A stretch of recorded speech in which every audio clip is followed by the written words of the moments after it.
The Breast Milk Brotherhood. The Breast Milk Brotherhood. Yeah!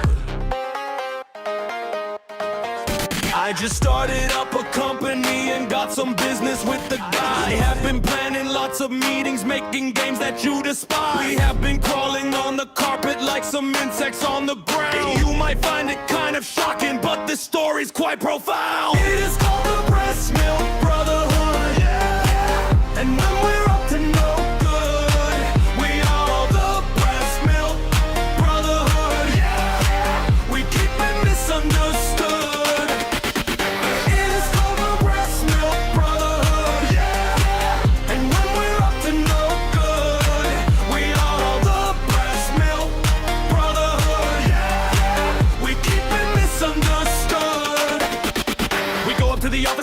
From the fridge and we throw a couple back, then we crack our knuckles. Then we go to work, then we take a few more back. Then we go to work, we make some terrible updates to the games you love. Then we update the code and make you hate the games you love. Then we watch as your enjoyment fades. Then we see the pain in your eyes and we laugh like hell. The Breast Milk Brotherhood, yeah. And when we're up to no good, we are the Breast Milk Brotherhood, yeah. We keep it misunderstood.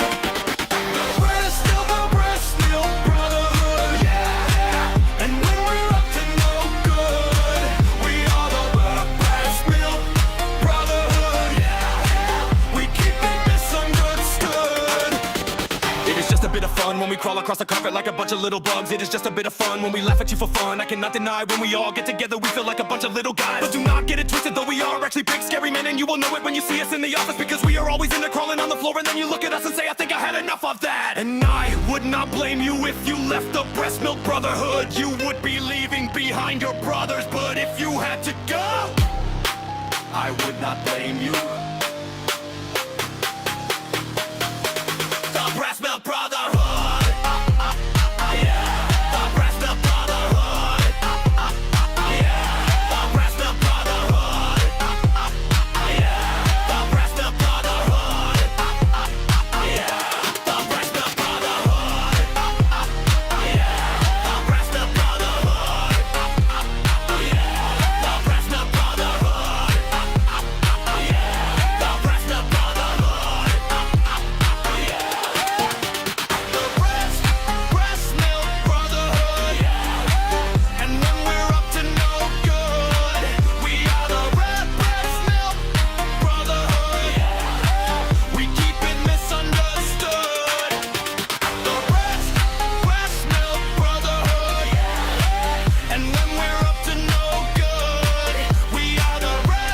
What up?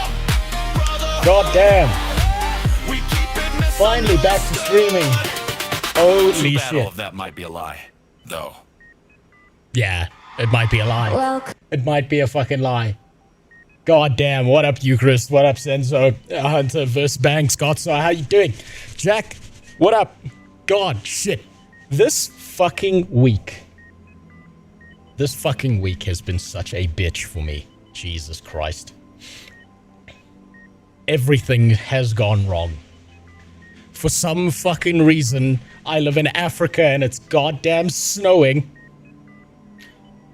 In some parts of the country, it's been pissing rain where I am, which sucks dick, because it's freezing. So if you're wondering why I look like the world's most retarded Star Wars Jedi right now, it's because my dick has inverted from how fucking cold it is.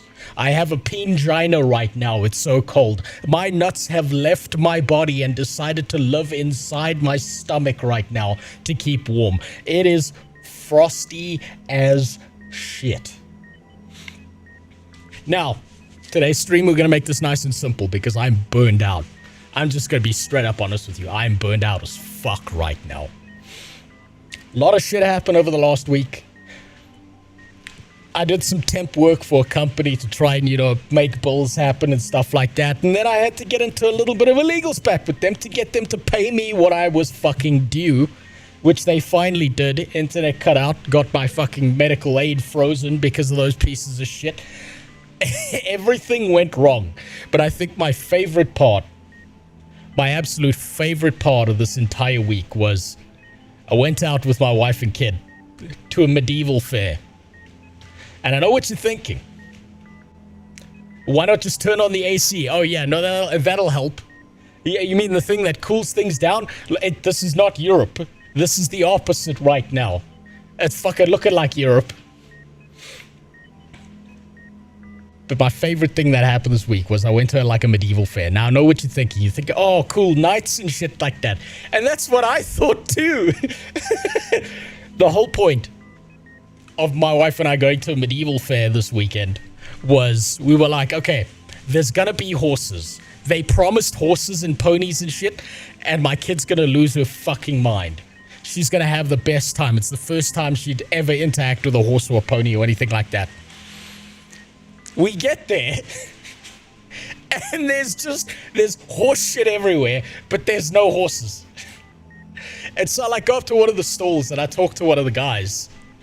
And I'm like, yo, so like, where's the horses and stuff? And he just straight up looks at me and says, what horses?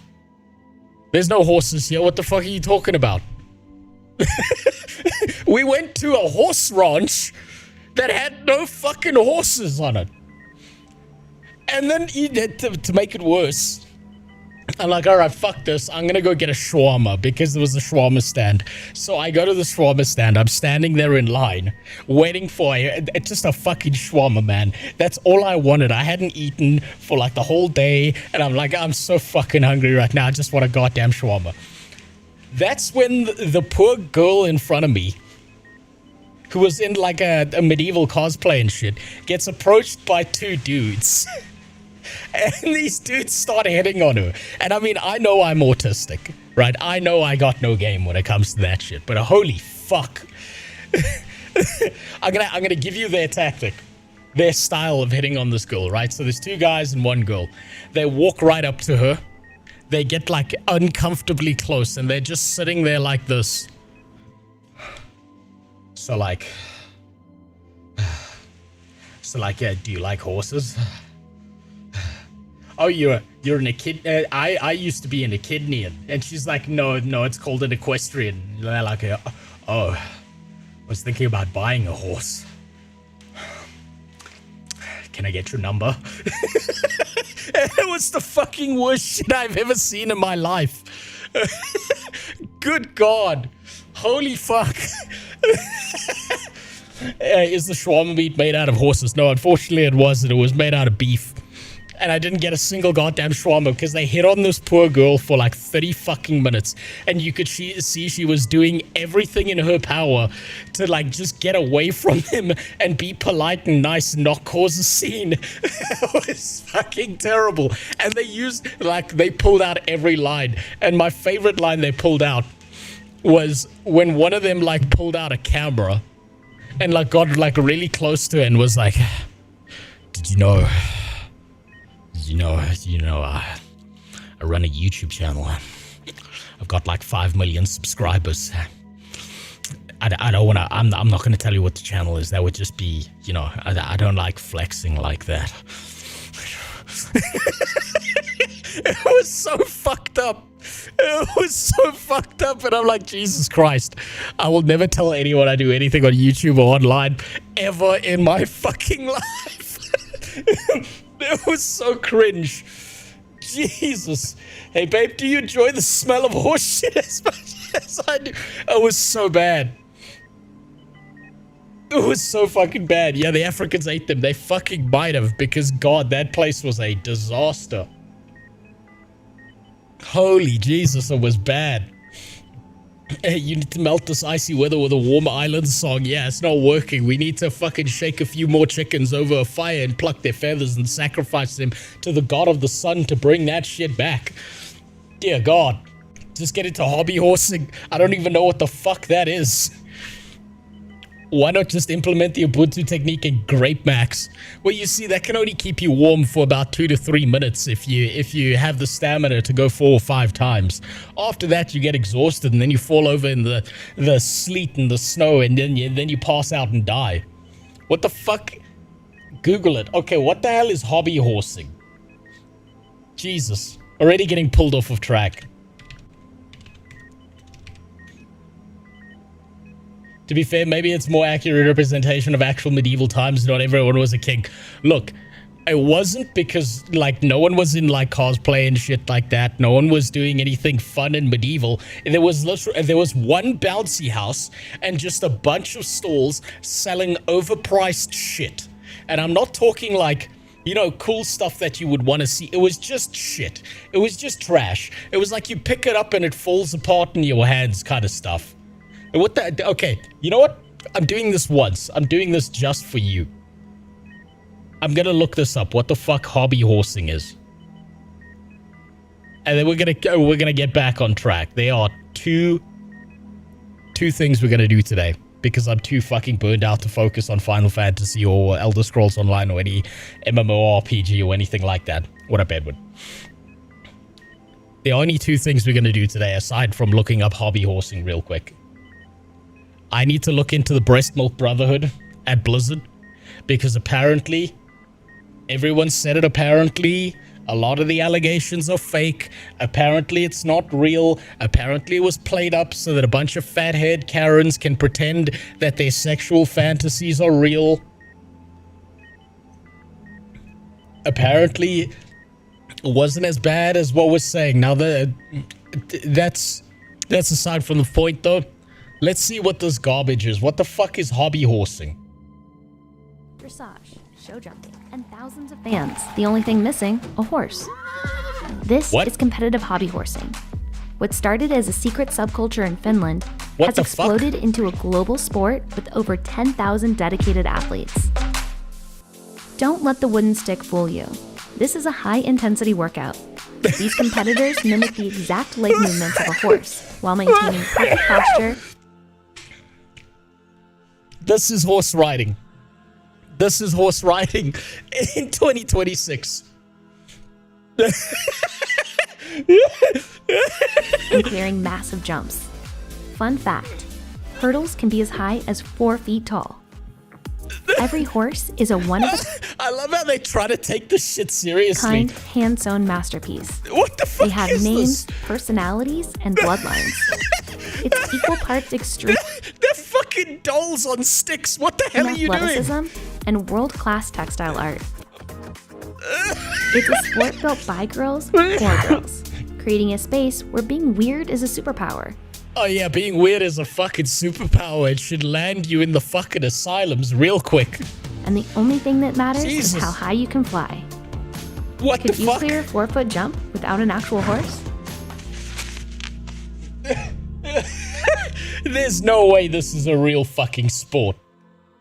There is no fucking way this is a real thing. No way. No way. Furries have ruined a generation. It all started one day when Nala in The Lion King gave Simba the fuck me eyes, and that's when it just completely brain fried my entire generation. Holy shit. What the fuck? These are these are grown-ass human beings doing this. How is this real?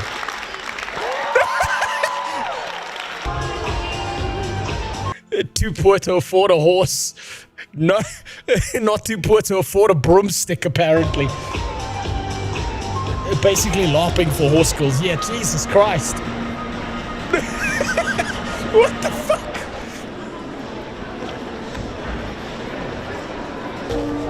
Sent you the Meat Canyon video and okay, well, you know, I'll take a look at that after the Blizzard thing, because Jesus Christ, I can't believe this is a...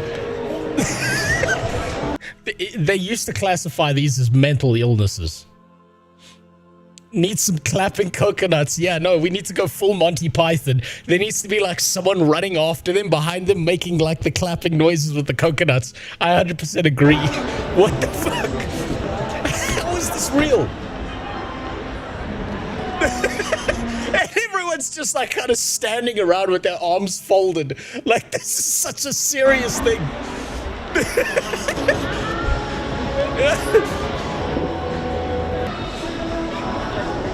Jesus.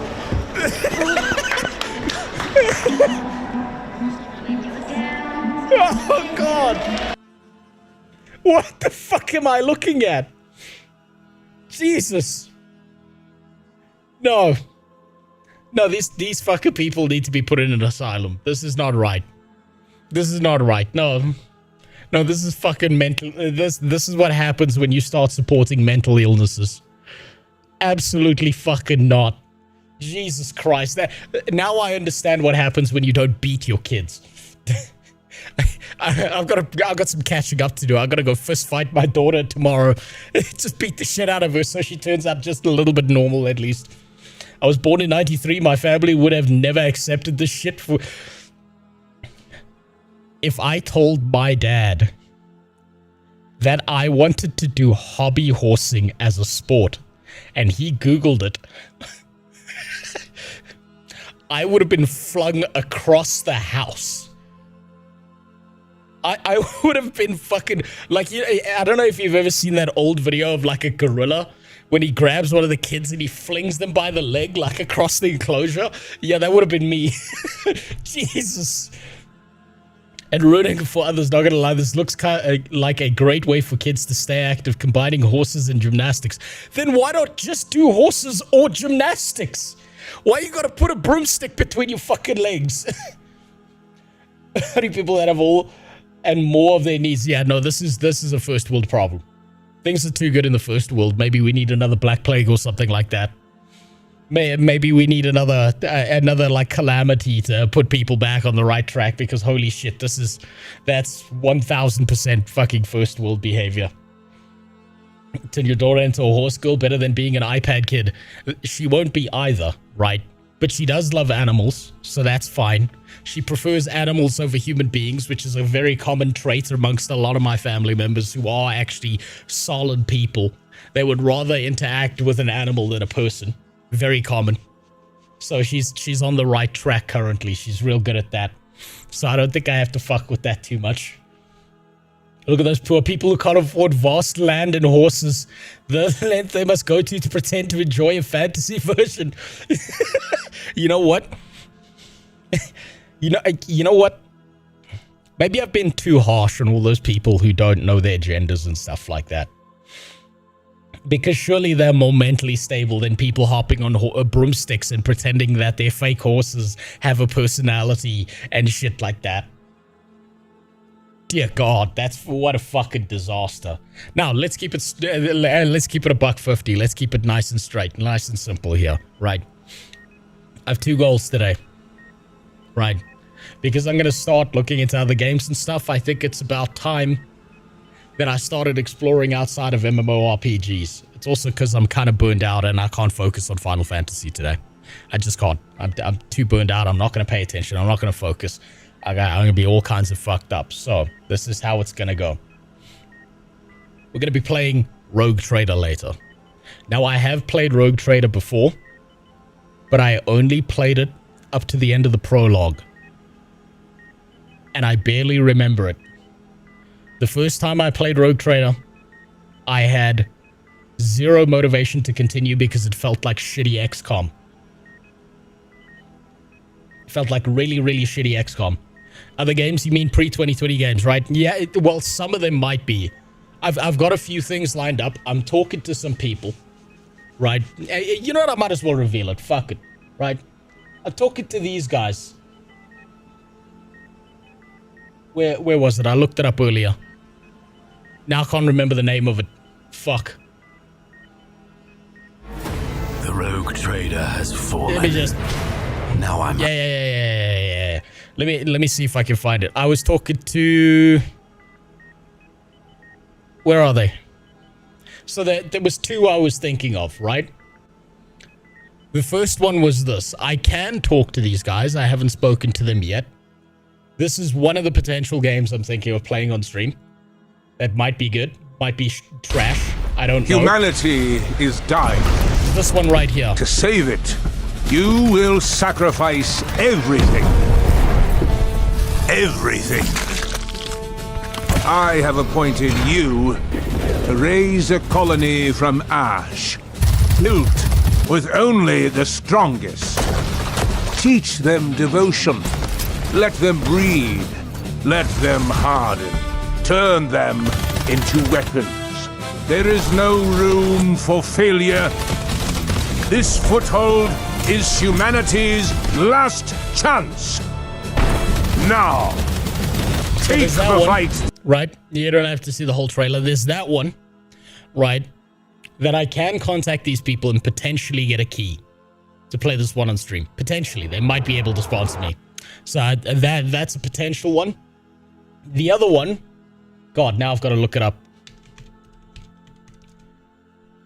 Looks like Serious Sam meets Doom. I know, that's why it's got my interest. That's why that one's got my interest a little bit. The other one was... Where are these guys? What's their name? Let me just look it up real quick because I forgot. I'm talking to these guys. Which might be a nice chill game where I can just chill the fuck out. I might be able to get a key I for own an this one as well. electronics repair shop in Tokyo, and this is my day. I start early in the morning and complete a couple of orders before the customers arrive. A gaming handheld that doesn't turn on? Let's see. A quick disassembly. Some cleaning. The motherboard is... But you suck at FPS though? I know, that's what would make it fun, is I'm really fucking bad at FPS games. Have you ever played a game long enough and then stopped and never came back because you didn't remember anything, but it was too much time played to start over? Yes. Yes, I've done that multiple times. What I end up doing then is usually I just restart from the beginning. is fried. Let me replace it and assemble this beauty back together. Now my problem... Now we're talking. My problem with this game, right, is it might be too boring, right? But it does look interesting. And I did, when I was in school, I did used to make pocket money by repairing other people's PlayStations and shit. And when I say repair, I'm using the term very fucking loosely. Because what I would usually do is I'd crack open their PlayStation case or something like that. I would remove all the nasty fucking gunk and shit inside. I would then close it up and try and start it. And usually it would start and everything would be fine. And the system was just overheating because it's got like an entire fucking cat's hairball living inside of it. I repair electronics IRL. This is not relaxing. Yeah, no, this is going to stress you the fuck out in particular, Banks. Got a bunch of other devices to fix this week. Phones, consoles, toys, cameras, music players, all sorts of stuff. Sometimes people even ask me to customize their favorite gadget for them. I think the worst part about this game is that I recognize almost every single one of those pieces of electronics because I'm that fucking old. That's probably the worst part. So, I'm talking to those guys, potentially. A lot of people seem to like this game. They're having a good time with it. It's kind of relaxing. I can talk a bunch of hot shit while I play that game and not really have to think about it. So that's the other one. But let's move on. Let's move on. Let's focus on what the primary focus of today was. So,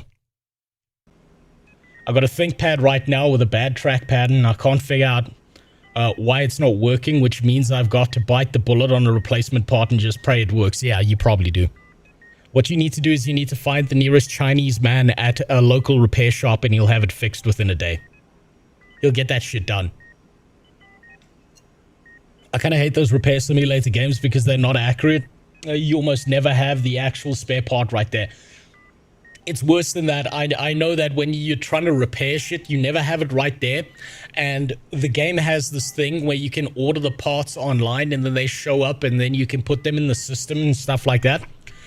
But the problem with that is in reality, you have to go through like a bunch of legal bullshit to try and get that part, and right to repair is a gigantic issue. And it's never that easy and never that fucking straightforward.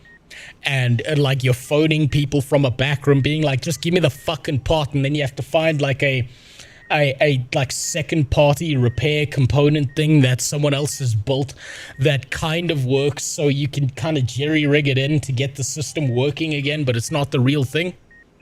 Did you get filtered by the Final Fantasy story? No, I'm just burned out today, so I'm just burned out today. I'm not done with Final Fantasy yet. I can't focus.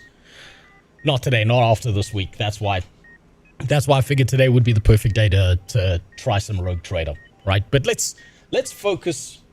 Let's focus. Let's put I replaced the cable that looked like it had been yanked out. Now my fear is that it's damage to the actual connector, which means micro soldering. Yeah, and then you're not able to get the right solder, and then the soldering thing is burned out in one connection because it got like thermally overheated and then you got to replace the whole board, and then you can't find the little thing that you can glue into it to make the connector work again. Yeah, I know. I don't know much about electronics repair, but I know guys who know a lot about electronics repair, and they bitch endlessly. And I can't even blame them. I can't be mad at them for that. But let's focus on where I intended to focus in the first place, right? So, today we're going to look specifically at all the accusations behind the breast milk brigade themselves, behind Blizzard. Now, this is the perspective I take this from. This is my current understanding, right? I 100% believed that this shit was true. That this shit happened inside of the Blizzard offices. Having worked as a project manager or a contractual level project manager and a systems engineer, where I would be hired out to go into specific companies, help them fix their processes and procedures. They would pay me a paycheck, and then someone else within their company would then take the credit. I've seen a lot of fucked up sexual harassment shit, right? I've seen some real bad shit happen to women in offices. So when I heard that they were stealing breast milk out of the fridge, I 1000% believed it. 1,000,000% believed it. If that happens to not be the case, I'm more than happy to say I'm wrong. I'd actually be kind of relieved. The way I look at it is they did a bunch of fucked up shit. Then a bunch of opportunistic, fat, retarded Karens showed up and used this as an opportunity to overtake the offices and dominate control over Blizzard, and then fuck up the video game even more. Did you read the article and the other stuff I sent you? No, not yet. We're doing that today, Green Sky Wizard. I need to find this other game that teaches you all the way from logic gates, circuit boards, assembly programming language to its own. I think I've seen that one. I think I may have seen that one. That's why car mechanics is better. You can actually bend steel and make the needed part. It's okay until you get a retarded guy who designed the car where the oil filter is like trapped behind two metal plates and you can't reach in to get the fucking thing, or they've done some bolt that's like lodged in a separate space and you have to like jerry-rig together like 4 different pieces of fucking steel just to crank out one bolt, and then it snaps the bolt and it shears off and now it's trapped inside of it and you can't drill it out because you can't get a drill into that component. It's fucking nightmarish. It's nightmarish. I've seen really, really shitty car designs. And I know this because I went to university for engineering. And one of the classes we did in engineering was we would study different car designs and positionings of bolts and shit like that. And we would have to rate whether something was well designed for maintenance or whether it was dog shit and an absolute joke. BMW is one of the worst offenders when it comes to that. They're fucking bastards about that. They make their own unique custom bolts and stuff to prevent you from just unscrewing a single bolt and replacing it. They're such fucking dickheads about it. So yeah, it gets real rough. It gets rough for mechanics as well. I feel for them. I feel for them. Karen can't stop me from graping underlings. The grape maxing game devs, Chad, mustn't go extinct or we'll get no new games. Well, you know, we got rid of Harvey Weinstein and then movies got worse. Now, if we got rid of the breast milk brigade, is WoW going to continue to get even fucking worse than it is right now? Probably. Online subscription-based catalytic converter. Do you think if a crackhead then steals the catalytic converter that you can transfer the subscription to them? That would be an interesting system.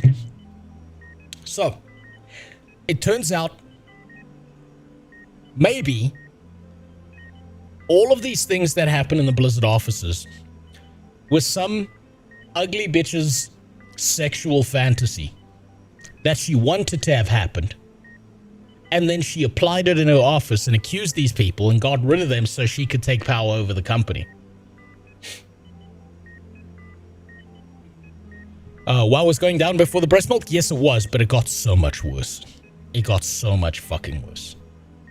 But now that I have no context, now that we've had some shit show up, let's go through some of the information, all the knowledge, all the stuff that has come out recently, and decide whether or not the breast milk brotherhood actually exists, or whether it was all a fucking lie.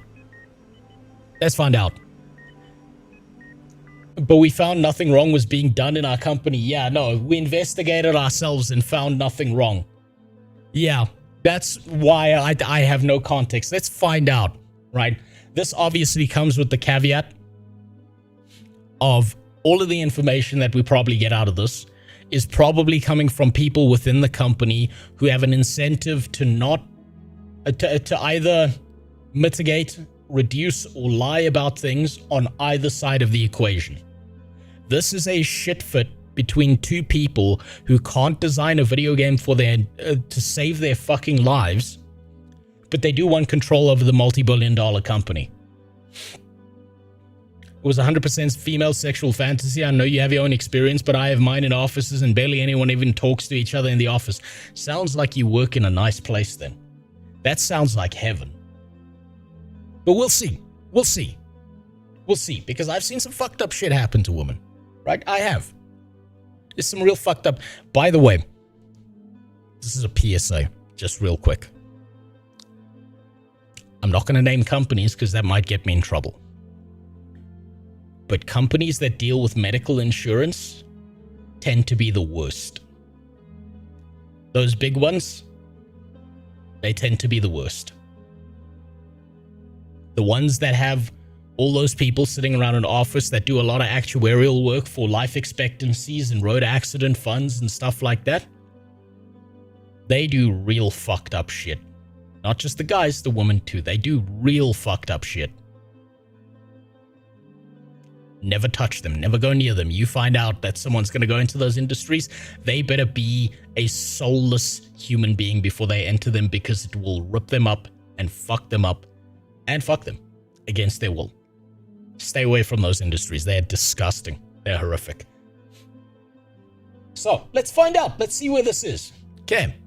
In case you didn't know, all of the allegations of sexual misconduct, abuse, harassment, and frat boy culture was entirely fake, and the state of California even admitted that there was no evidence substantiating any of the claims. Now, if the state of California, a very progressive place that tends to lean court-wise towards women and believing them and all of that shit and doing rape allegations and stuff like that without proof and still settling those cases, is saying that there was no proof, that's not a good sign. That means it might have been a fucking lie. I've worked in offices, and also assembly lines. Offices are fucking nightmarish places, and in assembly lines, everyone is screaming slurs at each other and genital jokes. It's paradise. Yes, it is. Like, sitting in a cubicle for 8 hours a day it's brutal. It's rough. It's fucking nightmarish. It's the worst thing ever.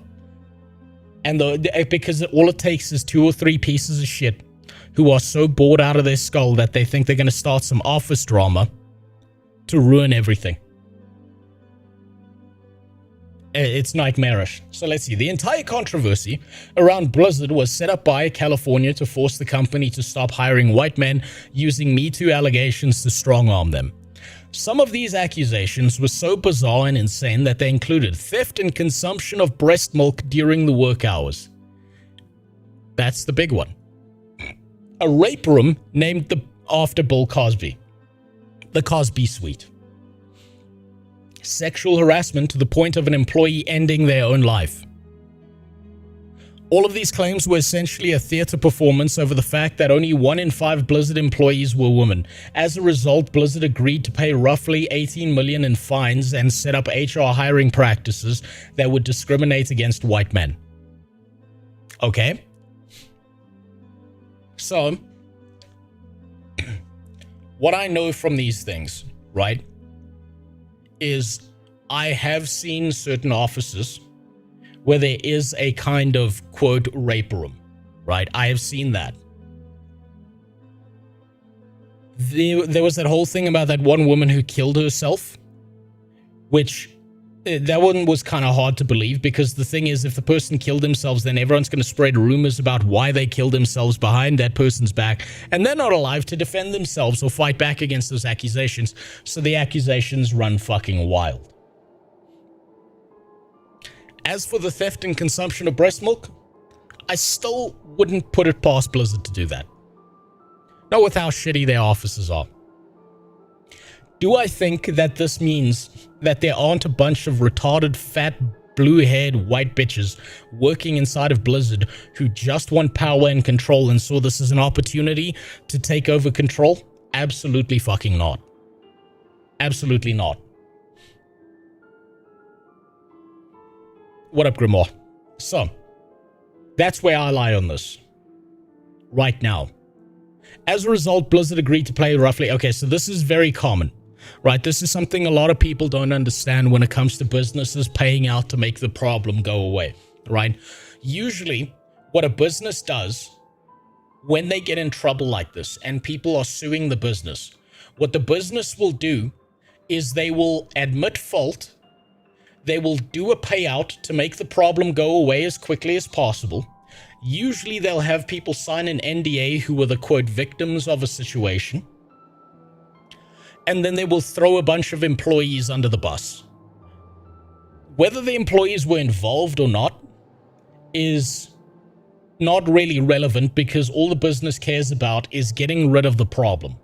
I've seen this happen before. And if you want a good example of this, it happened in my country with a hospital called Netcare, where there was something called the organ donor scam, right? Where what would happen is a bunch of Israelis and a bunch of Brazilians would show up in our country.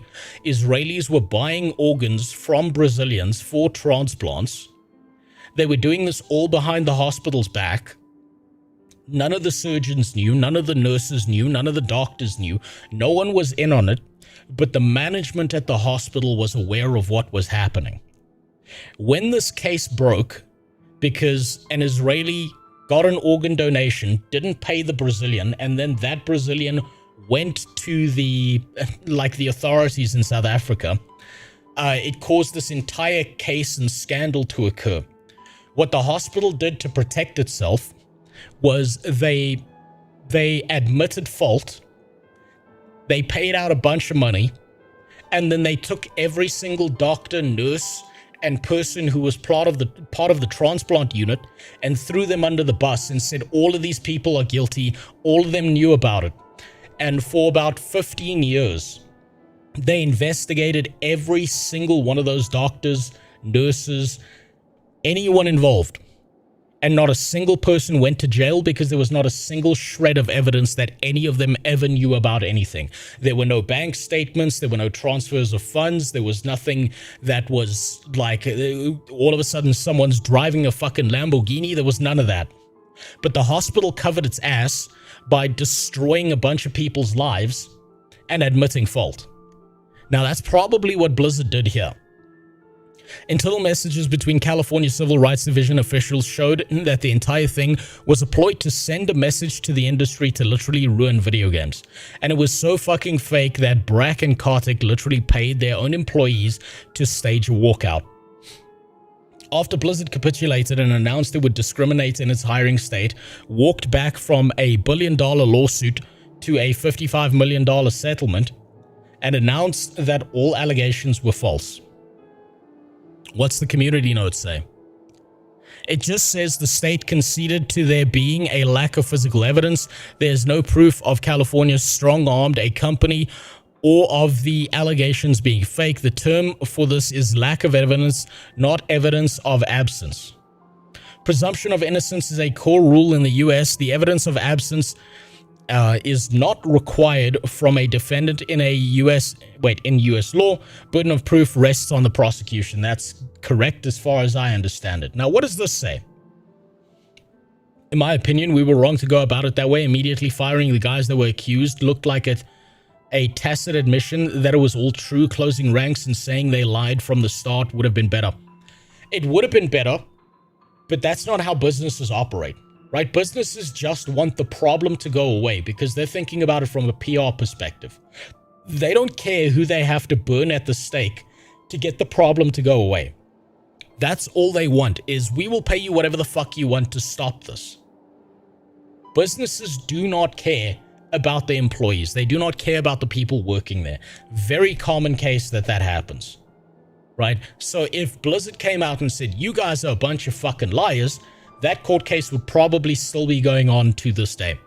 And they don't want to waste a bunch of money and time doing that because it just makes them look worse from a PR perspective, and you don't know what else is going to come out in the case, what else this person's going to lie about, how much damage is this going to do to the company over time. So it's easier to just do a lump sum payout, becomes the cost of doing business, and not a monthly expenditure that keeps on destroying them slowly over time because less and less people are interested in playing their video game, which is happening anyway.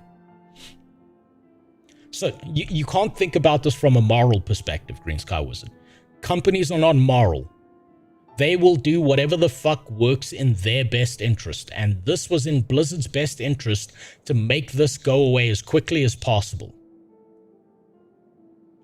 That's why they did it. I think they were fucked the moment it was revealed that high-ranking staff members were screwing low-level employees despite explicit HR rules against it. Yeah, no, they were. They were fucked from the beginning. And it doesn't matter if it's real or not. Think about it this way. How many guys in public-facing position have been accused of rape, and then it turned out to be completely bullshit? And they've lost jobs, they've lost opportunities, they've had their lives ruined. It doesn't matter whether the Cosby Room photo exists, though. Yeah, that's why I lie in the middle of this right now, so man. So yes, that's why I still lie in the middle of this, but I'm talking in generalities right now, right? There are a bunch of people who will throw accusations out. Usually it's false rape accusations and stuff like that. It doesn't matter whether the accusation is real or not.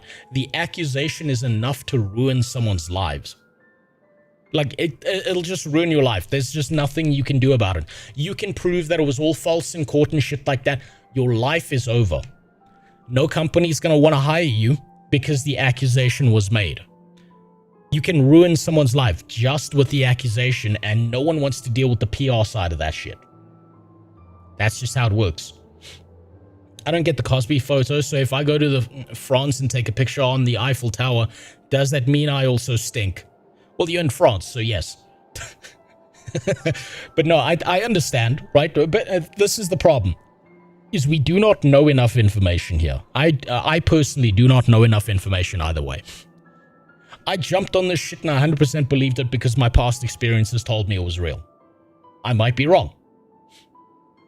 May I ask for a second of a recap of what we're chatting about? We're looking into whether there were actual shit that happened in Blizzard, like stealing of breast milk, whether people are, well, whether this was all just false allegations or not, whether this actually happened. People act like the photo of the Cosby Room is 4K footage of someone being raped in the Cosby Room. Just because a room exists doesn't mean dozens of women were raped. Yeah, that's true. That's true. It is weird, though, that there was a photo of Bill Cosby on the wall. And you've got to remember, I do not trust any Blizzard employee. I don't care who the fuck they are. From my perspective, I see both sides as a bunch of lying sacks of shit who are going to say whatever they can on either side to get what is in their best interest. That is my current perspective on it. Holokwa is my favorite example of an allegation ruining someone's life. Basically got thrown under the bus by both his friends and family, killed himself, and then it was revealed Zoe lied. Yeah, no, it happens all the time. There's like a bunch of people who go to prison for like 20 years or something, and they get out, and then they manage to manipulate, they manage to get like an admission from the person who accused them of rape that it didn't actually happen. Cosby being a rapist wasn't well known before 2014. When was the photo taken? That's the real question. Did you see the protest at the Skyrim dev? No, I haven't seen that. That one's completely off. I haven't seen that at all. By 2021, Kish has perfected the shakedown model and picked a new target, Activision Blizzard. the video game giant that owns the title of World of Warcraft and Call of Duty. The CRD sued the company, alleging, among other things, that it had discriminated against female employees and cultivated a frat boy culture. Now, to me, that sounds like you've got a Karen in the office who's bitching about like a bunch of guys telling dude jokes. That's what that sounds like right off the rip. According to the criminal referral that we obtained, which was filed by a group of tied to former Activision CEO Bobby Kotick, basically, the pretext of the department's actions was an earlier federal complaint, which concluded that charging Activision would send a message to the industry as a whole. Use them as an example. Google Kish early life. Just that you said that, I already know what I expect to see. The original class action suit included just 10 of Activision's more than 9,000 employees. The complaint claimed, among other things, that only about 20% of the company's employees were female. That makes sense. Not as many women tended to work in video games. It wasn't seen as a industry that was very front-facing and interesting and seen as this high pillar of we're so awesome, we're so great, blah, blah, blah, all of that shit. This was video games. This was for nerds and shit like that. So I'm unsurprised that less women are working in a video game industry than men. Because generally speaking, that's not where female interests tend to go as much as men. Things are changing. But yeah, you know, that's the way I see that. I don't see that as that surprising. The complaint claimed, among other things, 20% of the company's employees were female, that some of the employees riffed about their sexual encounters, like dudes do, and that female employees had committed suicide, potentially in connection with an alleged relationship with a supervisor. So, alleged relationship, potentially committed suicide. Because of that. Nothing concrete. No manifesto left behind. No suicide note, as far as we're aware. Who knows? Activision initially tried to placate the CRD. Kotick reportedly pledged to add resources to ensure that Activision Blizzard's hiring practices are more diverse. The company's then president, J. Allen Brack, said that he disdained bro culture and had spent his career fighting against it. Activision apparently even offered paid time off to workers who wanted to participate in a staged walkout. Okay, that's just normal office stuff. That's what you do. You want to be on the right side of PR, blah, blah, blah, all of that. Like I said, two pieces of shit fighting over another bigger piece of shit. Eventually, Kish scaled back his demands. In December 2023, Activision settled for $55 million. In the settlement agreement, the state conceded that, quote, no court or any independent investigation has substantiated allegations of systemic harassment, but the company likely signed the deal to make the lawsuit go away. Understandable. I can see why they would do that. We will throw employees under the bus. We will pay you money. Leave us the fuck alone. Very common for companies to do that, especially ones as big as Blizzard. The government had not proved its case, but still managed to shake down its mark for tens of millions of dollars. Yeah, because there's a difference between actual courts and a court of public opinion. So that's where we're starting off with all of this. The problem with all of this is that I don't see any of these people as having a soul. I see all of these people. It should still be running. Everything should still be working, Edward. You might just need a refresh there. Looks like it's running on my end. I don't see any single one of these human beings as a person with a soul. Not a single fucking one of them. These are rat fuck corporate human beings, subhumans, who will do whatever's in their best interest. So one side's going to call it a lie, and the other side's going to say it's worse than it actually was. My opinion hasn't changed on that. Let's start off with the Roach King himself, see what he had to say about all of this. His brain is going to explode, apparently. For some fucking reason. Also, Jesus, I just noticed something. Hold on, I'm going to fix this. Ugh, that's gross. Let me just find this. Ugh, you can see my recommenders on the side. That's disgusting. Ugh. Let's just do that. Every time YouTube changes its layout, they fuck up everything. Let's see where this is going. By the way, did you guys hear that a lot of the accusations from Blizzard were proven to be untrue? In case you didn't know...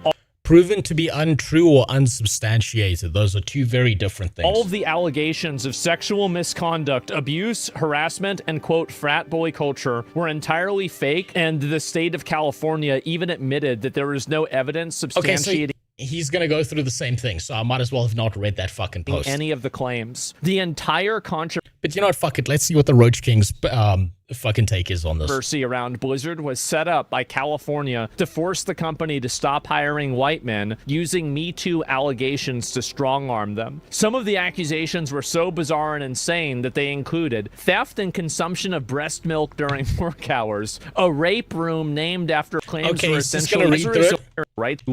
Sexual okay, wait, here we go. Here's the just important for part. additional context, I'm just going to read the court filing. No court or any independent investigation has substantiated any allegations that there has been systemic or widespread sexual harassment at Activision Blizzard, that Activision Blizzard senior executives ignored, condoned, or tolerated a culture of systemic harassment, retaliation, or discrimination. Unlike its customer base of increasingly diverse players, defendants' workforce is only about 20% women. Its top leadership is also exclusively male and white. The CEO and president roles are now and have always been held by white men. Very few women ever... See, that's such a fucking...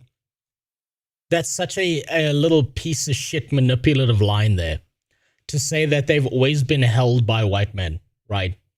Because that's turning this into a racial issue, right? So what?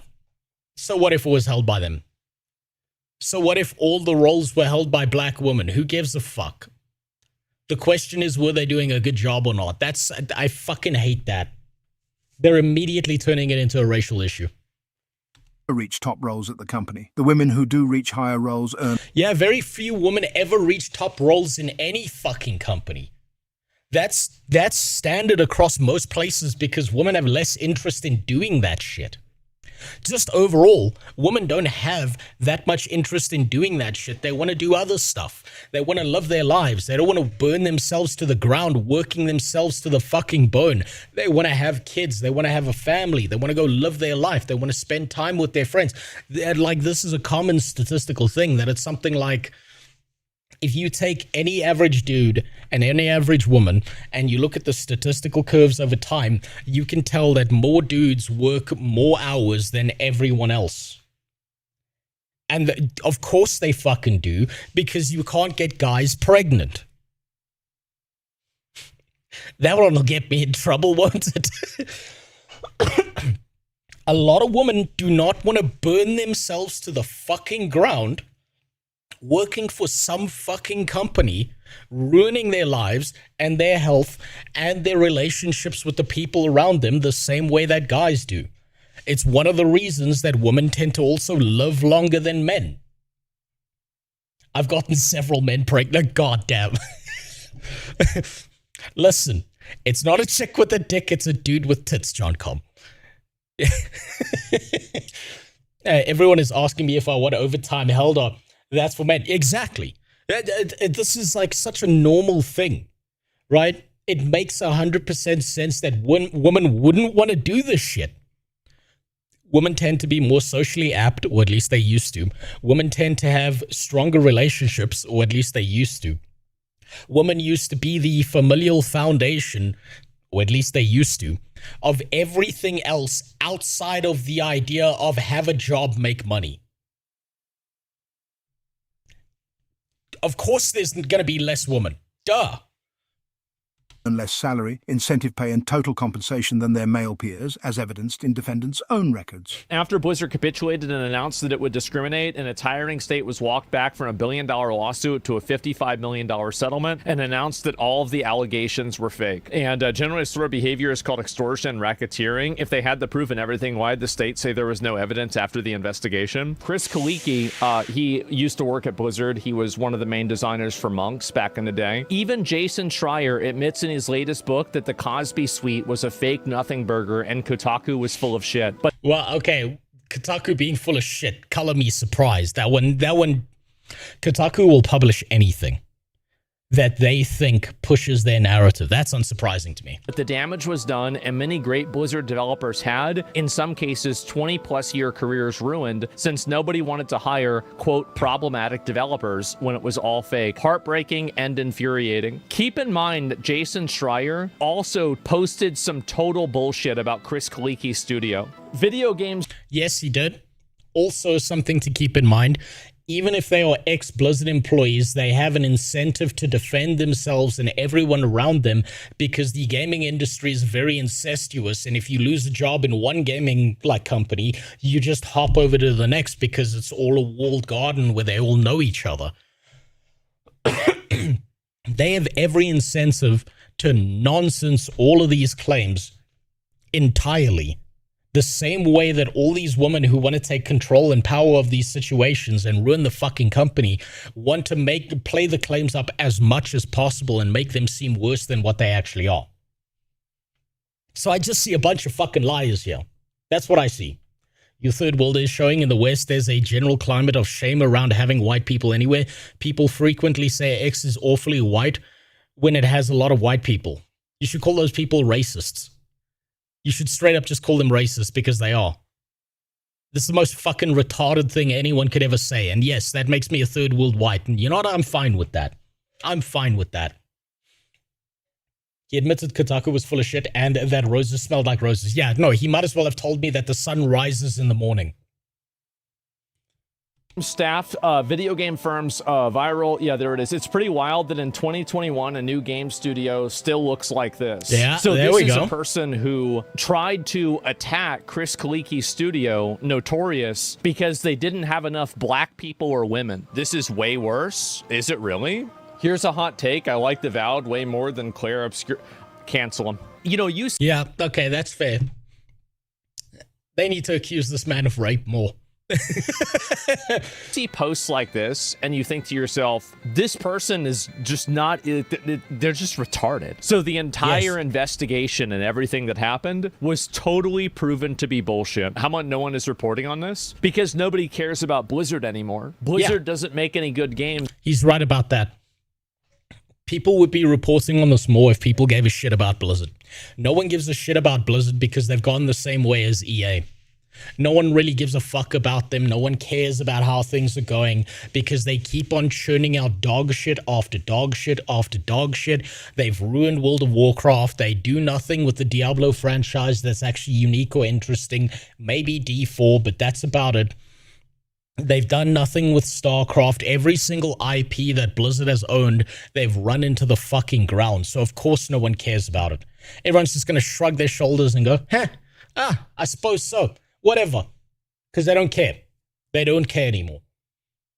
Then they'll throw out the nonsense about oppression and you can't be racist if you pretend you're okay. Oh, you're responding to Moonstone. You can't be racist against white people, Reddit shut. Well, yeah. You know what? You should take that as a compliment. You should say, oh, so what you're telling me is that white people are the only people with a spine. You can't make these people better, but you can make these people worse. And you can enjoy the ride while they lose their fucking shit. It's the most fun to do. Make them have heart palpitations. Make them have panic attacks. They deserve it. They don't deserve happiness. Fuck them up. Make them worse.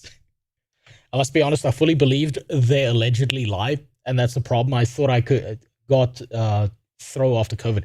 Look, I believe that as well. I 100% believe that as well. Now it's more of a question mark to me than it is 100% belief.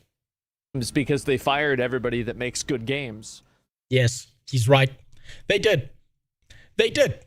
Because they just so happened to be white and male and that was a problem, which is fucking retarded. Dumbest shit ever. Now let's hear from the retard himself.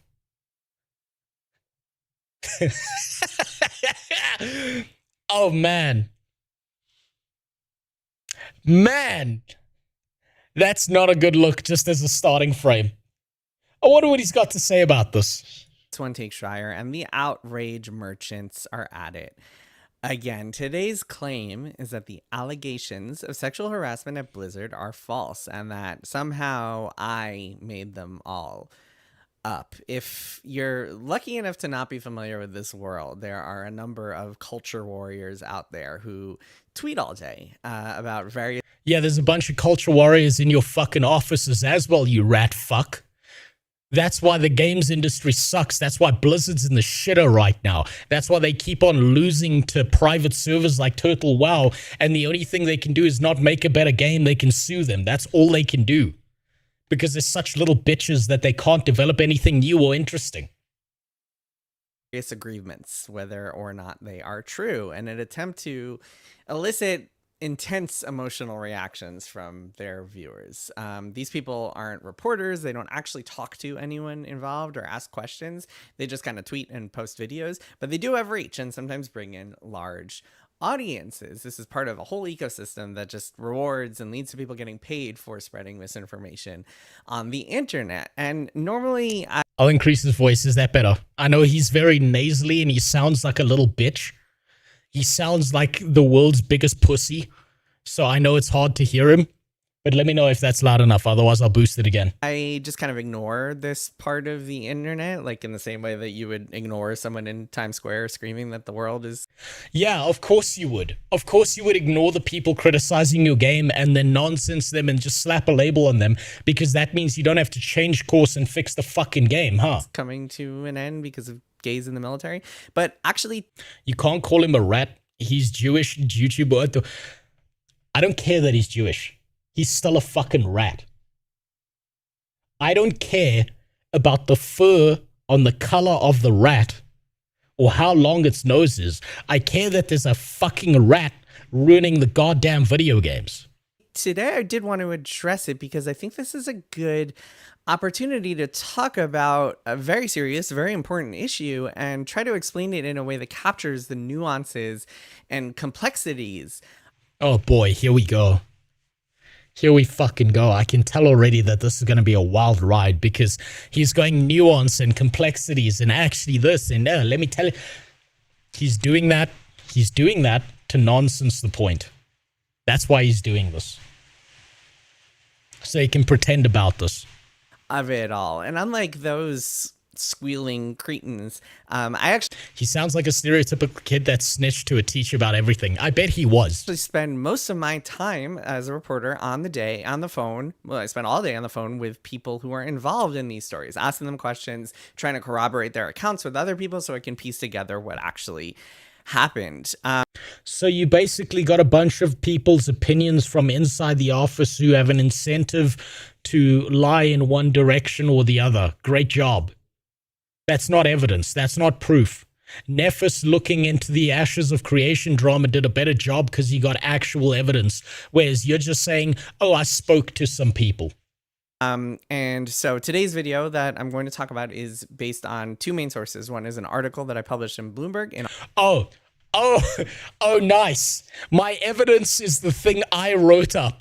August 2021 that I'll link in the show notes. And the other is my book, Play Nice, about the history of Blizzard. Why is my danger sense going off as he talks? That don't worry, that's perfectly normal. That means that your brain is correctly calibrated. Blizzard, published in October of 2024. Fun fact, the same outrage merchants who are now claiming that I destroyed Blizzard by making up sexual harassment claims have actually spent the last 5 years or so claiming that I kept quiet about sexual harassment claims, just to kind of give you a look at the type of intellect that word. So what he's doing, do you see what he's doing, right? Person A makes an accusation against him. Person B makes an opposing accusation against him, and then he conflates them as the same person. Dealing with here. But let's zoom out because I do think this is really worth talking about. So in 2021, July of 2021, the California government sued Activision Blizzard for sexual harassment and misconduct. It was a big, explosive lawsuit. A lot of the claims, most of the claims really focused on Blizzard, the maker of Warcraft and Overwatch and Diablo and StarCraft. This lawsuit included a lot of salacious details, some of which I subsequently reported were false, but we'll get to that. And it led to this... Hold on. What did you say? And Overwatch and Diablo and StarCraft. This lawsuit included a lot of salacious details, some of which I subsequently reported were false. He just admitted to being a filthy fucking liar. He just said it. I'm a filthy fucking liar. He just said that. Subtext, it's right there. When Turtle and Ascension gets taken down, people might go to jail. They're going to take their picture, and I bet there's all white, fat, bald men. That is all the confirmation of the pattern I need. Oh, yeah, of course. Absolutely. But we'll get to that. And it led to these massive effects for Blizzard and Activision as a whole. It led to protests and walkouts, eventually the sale of Activision Blizzard to Microsoft. One thing, by the way, I won't be talking about is the allegation in the lawsuit that a woman committed suicide as a result of her act. Oh, we won't be talking about this. Why not? Why are we going to avoid that? Is it because it disproves your point? We're not going to talk about the thing that might disprove my point, so we're going to just put that aside and pretend it doesn't exist. Against her, because it is very complicated, very tricky. Oh, yeah, sure, it's very, I'm sure, yeah. It involves Activision, not Blizzard. It was a woman within Activision, not within Blizzard Entertainment. So it wasn't even in the same place. And okay, great. There's been a lot of kind of details surrounding that story that are... Did you ever listen to this guy's reason why games cost as much as they do? To not correct? No, I didn't. I wouldn't listen to an idiot like this. Very hazy and hard to prove. It's very difficult to prove why someone killed themselves or to be able to say that definitively. Her parents, the parents of the woman who killed herself, actually filed a wrongful death lawsuit against Activision Blizzard and then took it back, withdrew it. It's really messy. So they withdrew it. They didn't settle. They didn't win. They withdrew it. I wonder what evidence came out that made them withdraw that case. This guy has no evidence. He's just studying his ass because he's on their right side of history. He's a fucking douche canoe. Yeah, no, he absolutely is. It's not something I'm going to get into because I don't have all of the facts surrounding it, because in that case, I wasn't able to talk to the victim involved because unfortunately she has passed away. She has died by suicide. I'm going to focus on the stuff that I can prove and corroborate and the people that I've actually... Okay, show me some evidence. Talk to. So, okay, 2 years after this lawsuit started, by the Activision Blizzard had become part of Microsoft, in December of 2023, California and Activision settled for $54 million. This was after the Microsoft deal had closed, so no longer run by the same people, different kind of entity, and that settlement was likely a whole part of that. You got to remember that a settlement is not an admission of guilt. It's a what do I have to pay you to make you fuck off. That's something very important to remember. Settlements are not admissions of guilt. It's what do I have to do to get you to fuck off and leave me alone? And many of the women who worked for Activision Blizzard at various and during time periods that were kind of included in the lawsuit got checks as a result of that. Sometimes significant checks in the five means nothing. Figures. And the language of the settlement, including the following, I'm going to read this entire thing. Quote, no court or any independent investigation has substantiated any allegations that there has been systemic or widespread sexual harassment in Activision Blizzard, that Activision Blizzard senior executives ignored, condoned, or tolerated a culture of systemic harassment, retaliation, or discrimination, or that Activision Blizzard's board of directors, including its chief executive officer, Robert Kotick, acted improperly with regard to the handling of any instances of workplace misconduct. So that language is at the core of this week's outrage merchant argument. No, it's not at the core of an outrage merchant argument. It's at the core of the idea that they found nothing, and the burden of proof is on the accuser, not of the person who is defending themselves. The whole presumption is innocent until proven guilty, and they couldn't prove them guilty. That the whole thing was bullshit. This happened 3 years ago, but I guess the culture warriors only discovered it now, which again shows you the kind of intellect we're dealing with here. Do you see what he's doing? This is actually pretty smart of him, right? Anyone who disagrees with him is now an idiot, right? Everyone who disagrees with you is stupid because it's only coming out now. It's almost as if he doesn't understand that as culture shifts over time, people will be able to admit things that they didn't want to admit before. You know how if you said, fuck you, I'm not taking the COVID shot in 2020, you were the devil and you were killing someone's grandpa? And now it's come out that there were a bunch of texts from that fucking Fauci guy that the COVID shots and stuff caused like miscarriages and shit. But it's only coming out now? Yeah. Fucking, I see what the sneaky fuck is doing. But look, I'm not going to talk about them anymore. I'm going to talk about the truth of what actually happened at Blizzard, because despite the language... He's pulling a DSP, absolutely. Although I think DSP might be above this. Let's be straight up. Let's not insult DSP by comparing him to this guy. In this settlement, there were a lot of women who spoke out about their experiences, and I can share some of their stories. So they spoke out, but where's the evidence? Did you take your wife to see the Odyssey yet? No, not yet. It's been a nightmarish week. I still want to watch the Odyssey with her. I will watch it with her at some point. So first of all, by the way, there were actually two lawsuits, a state lawsuit and a federal lawsuit, and this settlement was only for one of them, the state one. The federal lawsuit was settled for $18 million and did not have the same language, did not say anything like that, like the California did. There's actually one of the reasons this is so also messy is that the state investigators and federal investigators. How do you prove SA? Paper trail, you go get a rape kit after someone's raped you, you go to a hospital, you file a thing with the police. Working as a temp project manager for a bunch of companies, I've seen some very fucked up camera footage, and there's usually circumstantial enough evidence within offices because usually they have cameras inside of them.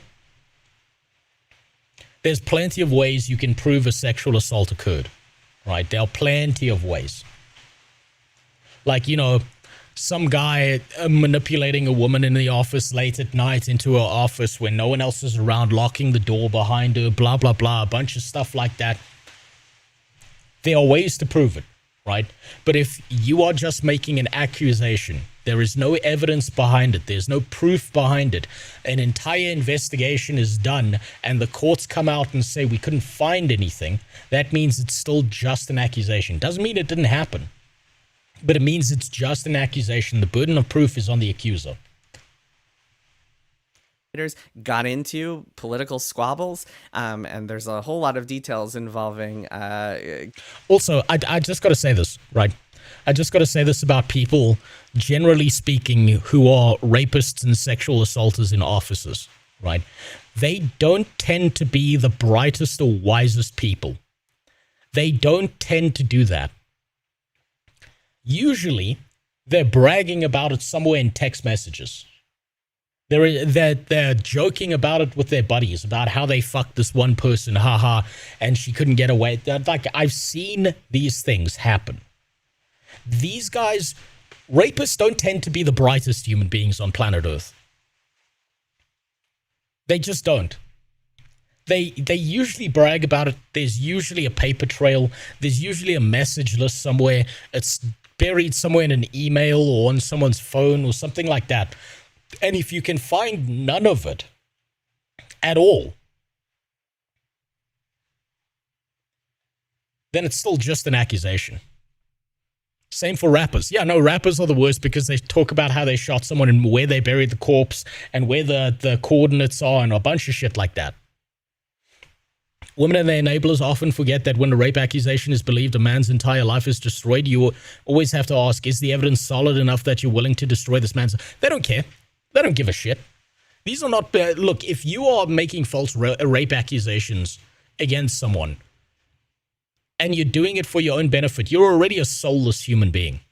Gavin Newsom and accusations about him interfering in this. What the fuck does he have to do with any of this? That I'm not going to get into here, but if you're interested in the legal drama, there's a little bit more there that...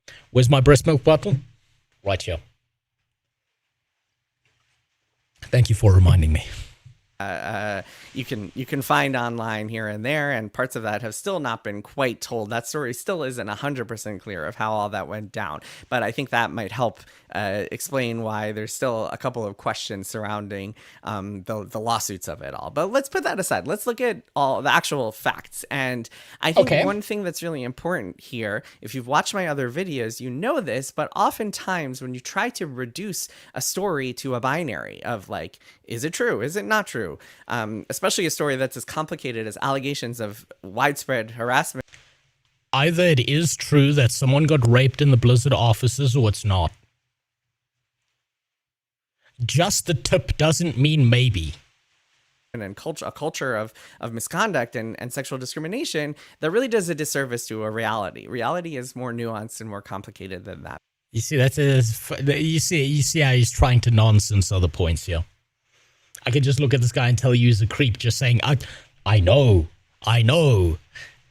It's fucking obvious just looking at this rat fuck. Because actually two things in this case are simultaneously true. One is that the California lawsuit was misleading and full of inaccuracies. You can write anything in a lawsuit here in the United States and... Okay, prove it. Show me evidence that it was misleading. Show me something that proves that. That one had a lot of things wrong. The other thing that's true is that many of the women who have worked for Blizzard over the last few decades have felt mistreated by the company. Listen, did you catch that? Did you catch that one? Did you catch that manipulation of language there? I've been doing this a long fucking time. Listen again. Women who have worked for Blizzard over the last few decades have felt mistreated. They felt mistreated.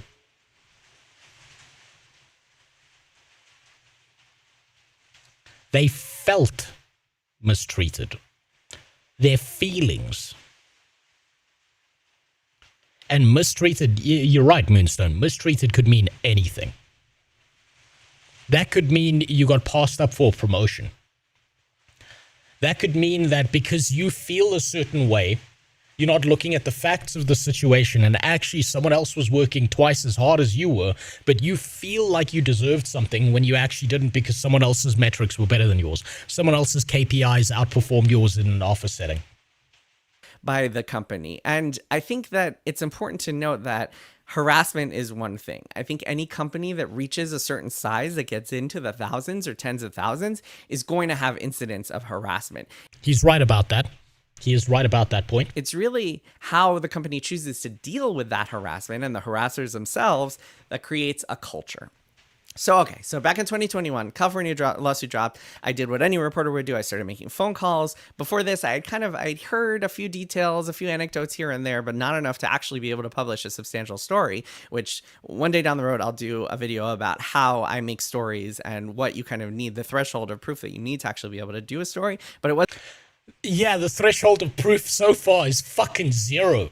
It's how I feel on the inside, you bastard. Show me some evidence. Wasn't enough at that point. So now the floodgates were open.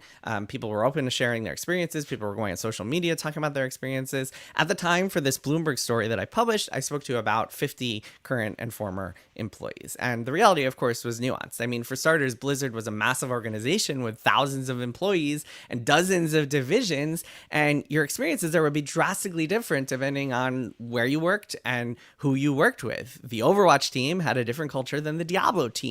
Of course, and nothing was quite like the BattleNet team. I'll get to that. And of course, Blizzard in the 1990s was very different than Blizzard in modern times. If you want to read about the old days, a lot of that is in plain nice. For now, let's focus on the modern times. Some women said, hey, I had very positive experiences at Blizzard. Others said they were harassed frequently and felt discriminated. They felt discriminated. They were harassed frequently. Okay, show proof. Show proof. What's harassment? Your boss coming up to you and telling and shitting on you because you didn't do your fucking job. Because I've seen cases on both sides of this. I've seen women who've been groped in offices like on camera, on office cameras. At the same time, I've seen women filing harassment suits because their boss came and shit on them because they fucked up an entire order that cost them millions of dollars. Against. Many women told me that working at Blizzard was kind of a paradox for them. This was a very common theme. This is a place where they had some of the best times of their lives, met some of their closest friends, people who they got married to or were in their wedding parties, who they're... What is this fetish content? This is watching some rat fuck lie about shit about Blizzard because it suits his narrative as much as possible, Crapface. That's what this is. Why am I watching him? So I can try and figure out if there was actually any breast milk theft within Blizzard or not.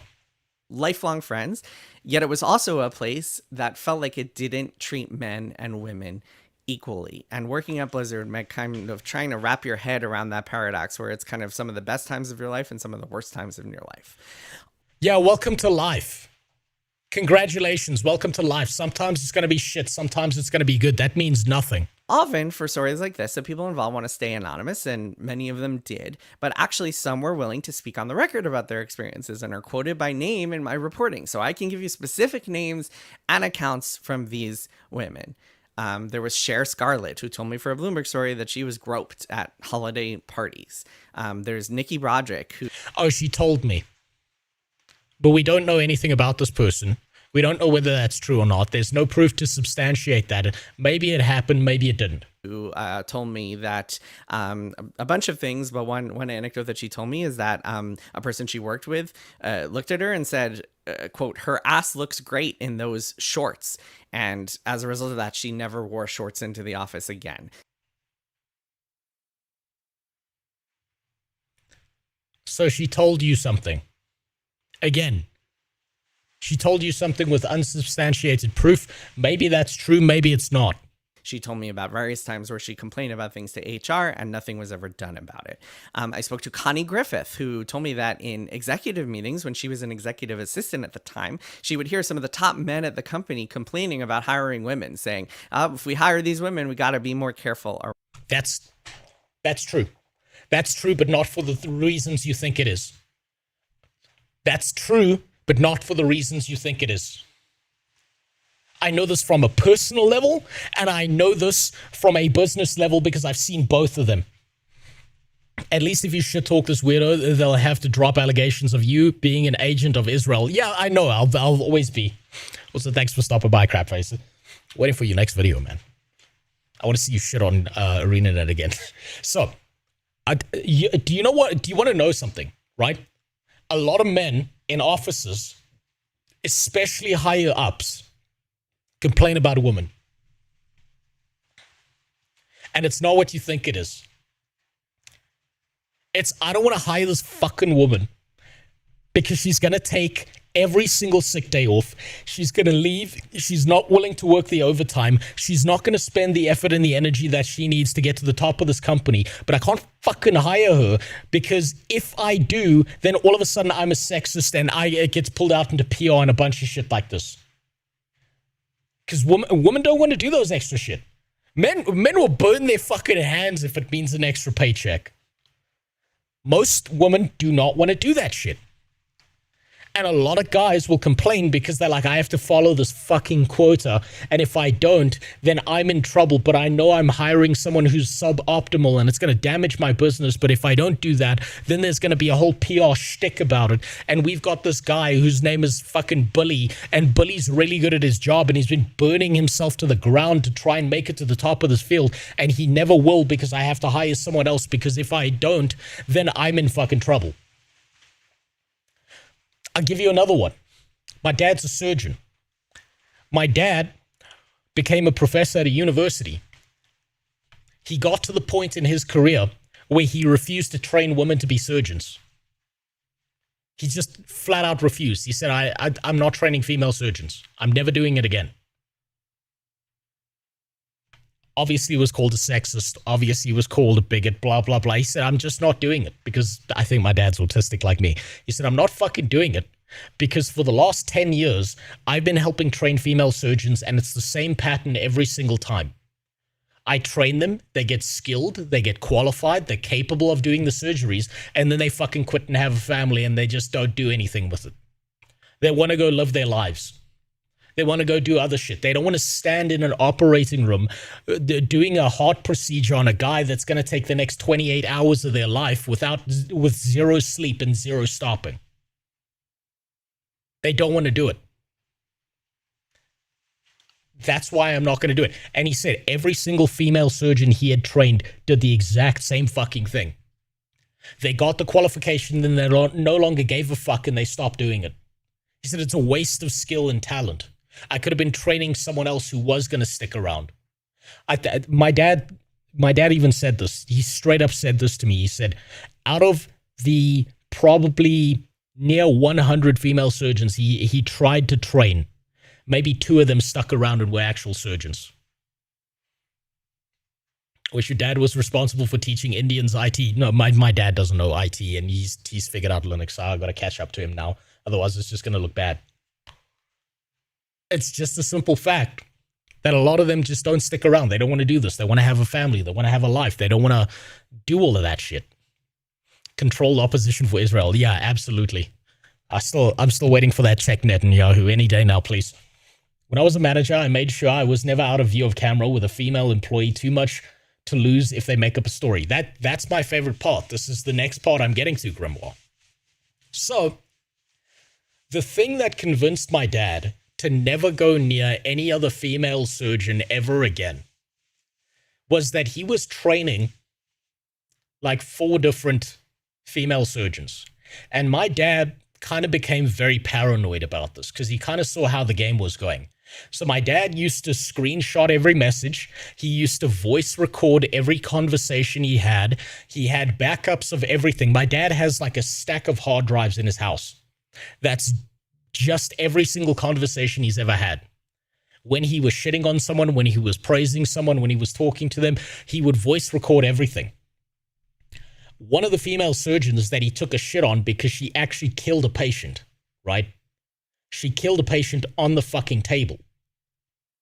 And he was like, how the fuck did you get to this point when you don't know how to suture someone correctly?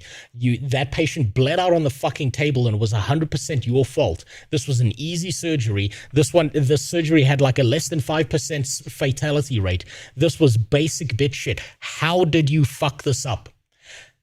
That same female surgeon then tried to accuse my dad of sexual assault. And my dad handed over all the evidence that he had, all the voice recordings, all the messages, all the notes, every single time. And all of a sudden that person was fired and kicked out because none of the accusations held any water or weight.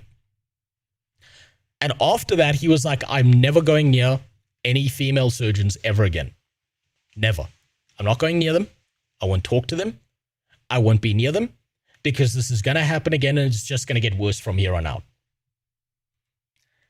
The only way my dad survived that and got that to go away was he was paranoid as fuck about it within his work field. He recorded everything and he was a genius for it. He was ahead of his time. I got in a little in trouble with my boss because I was left alone with a female hobo one day at security. I'm too tarded to even have it cross my mind, and I'm not interested in a hobo on meth. Yeah, but what you got to do is whip out your phone and start recording. Record everything. Equality, but the equality people can accuse you of rape. Yes, that's how it works because they're working in their own self-interest. That's how it works. Around them. Broderick and many of the other women who work for Blizzard told me they compared their salaries to male colleagues and found that they were paid less. Yeah, and how much were they working by comparison? Were they working as much as the other employees? Were they putting in as much work, or were they taking off as soon as they could? Even when they had the same or even more experiences. In fact, Broderick's husband actually wound up like leapfrogging her at the company. They both worked for Blizzard and wound up making more over his time there. Yeah. Now tell me, how much more did he work than her? Despite the fact that she had more experience at Blizzard than he did. 6 different women for the Bloomberg story, and even... I do the same thing with weird men and got the harassment ending quick because no company wants a lawsuit. Yeah, no, of course. Of course you're going to do that.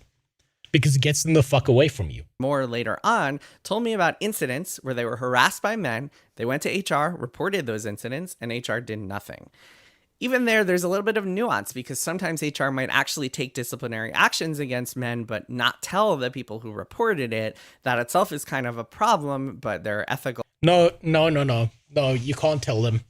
HR cannot tell the person who made the accusation whether action was taken or not, because if they tell the person that action was taken, then this person, if they're a piece of shit, not someone genuinely coming with a complaint, is going to go, aha, so if I do this again, I can get rid of this person. And legal complications there. Regardless, those women came away feeling like nothing had been done. They still had to see some of those same men every day. Sometimes it was their bosses. Sometimes it was people who were above them. It contributed to this feeling overall among again, it's about feelings. Women. And this is a common theme that I've heard, that their issues were not being addressed. And then there was BattleNet. BattleNet, if you're not familiar, BattleNet is the service that Blizzard uses to sell and distribute their games online. And there was a big BattleNet department that incorporated, it was kind of like the tech department, IT department. It had all these reorgs, change of names all the time. But under a guy named Ben Kilgore, who was the chief technology officer, it felt like a frat house. People would take shots during meetings. Again, it felt. And vomit in trash cans. I swear to God, I heard all. The loss of workplace bullying has been a disaster for the working man. Yeah, probably. Probably has been. All sorts of crazy stories about these hazing rituals that people had to go through. Alcohol was such a big problem at Blizzard and overall, but especially in the BattleNet department, that the company actually temporarily banned drinking at holiday parties at one point, and then later said it was instituting a 2-drink minimum. Okay, so where's the proof? Where's the evidence? Because you're just speaking right now. He could be telling the truth. He could just be lying through his fucking ass. It could be a he said, she said situation here. At these parties, because people would just kept getting drunk and causing problems and driving drunk, and alcohol was just everywhere. It was a real problem. If people were driving drunk, then with the amount of people working at Blizzard, or at least in the BattleNet department, it's likely that there are DUIs that could be pulled up to corroborate that, but I'm not seeing any evidence. He's just speaking and again. Kilgore, who ran the tech department, in fact, he was the chief technology officer. In fact, he was being lined up as the successor to Mike Morhaime, the CEO of the company. He was going to be the next CEO of the company, was then fired in 2018 after an investigation into his behavior and allegations surrounding him sleeping with subordinates. He was actually fired for lying to the investigators, according to people who know what happened. According to people who know what happened. So it's third-party information, and it's hearsay, as if there aren't office rumors that are started every single day working in these environments. Familiar with the investigation. The lawsuit, I think it actually missed a lot of important parts of Blizzard's culture that I've explored in my reporting, like the lack of boundaries between professional and personal lives at Blizzard. One, call it a quirk of Blizzard, was that many of the executives there were either dating or married to lower level employees, which led to a lot of uncomfortable situations from the... Wait, so the 2-drink maximum, he misspoke and said minimum, is true and was brought about by a Blizzard employee. So someone complained and that's why they changed it. That doesn't really say anything beyond that, though. Maybe drinking was a problem. Maybe people were drinking way too much. But he's showing no evidence. He's just talking. CEO and multiple people in the C-suite on down. I mean, for example, imagine if you have an issue with someone and turns out they're married to the person who runs Blizzard. What do you do about that? Or like one of the top executives at Blizzard. What do you do about that? That I would believe as well, because we know that Blizzard has an incestuous workplace behavior. That's why Pirate Software got a job there. Another quirk, and I mentioned this in the book, is that several Blizzard employees were open swingers and would have sex parties that they would invite colleagues to. Okay, if they were doing it in their free time, if they were doing it off the clock, then what business is their personal life to you? This stuff, I mean, a lot of these people, it was consensual. It was not something that was people. I didn't hear any stories about people feeling like they were. So he's poisoning the well right now. He's bringing this up, and he's bringing up people's personal lives and personal decisions so he can poison the well. That's what he's doing. Forced to do any of this against their will, but still it contributed to this environment where, again, it just felt like there was no boundary between personal and professional lives. By the way, Blizzard is based in Irvine, California, and a lot of people move to Irvine for this job to work at Blizzard, and so their professional and personal lives wound up intertwined because all of their friends and the people they made and the people they met and hung out with worked for Blizzard. So like every other company on planet Earth. okay? Specifically, they got fired because they were a stupid motherfucker and used to run their mouth off in front of other staff. So when HR was basically trying to chew me out for not being friendly, it backfired. I probably missed your first message, so I don't have context to that. White man using the word culture is cultural appropriation because whites don't have culture. Yeah. How dare he? I bet he'd apologize profusely for that on his hands and knees. So just kind of quirks of the culture that I think contributed to a lot of the problems that women felt like they had to deal with. And then there's the Cosby suite, which has become a lasting sign of Blizzard's debauchery. This idea of this hotel suite that was dedicated to alleged rapist Bill Cosby. It all started in the California lawsuit, which said, I'm going to quote, Afrasiabi was so known to engage in harassment of females that his suite was nicknamed the Crosby Suite after alleged rapist Bill Crosby. Quick side note, the fact that they call it Bill Crosby, I think just kind of shows you how sloppy the lawsuit was. So they made a spelling error. In general, but still. This is the thing I've noticed that a lot of guys like this do, is they will hyper-focus down on not the point you are making, but the spelling errors you made because they can't nonsense the point you're making. Let's get into this. By Afrasiabi, they are referring to a guy named Alex Afrasiabi, who was a company veteran. He was the top director on World of Warcraft for a while, and he was also infamous at Blizzard as someone who was accused of wrongdoing by multiple women, but still managed to stick around. For Play Nice, about nearly a dozen people who were interviewed for the book told me that they had either experienced, seen, or heard about sexual harassment conducted by Afrasiabi. Okay, so if you've got multiple corroborating people going after the same person, that leans more into there's a higher likelihood of it being true. But again, where's the fucking proof? Let's talk about the Cosby Suite, or the Crosby Suite. I'm going to tell you a story from Michelle Morrow, who is an actress and writer who worked with Blizzard, who was connected with Blizzard, would often do hosting stuff for BlizzCon and interviews on camera, that sort of thing. And this story is published in Play Nice. It's something that I reported out over the few years leading up to the book's Okay, so now he's just advertising the book he made. Publication. So it's BlizzCon in the fall of 2013, and Michelle Morrow is out to dinner with Dave Kosak, who's a designer on World of Warcraft, and his wife, Crystal Kosak. Alex Afrasiabi drunkenly stumbles over, and according to Michelle Morrow, he starts hitting on her. Now, just to give you a little insight into the reporting process, when I hear a story like this, I will always try to talk to everyone was there. So Afrasiabi declined to comment, but Dave Kosak confirmed all of the details that Morrow shared and said, backed all this up, corroborated this stuff. So Morrow tells me, I'm going to quote from Michelle Morrow. I hate this guy. I'm starting to hate him a lot more as well. Multiple people said it means nothing to me. They could have coordinated that. They could have. They absolutely could have. It does lean towards it likely being true if you can corroborate multiple stories of the same incident occurring and everyone's got the same plan. But here's the thing, is there's this thing that happens specifically in courts of law where this is why cross-examination is really, really fucking important, right? Because you're trying to get the same details out of two different people. And if two different people have sat down beforehand and said, okay, this is the story. This is what we're going to say. We're going to say X, Y, and Z. And we're going to say it ad nauseum. This is all we're going to say. And we're going to continue. If the stories match up a little bit too much, then what happens is you can tell that they planned it out beforehand. So that's also a possibility here.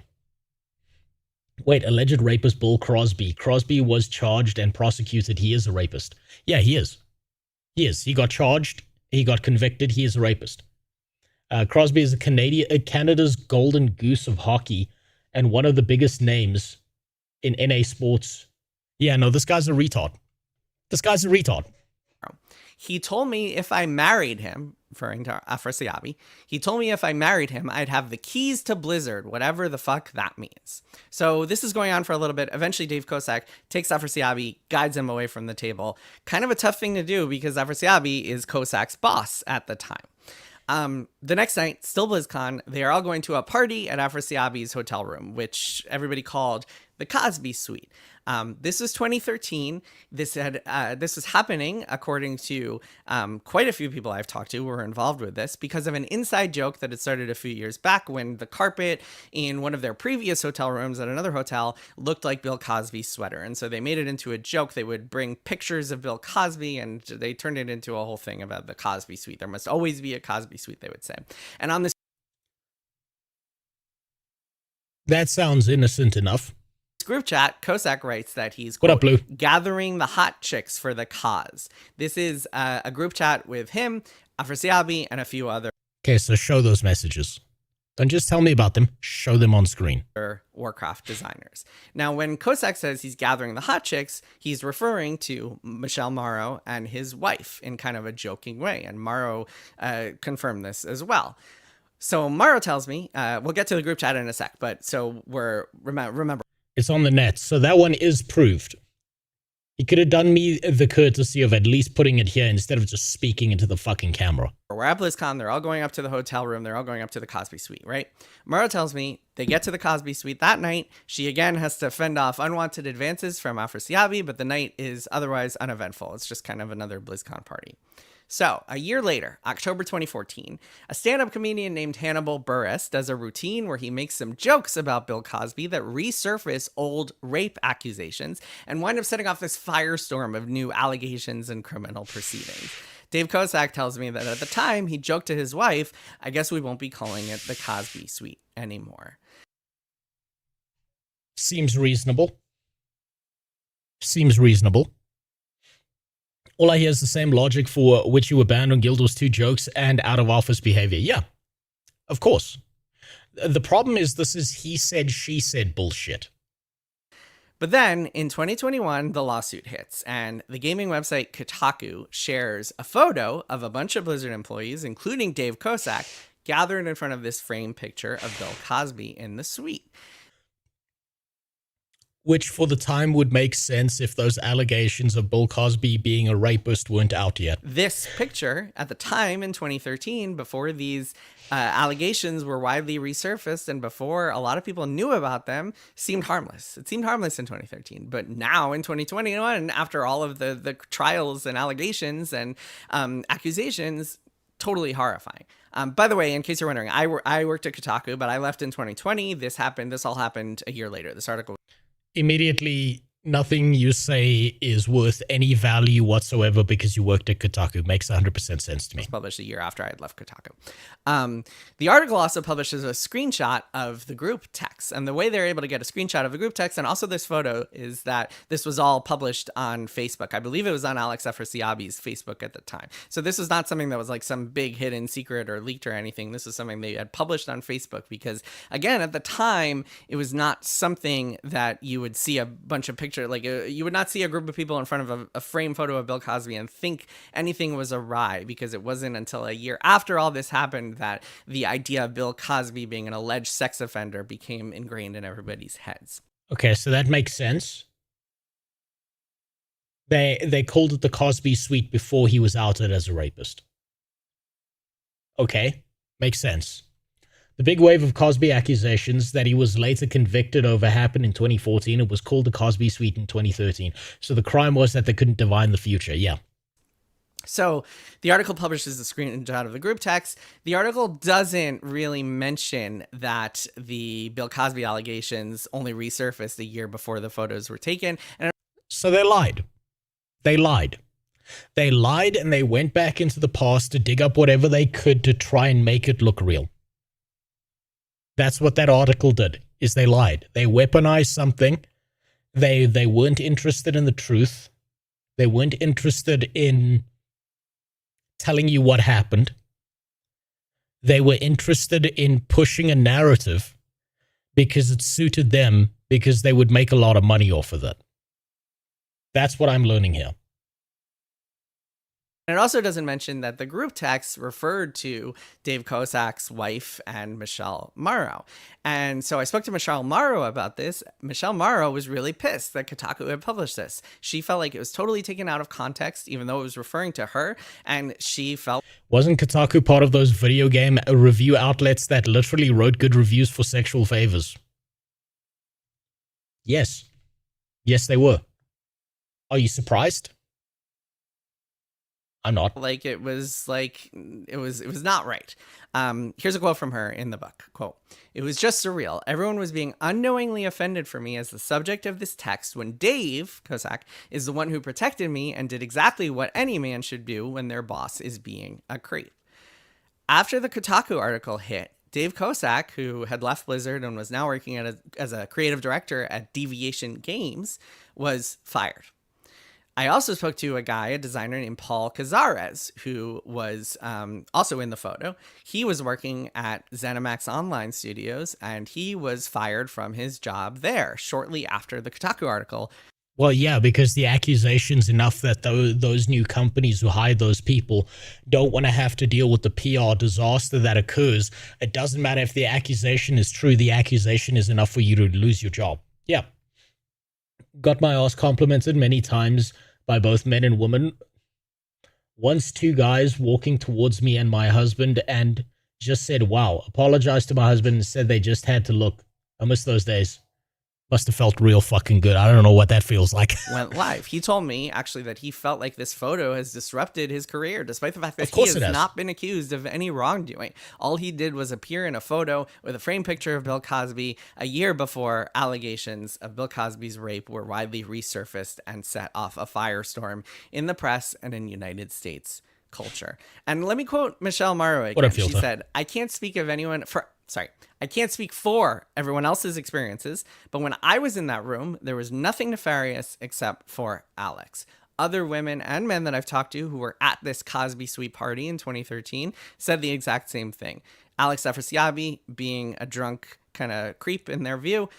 Okay, so at most, you had one really, really creepy guy in the office who had a modicum amount of power, who was wielding that to try and get sexual favors out of people. At most. Nothing else going awry. That's not to say there weren't other issues at BlizzCon, because BlizzCon, I think, was known as a place where a lot of Blizzard employees would get drunk and sometimes there would be wrongdoing and bad behavior. But in this particular case, it was just him, according to Michelle Morrow and other people. So here's the thing about this story. It also, despite the fact that it became this wrong, incorrect symbol of Blizzard's debauchery that everybody got wrong, Kotaku, and then all the other websites that kind of followed it, worth noting, we at Bloomberg at the time pointed out that it was referring to the sweater and that it was not kind of a suite dedicated to a rapist. But besides the fact, the story actually did capture a real problem at Blizzard, which is that everybody seemed to know about the behavior. So it was a lie, but somehow magically that means it's important.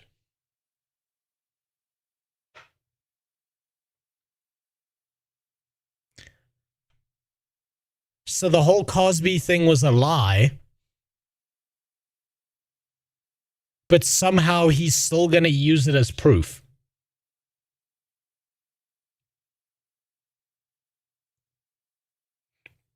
Conveniently glossing over the accusation that they were dragging them into the Cosby suite and raping them.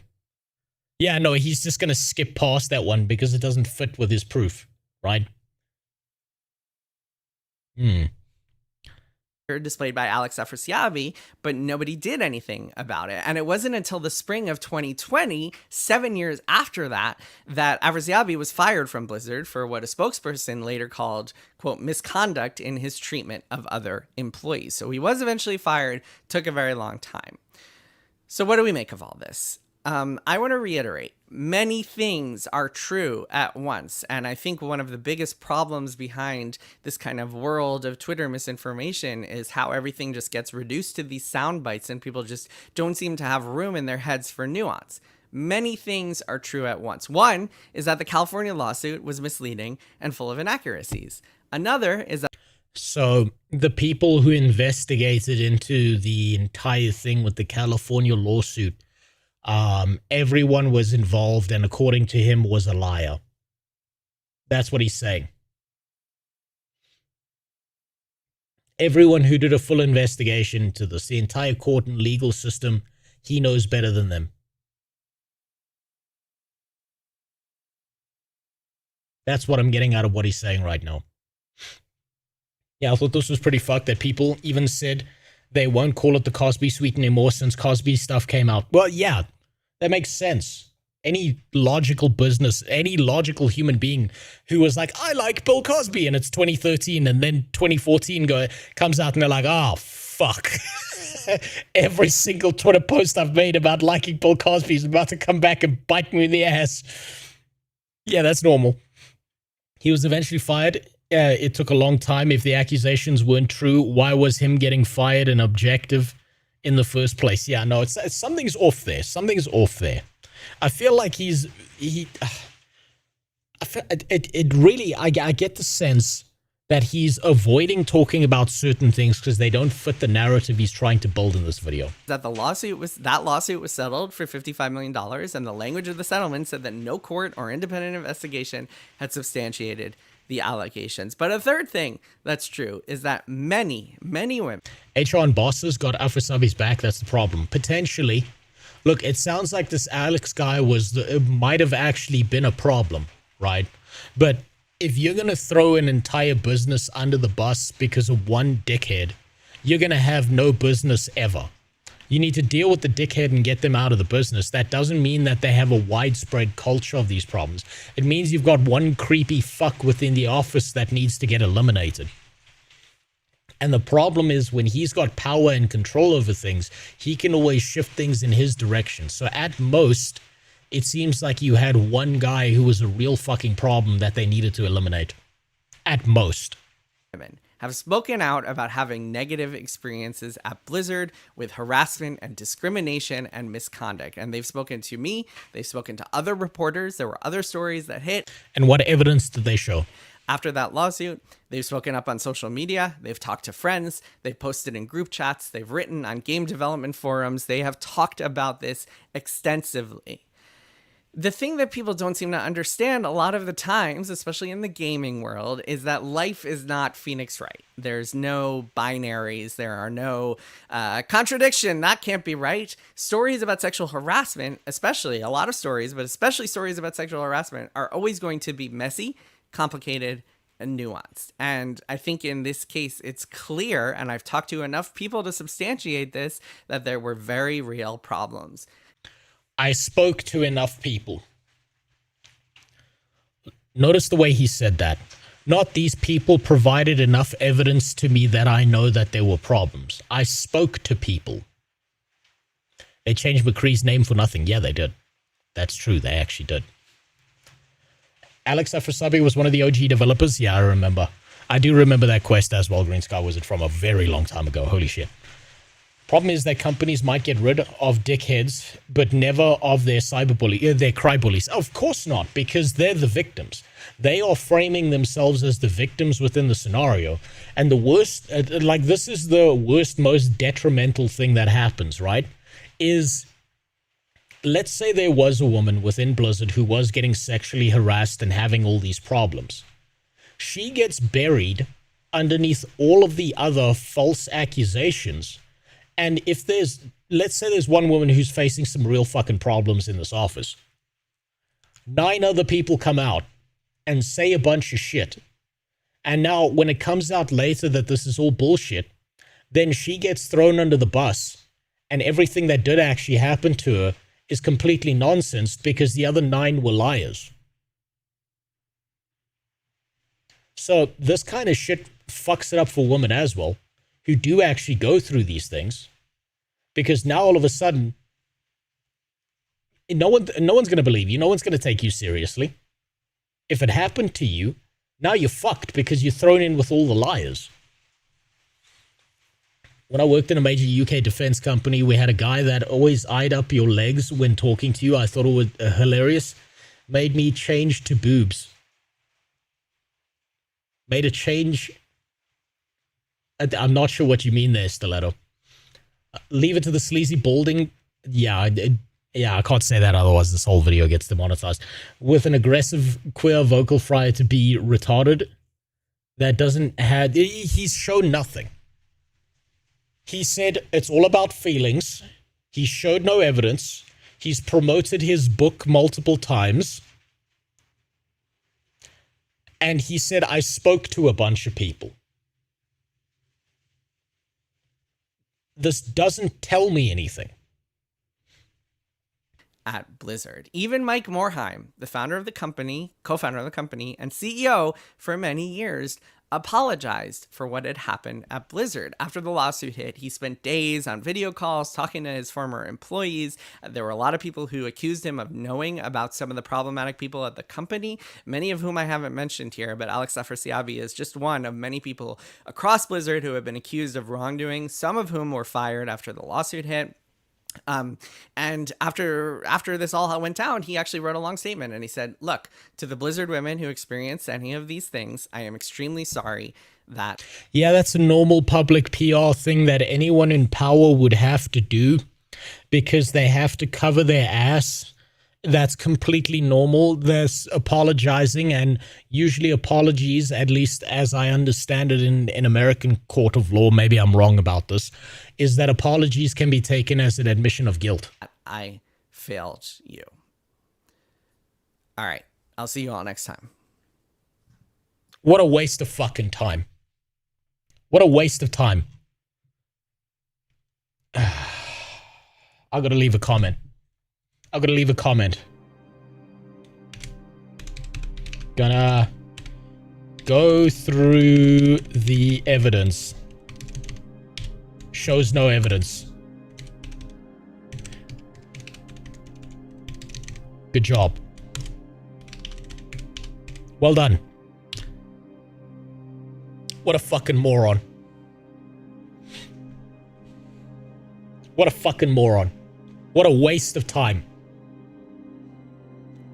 Let's see. Measly Ragebait Twitter journalist versus the mighty One Take Schreier.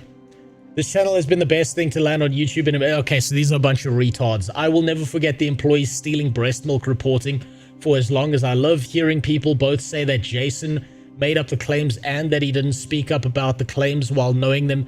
So these are just a bunch of people who are just willing to believe him. These comments are just sucking him off. I'm willing to bet he's deleting any comment that goes against anything that he says. What a fucking moronic waste of time that was. Did sexual assault happen? Yeah, maybe. Did it not happen? Yeah, maybe. All he did was talk about feelings and thoughts. Oh, I spoke to some people. That's how I know it's true. Fucking moron. What an idiot. Jesus, no wonder he was hired to work at Kotaku. What a waste of time. Jesus. I could have gotten more out of just fucking pulling bullshit out of thin air and making it up myself. It way too much felt like for any of this to be credible. Yeah, this is all about his feelings. His feelings on the topic. Fucking moron. Did he did show evidence. His book. Oh yeah, no, I forgot. The articles that he wrote on the subject are more important than the court documents. Forgive me, of course. He is the moral arbiter of what is right and what's wrong. Fucking idiot. What a waste of time. Jesus. Okay, let's see what else there is behind this. Okay, that's the Lalafell lifter stuff. Here we go. California's civil rights mafia. Okay, that's about Gavin Newsom. I don't really care about that. And that's the Twitter post again. Does this have anything to do with the actual thing itself? Or is this going to start veering into fucking politics because it's what's politically convenient for people?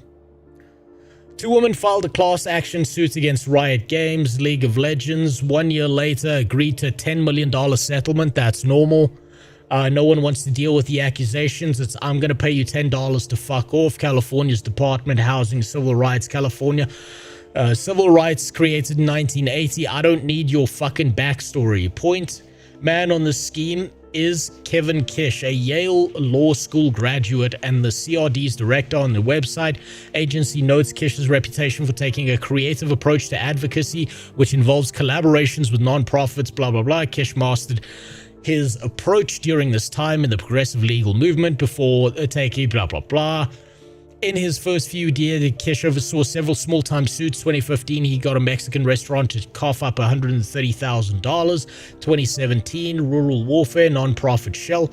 2021, Kish had perfected the shakedown model and picked a new target, Activision Blizzard, the video game giant that owns titles like World of Warcraft and Call of Duty. CRD sued the company, alleging, among other things, that it had discriminated against female employees and cultivated a frat boy culture. According to the criminal referral that we obtained, which was filed by a group tied to former Activision CEO Bobby Kotick, pretext of the department's actions was an earlier federal complaint, which concluded that charging Activision would send a message to the industry as a whole. So basically, it's a shakedown. It's a shakedown. This guy seems determined to weaponize this because it's working to his own benefit. And of course he's going to do that. Considering there's like 4K dislikes and 8K likes, there's no way all the comments were ass-kissing, definitely deleting. No, he's probably deleting anything that goes against his narrative so that he can feel good about it and pretend that he was on the right. But he showed no proof, he showed no evidence, he wasted everyone's time. Fuck, that irritates me more than anything else. Not even one screenshot. Not anything to back up a single one of his claims. At this point, Activision agreed nearly $20 million. Yeah, that's a I'm going to pay you $10 to fuck off kind of thing. Federal statement, CRD continued the... Wait, hold on. Kish apparently wanted to inflict more damage on the company. Wall Street Journal reported that sometime in 2021, CRD estimated that Activision was responsible for nearly $1 billion in damages, an outrageous sum. Despite the federal settlement, CRD continued its lawsuit and the other elements of the shakedown campaign came to life. In November, when the Journal reported Kirsten Grind and other alleged that Kotick failed to disclose alleged sexual misconduct committed against female employees, company stock fell 8%. Yeah, but that's also because they had... You know what? Here's the problem. Here's the biggest problem here, right? You could have had someone who was sexually harassed in this office. And all of it's been buried under all of this bullshit. At the same time, people were so fucking willing to believe this, myself included, because World of Warcraft was turning into a burning pile of dog shit. They couldn't litigate on the court. They couldn't keep their game high enough quality for this to go away. They couldn't figure out how to continually improve everything they were doing. And instead, everyone had to suffer for this.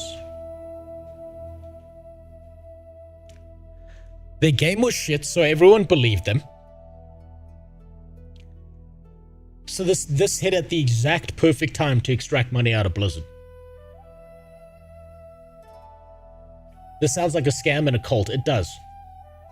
It's California. It's usually a shakedown. I'm willing to believe that. Do I think that sexual harassment happened within Blizzard? Absolutely. Abso-fucking-lutely, I believe it. You can't have a company that big without having a few fucking freaks in there who deserve to be ejected from the position and completely fucking destroyed. 1,000,000% that's happened.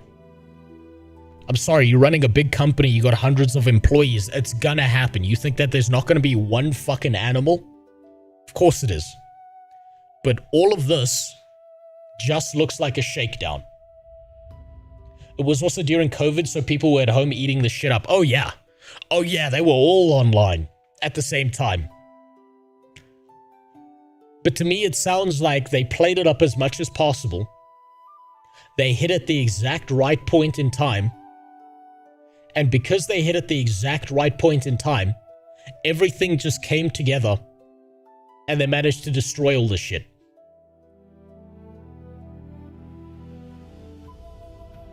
This article, all this really tells me is that this Kish guy has it out for going after these companies because he knows that they will pay him to fuck off. That's all that this tells me. Wasted more time than a Final Fantasy XIV side quest. You're absolutely right. Let's see. Are there any updates on YouTube? Let's see. Blizzard.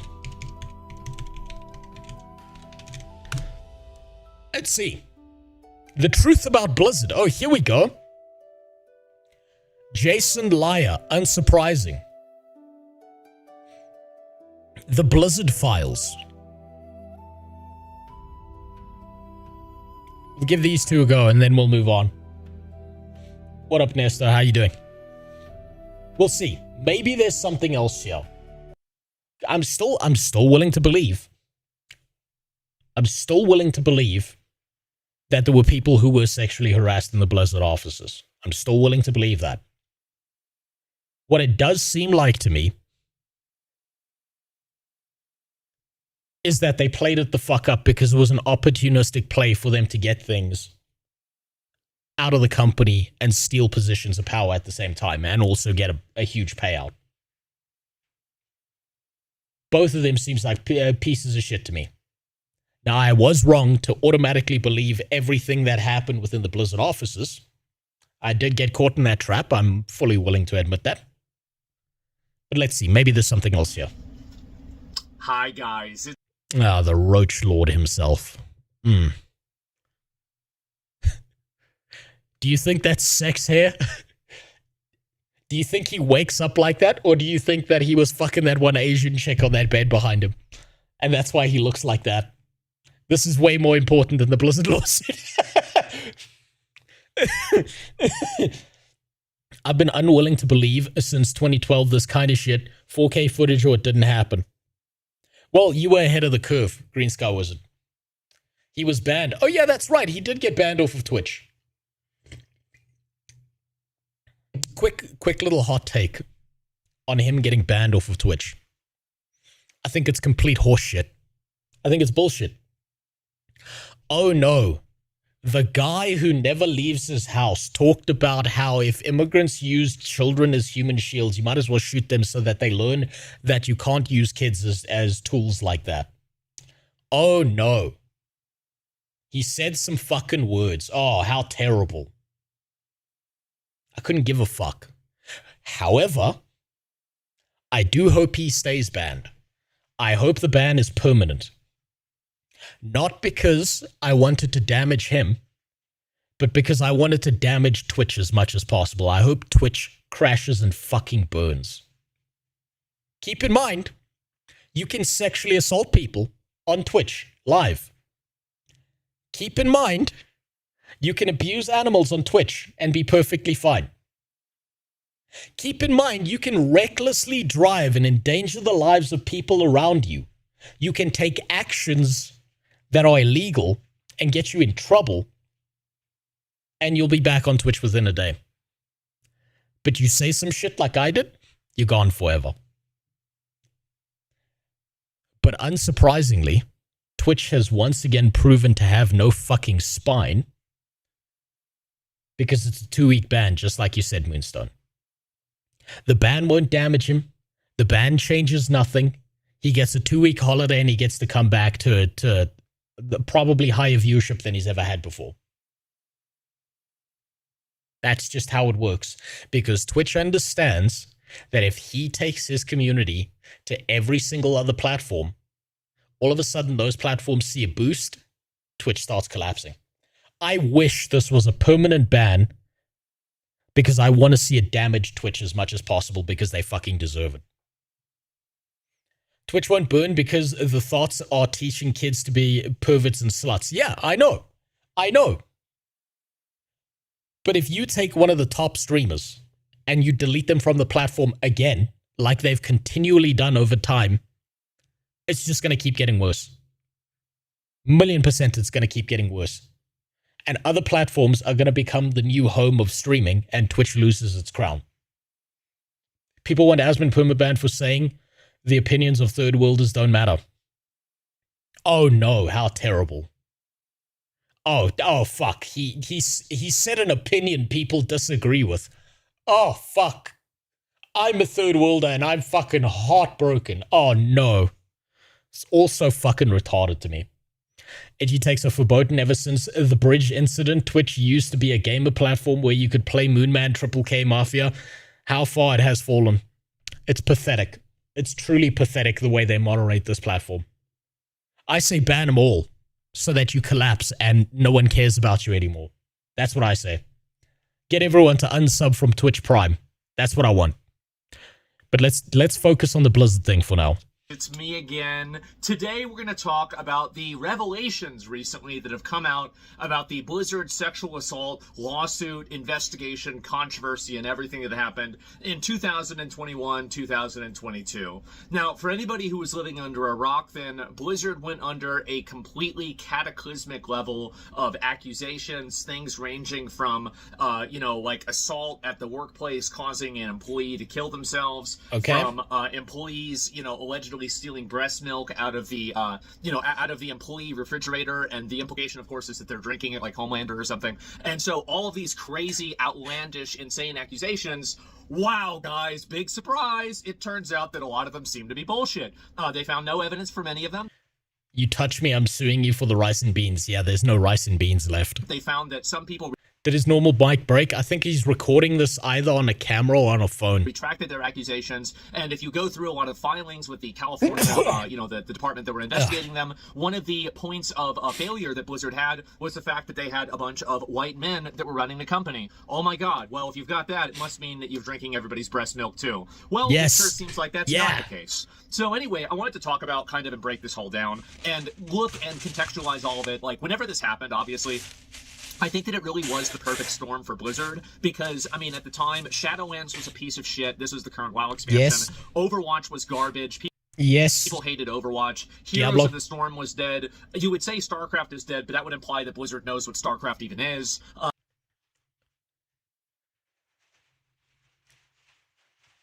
Oh my god, he's right.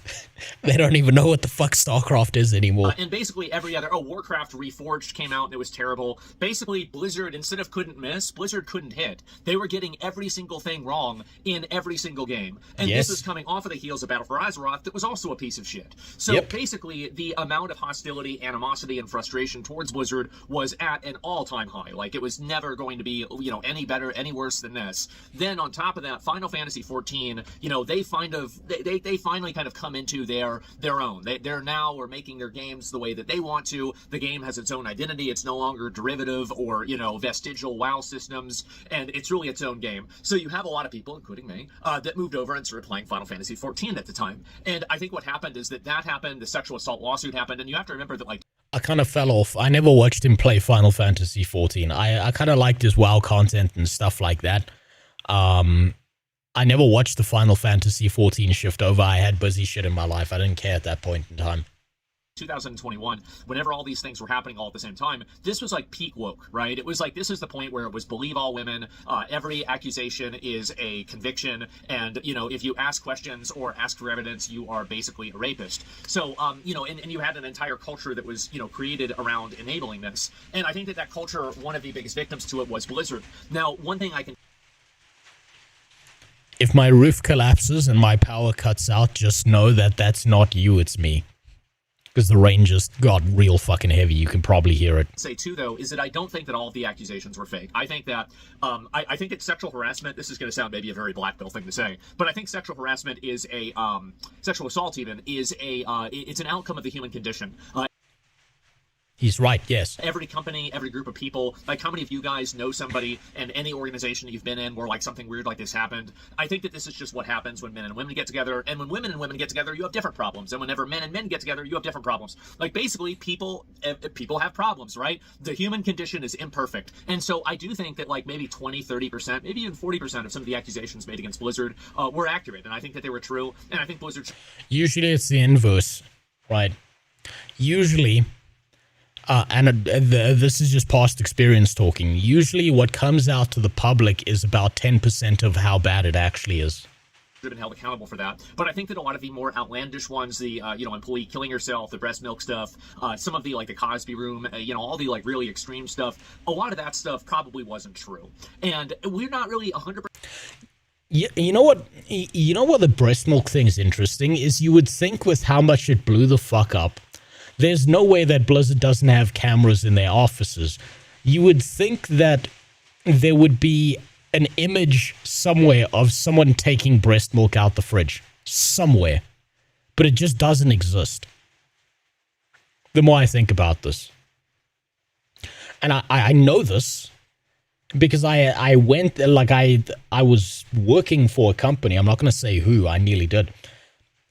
And I had to review certain footage and shit captured by their in-office cameras. And one of those in-office cameras had a manager trying to shove his fingers inside of a woman at her work desk.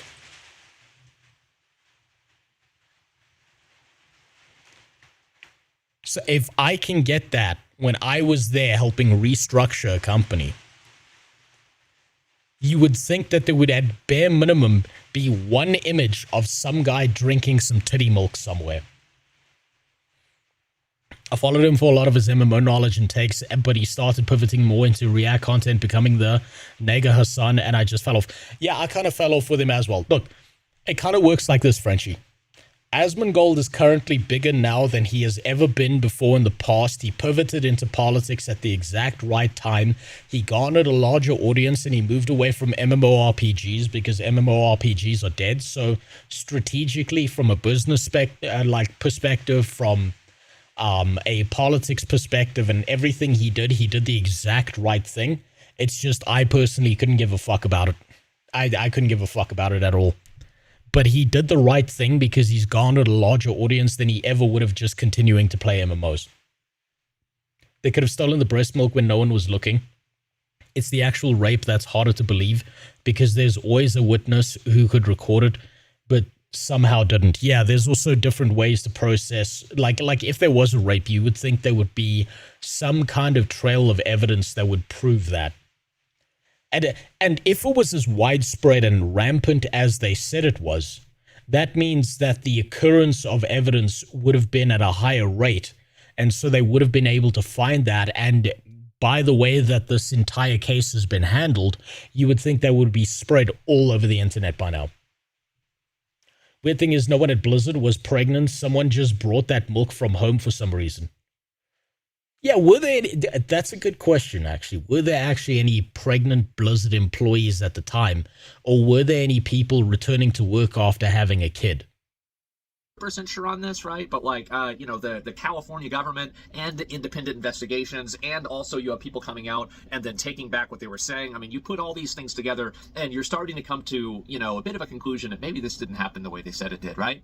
And so if there's literally no evidence that can be found by anybody, including the government, because you've got to keep in mind that an independent investigation, I don't want to go too far off in this tangent, but it's important to keep in mind, an independent investigation does not have the power of discovery. They only have the power of basically, surrender.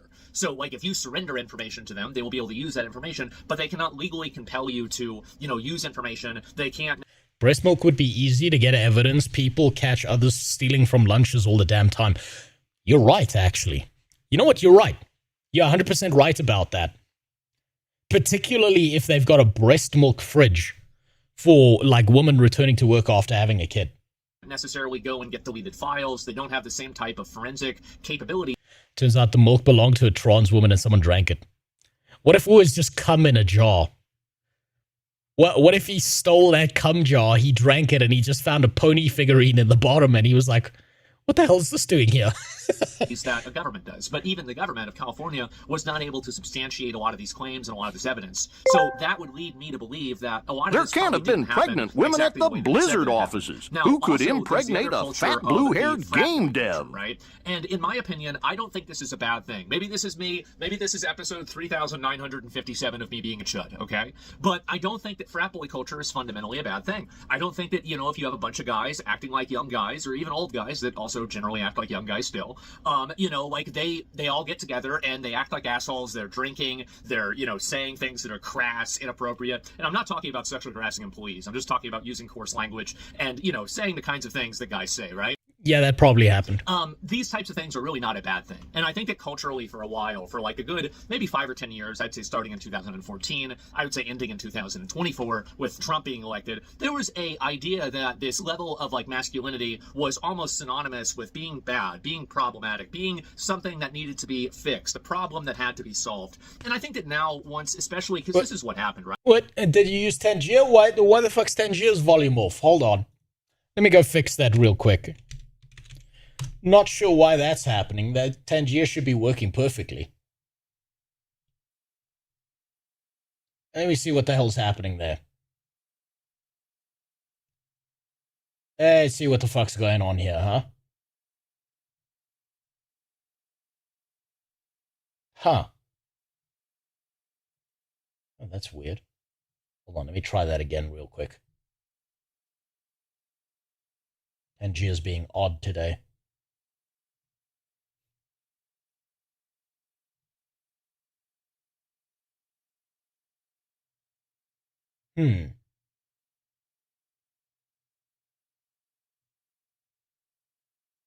I'm being told that it's a skill issue, just don't die. Oh, there it is. Okay, fuck you, dude. God damn it, I should have known. What was the other one? I missed one. What was this? There can't have been pregnant women at the Blizzard offices. Who could impregnate a fat blue-haired game dev?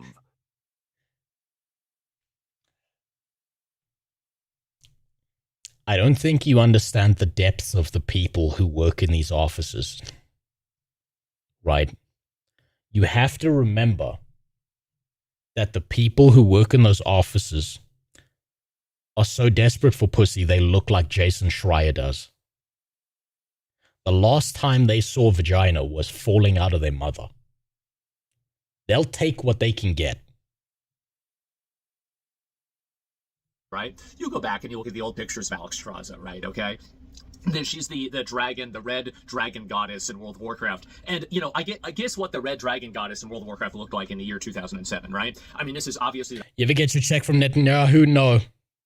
I'm just going to have to be mad at the Jews from now on instead. The hottest fucking chick with a chainmail bikini. Then they remake her, obviously, for Dragonflight, and this came right off the heels of this big sexual harassment lawsuit. And, you know, now she's wearing way more clothes. She's, like, totally toned down. Boobs are smaller, you know, all these things. And I told people, I was like, listen, guys, like, let's be a little bit pragmatic here, okay? Do you really think that they're going to, right off the heels of all these allegations, and also in the cultural climate, the main box art character is a big titty, pretty dragon girl with a chainmail bikini? Do you really think they're going to do this? No, they're not. It would be incredibly based if they did, but it did not. It would be based as fuck. Maybe people would still love World of Warcraft if they did. Happen, and it never would have happened. So it seems like this was a hit job that was done by a lot of the HR types. I think it was done also by, you know, people that are in, like, Blizzard was always, I mean, let's be real, guys. Blizzard was a chud company. It absolutely was. They made games for chuds, and it was fucking amazing. We had an incredible 20 years, didn't we? It was great.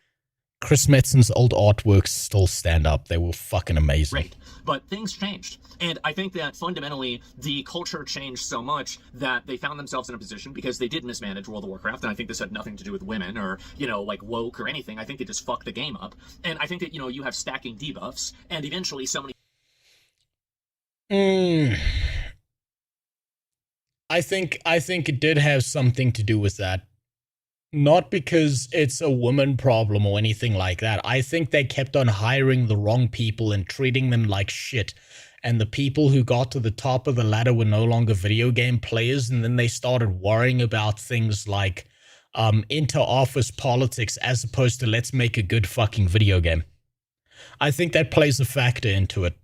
I think if you're not willing to look at the shift in focus away from the video game and into, we should be doing this in the office and we need to be doing that in the office, it's not a full look at the picture.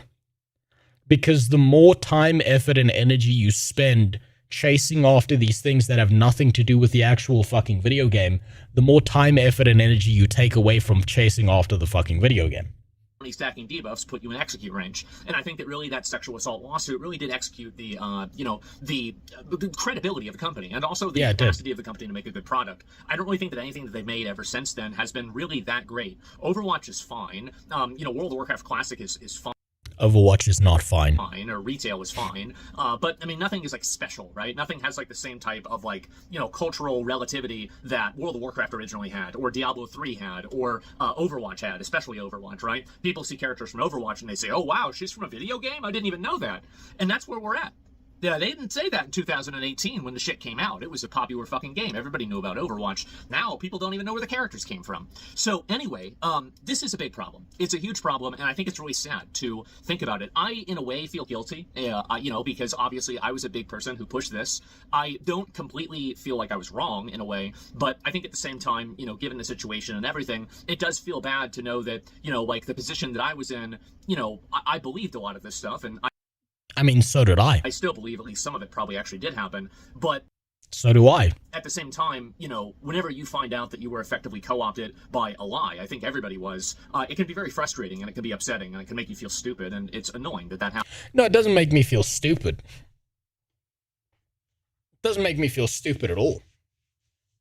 Because I understand why I believed it. Sometimes you get things wrong. That's life. You can't get everything right. In the Chud timeline, they throw those accusations at Blizzard, and 1 week later, there's a special event where every female character is permanently stuck in a bikini. You're trying to turn this into that one anime beach volleyball game here, Green Sky Wizard. How does he have such a shitty mic? Isn't he turbo rich? He's lazy. That's why. He doesn't give a fuck. He can do whatever the fuck he wants. If you're turbo rich, you can live however the fuck you feel like, and it doesn't matter what anyone else has to say because their opinions are invalid because you've got money and they don't. Happened. And I think that fundamentally now, one of the worst things about this is, I think this is the worst problem, is that whenever one of these big controversies happens, and then it manifests into effectively nothing, and it's even recanted and taken back, I think that what that does is it poisons the well for future survivors, for future victims, to be able to come forward and talk about bad experiences. Yes, absolutely, because now no one's going to believe anyone that this shit does happen to because, this is just more of the same shit as before. This is the problem with false accusations, is it fucks up women. It fucks up women who actually go through this shit. Ruins their lives. Because now, it's not, he sexually assaulted me. It's, yeah, but did he? Did he? Or are you just being full of shit, huh? That they had. I might be a chud, I might be an asshole, I might be a bit of a sexist, but I don't think anybody should expect to go to work and be sexually harassed. I don't think anybody should expect to be touched without their consent, and I don't think that any of those things shouldn't warrant you getting fired. I think if you treat a person that way, if you invade a person's personal space, if you grab them in a way that's inappropriate, I think you need to leave the company. That's just not something that we do in civilized Western society, and I think that that's been the case for a really long time. Not just leave the company, but if it's proven that you did this shit, if there's evidence that you did this shit, you should be facing jail time. Maybe castration. And that's a good thing. But at the same time, I think that you need to draw the line and understand where a mixed signal or maybe an accusation isn't necessarily the truth necessarily, right? I'm not saying it isn't always the truth, but sometimes it's not. And so I think that really this should give people another reminder to trust but verify. It's important to make sure that we listen to what people who are, potential survivors or people who are, victims of these types of behaviors, we have to listen to them and at least to a certain degree understand what they're saying to be potentially true in order to investigate and figure out whether it actually is. But at the same time, I think that especially then, and even now, we need to take ourselves away from the perspective of just looking at it from the dimension of, okay, well, this person said this, let's take it with zero evidence, right? And whenever you really go back and you think about it, and this is something that's important to keep in mind, what evidence really was presented? What evidence was really out there that Blizzard had all these huge problems?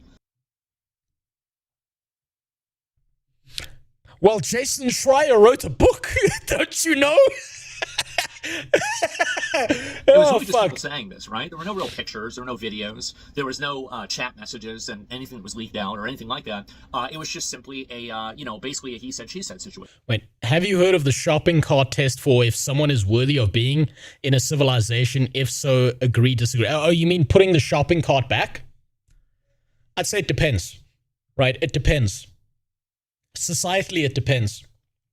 And I'll tell you why. In my third world nation, we don't have alarm systems. We don't have any of that shit. When you park your car in a parking lot, there's usually a guy in a yellow vest who's a car guard, right? And he's there to prevent anyone from stealing your cars and shit. When you get to your car and you take all your shit out of the shopping cart, right? Not that anyone can fill a shopping cart anymore with stuff. What you do is you leave the shopping cart to the side because what the car guard's going to do is he's going to take the shopping cart back, right? And when he gets back to you, then you can give him like some of the coins and shit that you've got in your wallet and stuff. And it feels to him like you're justifying his position there, and you feel like, okay, he's done me a service, so he should get paid for it, right? So there's a societal kind of cohesion there that happens, at least in my country, where it's like, it's part of his job. Don't do his job for him. He wants to do it, and he's doing something good for everyone else, right? So a lot of the time you would leave it on the side, and he would show up and do that. And so, like, you kind of don't want to fuck the guy over because he's trying to do something good. At least he's not out fucking breaking windows and puncturing tires and being a fucking animal. The guy's trying to do something good, and you got to respect that to a degree. Now, if you live in a country where that's not happening, where you got to take your own shopping cart back, where there are no car guards and stuff, then yes, I think it's not really like a thing. It's like a key indicator, right, of whether someone's willing to behave civilized or not. I don't even use carts. I got the reusable bags. They carry the shit. Same. I don't use shopping carts anymore unless I'm like carting my kid around in a shopping center because I can't get it a whole fucking stall because 2-year-olds want to run off in every goddamn direction they can. So he's a trolley boy, but gayer because he exists to stop robberies, but probably not.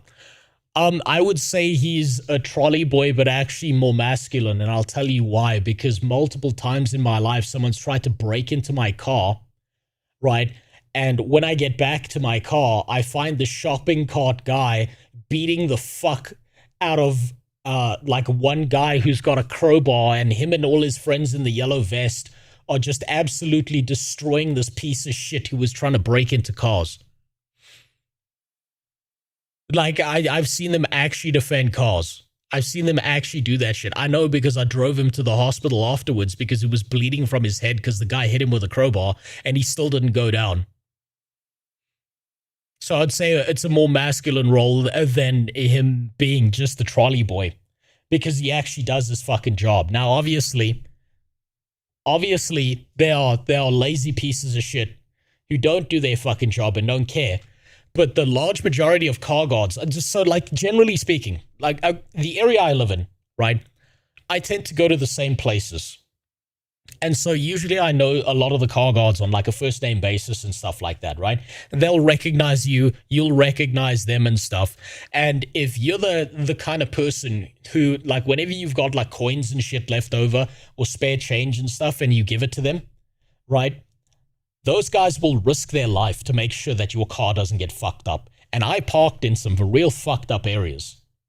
And it's happened multiple times. And I've seen it happen to other people as well. There was even a case in South Africa a while back where one of the car guards saw a woman getting hijacked.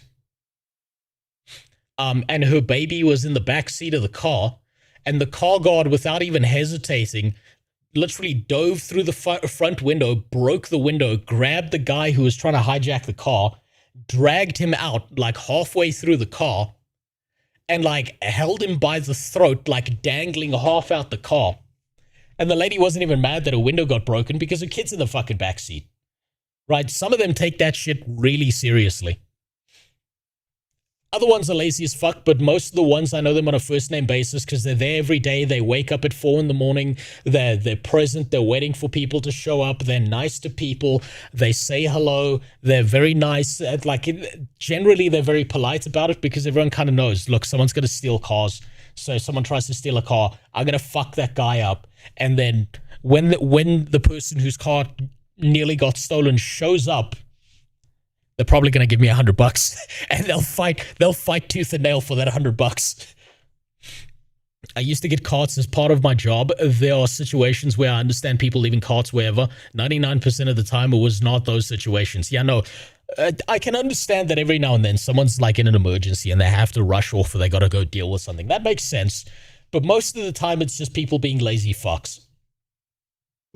And so I think that what happened now is that, like, we've had that happen, and now there are people that come forward and they do say, like, hey, I was taken advantage of, abused, etc.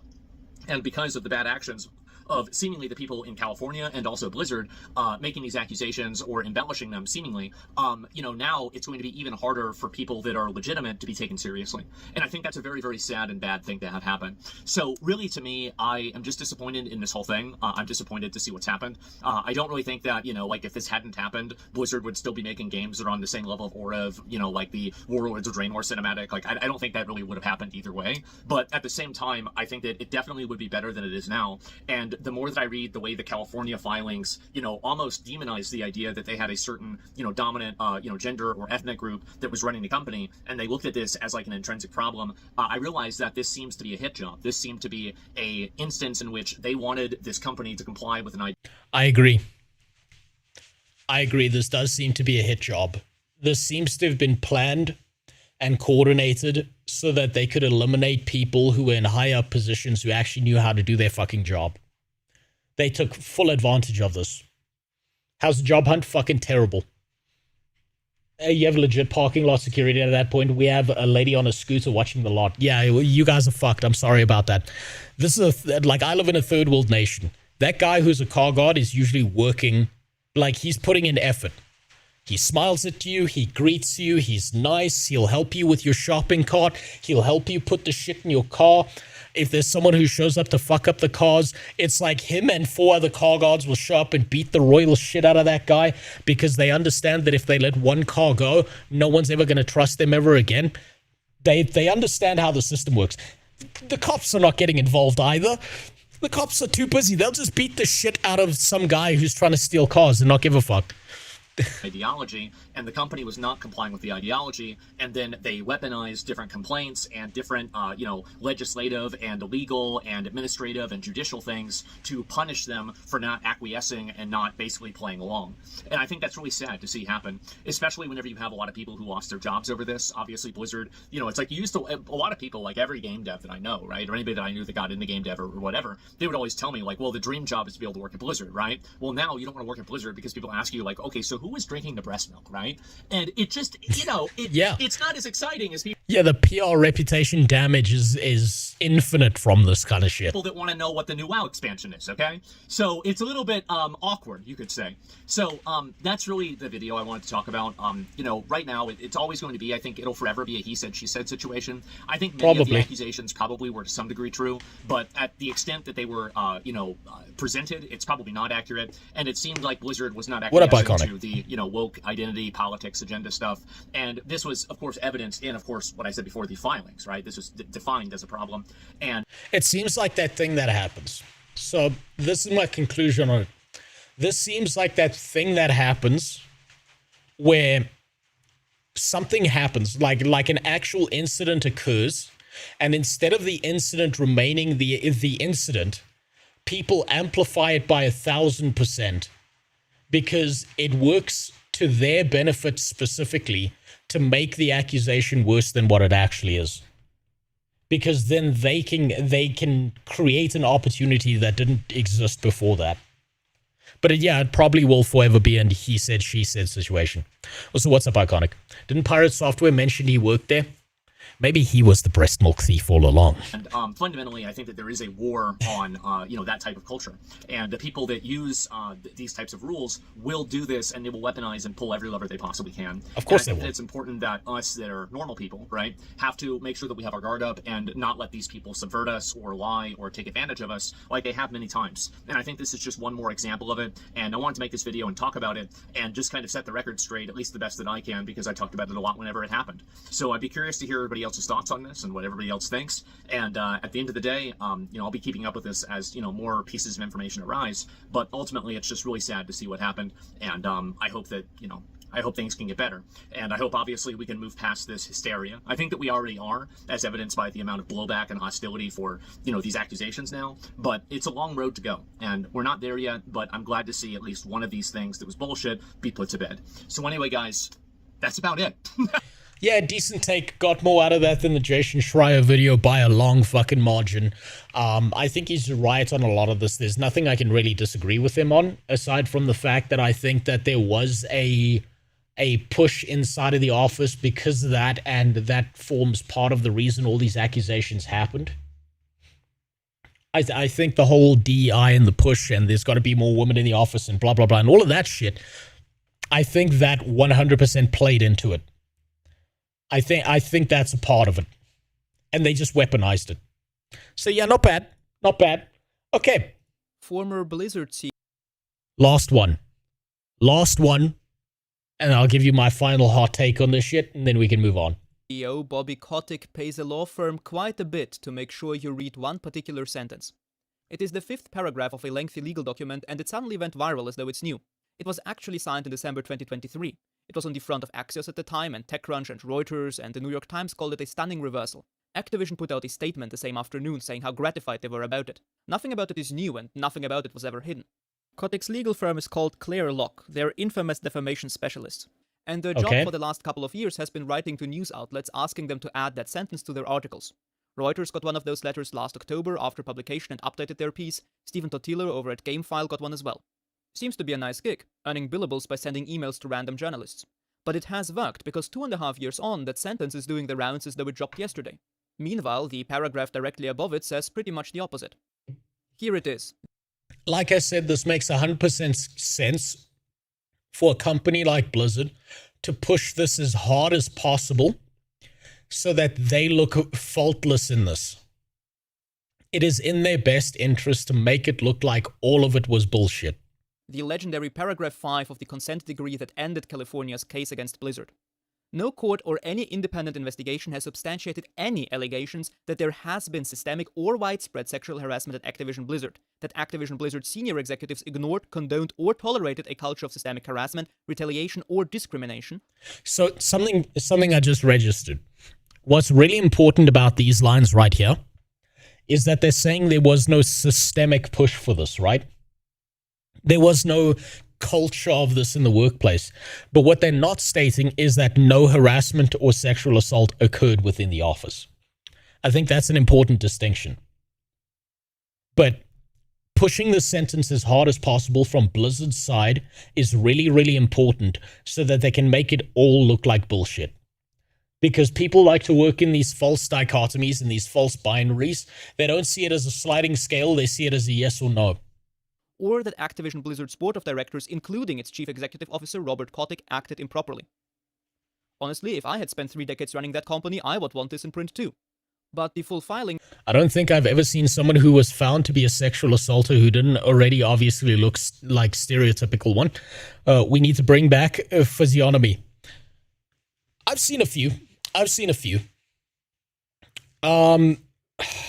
It's not common. You might be onto something. In that most of them do look like they do that shit. Let's be honest, they do. But I have seen a few who feel like they can get away with anything because the rules don't apply to them because they look better than everyone else and therefore they are above the rules. I have seen a few cases like that. It's 40-odd pages. If you enjoyed context, you could get through it over a coffee, but reading is boring, so we usually only get Twitter posts.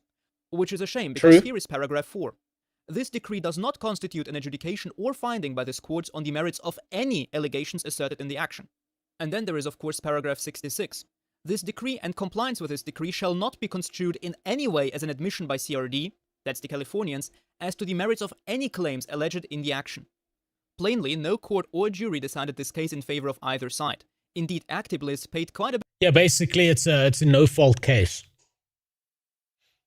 That crooked closed mouth smile is a dead giveaway once you see it. Okay, yeah. I'm not going to argue with you on that one. Yeah, I've seen that. I know exactly what you're fucking talking about. A bit to settle it without a trial. And all these paragraphs are true at once for a fairly boring reason. Multiple agencies did investigate, and both of the agencies involved did make findings, but what never happened was a court testing those competing accounts through a trial. That is what a settlement buys you out of. Paragraph 5 is not a verdict as much as it is a description of the absence of one, which raises a perfectly reasonable question, namely why the state of California would ever sign a thing like that, even when they get settlement money. And I will get to it, I promise, but the answer only makes sense once you know what actually happened, so bear with me. Because I suspect nobody really remembers what kicked all of this off. After all, people are treating 3-year-old court documents as new. So after a bit of reading, here is the context. In California, the head of the civil rights agency can open what is called a group or systemic investigation on his own initiative if he thinks there is a pattern. In October 2018, the director filed such a complaint against Blizzard Entertainment and amended it twice that year to pull in Activision Blizzard and Activision Publishing as well. What it alleged at that stage was fairly dry. Discrimination against female employees on the basis of sex, failing to hire or promote women, paying them less for the same work, failing to take reasonable steps to prevent discrimination, harassment, and retaliation. At the same time, the federal agency, the EEOC, was running its own investigation into harassment at Blizzard specifically. Then July... What does random video game footage have to do with this? He had nothing else that he wanted to put there while he did the voiceover. Usually, this used to be a trend, particularly with someone, if you remember, that Leafy guy. He used to put video game footage while he spoke because he didn't have anything to distract the viewer. Think of this as the proto version of the YouTube Shorts, where you've got some fucking mobile game playing in the background while you listen to a Reddit story that absolutely definitely happened and wasn't typed up by an AI. 2021. California sues publicly, and this filing is not dry at all. It's actually quite unprofessional. It alleged women were about 20% of the workforce, while going off on tangents about women and girls making up... Is this the equivalent of a guy running on the train tracks? Yes. ...almost half of gamers in America, which is a figure that only holds if you count mobile, and that is not what anyone means when they say the word. It alleged a culture of what it called cube crawls, drinking, and harassment that supervisors knew about and did not stop. Apart from grandstanding, it named two people, a senior creative director in World of Warcraft and the president of Blizzard, the second for allegedly failing to discipline the first. Activision denied all of it and has never stopped denying it. Their line at the time was that the description was distorted and in many cases false. Following California's lawsuit, something important to bear in mind happened. More than 2,000 of the company's own employees signed an open letter rebuking their employer's response. Following that pressure, Blizzard's president was gone inside a fort... Well, yeah, because they have the incentive to do this. Whatever you make of the state's filing, the reaction inside the studio was probably not manufactured by political operatives in Sacramento. Now the cast, because almost every bad take about this comes from people merging 4 separate proceedings into one imaginary trial. There are 2 governments in this, which is the single most important thing to grasp. The United States has federal employment law, Title VII, enforced by the EEOC, litigated in federal court. California has its own law stacked on top, the Fair Employment and Housing Act plus a State Equal Pay Act, enforced by California's own agency in state court. That agency was the DFEH until 2022 and is now the CRD. Same agency under... None of this that he's saying so far indicates that this was a widespread problem, because if it was, this would have come up in any of these lawsuits. Under a different name, I'll just use state. This matters because California's laws are considerably more protective of workers than the federal ones. From 28... What do I think is a more breeding ground for the dead internet theory, X or Reddit? Definitely X. It's definitely Twitter, because you can monetize off of Twitter. 2018, both agencies were investigating Blizzard simultaneously, and in December 2018 they signed an interagency agreement. The feds take harassment and retaliation, the state takes pay and promotion. Now, as anyone who worked in state bureaucracy will tell you, such agreements are pretty much worthless, just as this one turned out to be. Keep it in mind though, because the state then went and sued on harassment anyway, the area it had agreed the EEOC would lead on. 2 months after the Californians went public with their lawsuit in September 2021, the federal agency announces a settlement. $18 million from Blizzard, covering sexual harassment, pregnancy discrimination, and retaliation, and it files the lawsuit and the settlement on the same day. The Californians were pretty unhappy with that, because in the state's telling, the feds had negotiated that deal with no state input at all in a matter the 2 of them had agreed. Like I said earlier, that's just Blizzard being like, I'm going to pay you $10 to fuck off. I don't want to deal with this. To split. And the release attached was broad enough to wipe out California's own claims under California law. The state also argued the decree might permit or even require the destruction of evidence it needed for its own case. So 2 government agencies who had spent 3 years investigating the same company together ended up in federal court fighting each other over whether the feds got to settle with Blizzard. California tried twice to force its way into the federal case and was refused both times. It asked for a stay from the... Ooh, this does look like an extortion ring.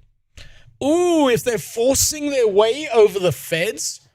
Ooh, that's a we want this money kind of shit. District Court and the 9th Circuit, and was refused there as well. Its appeals never got a ruling either way because it eventually dropped them as part of its own settlement 2 years later.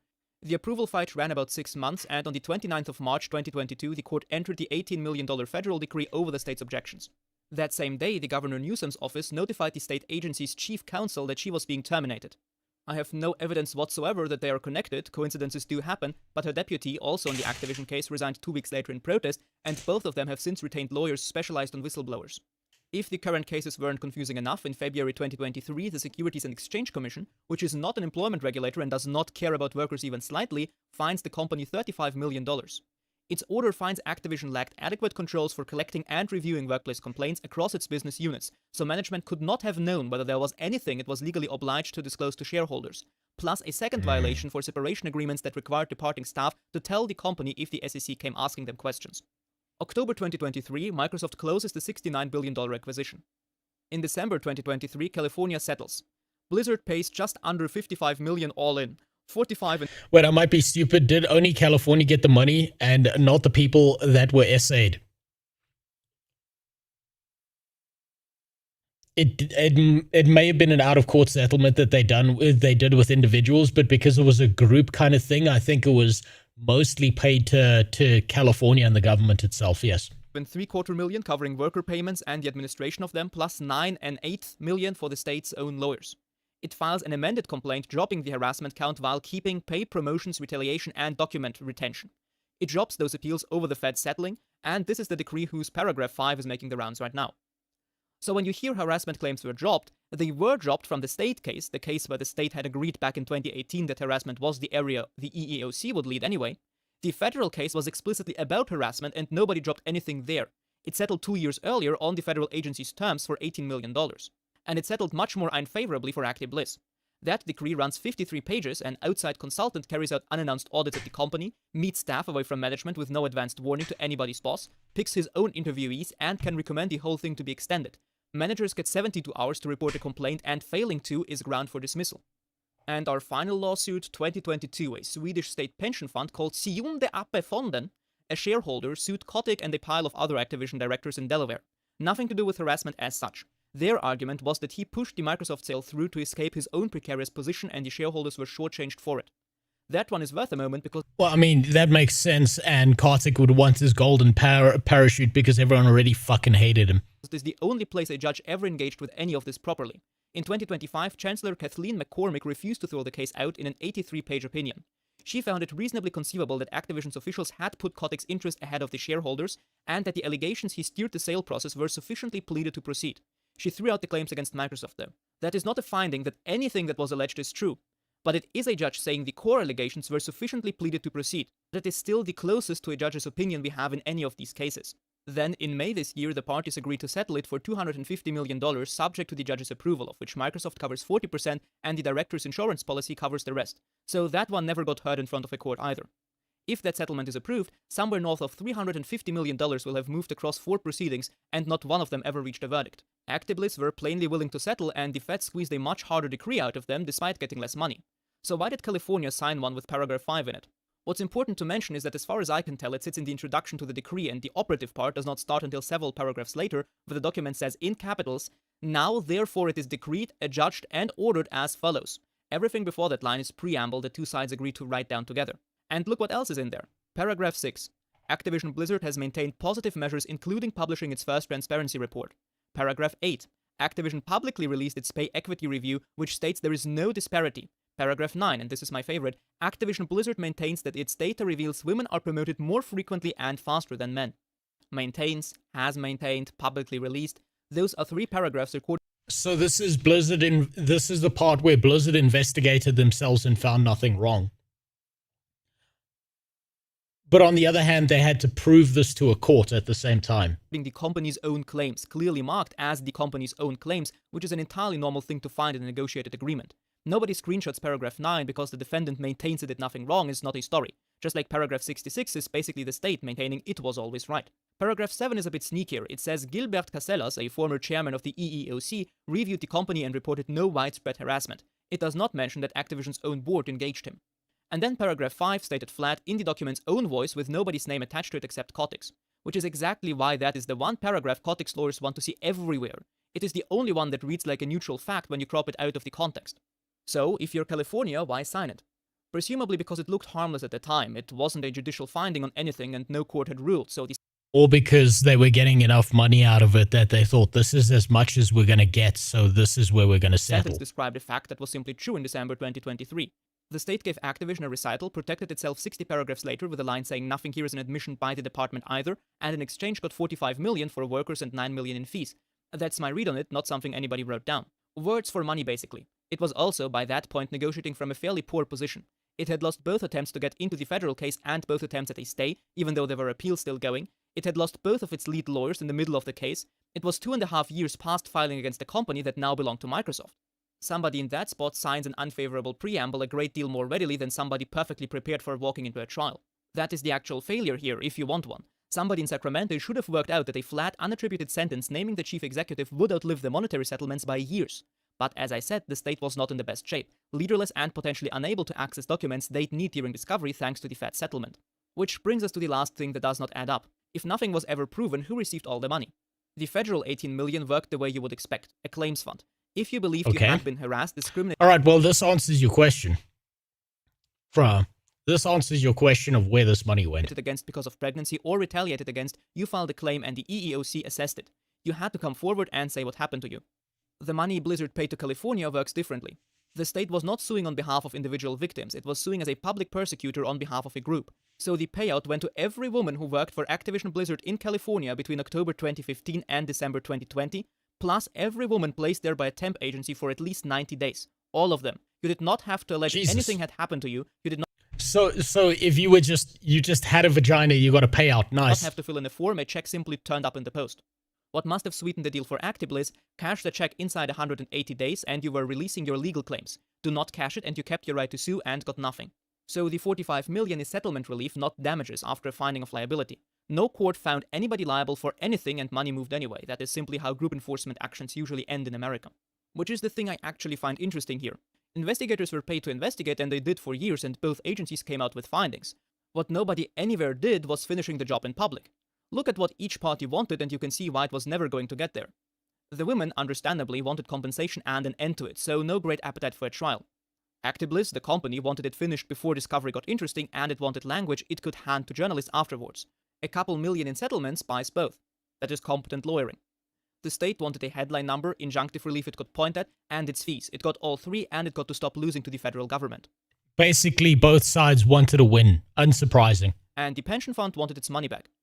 As an interesting aside, what their filings show is that the harassment material was very useful to them, not as a claim itself but as leverage. My read is that they had identified an obvious Achilles heel in the dispute. Allegations Activision and Kotick very much wanted out of this world, which could therefore be used as negotiation pressure while pursuing a favorable shareholder settlement. That is not extortion, it is just litigation. If your opponent has a pressure point relevant to the case, you use it. In February this year, AP7's own attorneys told the Delaware court in writing that paragraph 5 did not mean what Kotick's people said it meant. Their words, it is not a finding that there was no widespread sexual harassment at Activision, but only that there was yet no court opinion or order.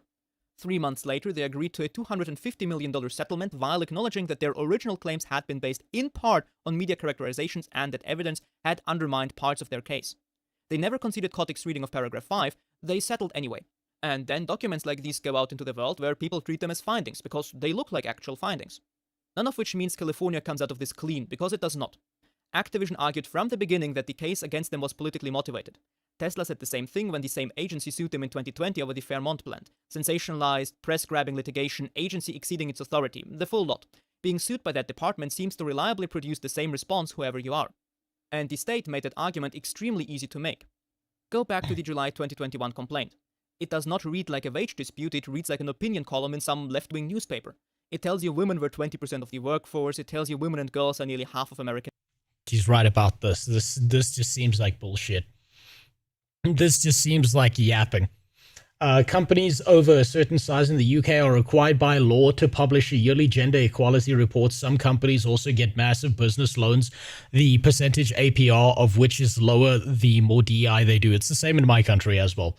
They call it the previously disadvantaged fund, but what happens is if you're... So this is specifically meant for addressing like the problems with apartheid and shit, but here's the problem. If you're a highly intelligent, highly capable, highly functional black guy, and you are going to go get hired at a company, what happens is or let's say you're starting a business, there's supposed to be business tenders and loans and shit that you can get from the government specifically for that purpose.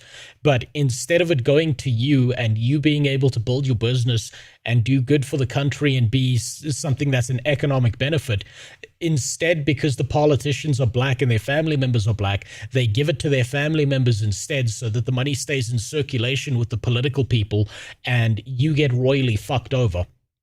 And you can look into this, like we've got this massive problem in South Africa where the people who should be benefiting from these kinds of things, who have the capability and the talent and the skill to improve the country, instead fuck off to a different country and go live their lives there and go get employed there because they see none of that benefit because the entire government is corrupt and steals all that money and keeps it within their own family.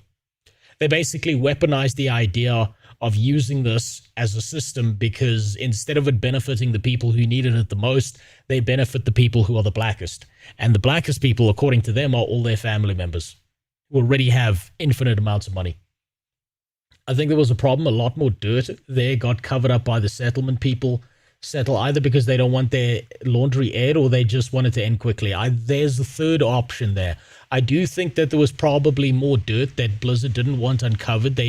But I think they more did it from a PR element and a PR perspective because you don't want this shit running through the courts for years at a time and people getting monthly updates on what the fuck is happening and then some new shit gets pushed into the media. A PR damaging side of this is that it would probably destroy the entire company, tank their shares way more than 8%. Microsoft could pick them up for pennies on the dollar and own that company for next to nothing because they've ruined their reputation. And if you can say under new ownership, then you can get away with not having to deal with the problem because no, we're the good guys coming in to take over this company and fix everything. So I think there's the PR element, right? There's probably other shit that they didn't want uncovered. The people accusing them could weaponize it against them as much as possible and push it God, the guy's a fucking moron about a lot of things, right? But if you've ever read anything by Noam Chomsky, one of the things he said is that if you're going into a negotiation, the very first thing you do is you make your demands as unreasonable as possible because then they're going to move towards what you actually want, right? So from one side, you've got the most unreasonable demand possible. On the other side, you've got people who don't want more shit uncovered that probably happened and that was settled quietly. And so you've got two shit-flinging sides fighting against each other. And gamers, while the industry still caters to men, none of that is cause of action. It is framing in a legal document that needed none of it, written by an agency that must have known exactly how it would land, and it is a large part of why this stopped being an employment case about potential wrongdoing that every gamer could be concerned about and turned into a political quagmire the moment it was filed. Oh, one more random fact I remember from researching this. An Activision board member gave $100,000 to the Californian governor's anti-recall campaign. There is no evidence that donation influenced the Activision case or the firings of the state prosecutors, but make of the optics of... Yeah, of course it didn't. Yeah, no.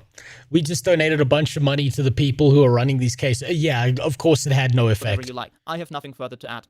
If you came into this expecting a villain, I am sorry. There isn't one. Or... No, there are. There's two villains. Rather, there are at least 5. Pretty much everyone involved.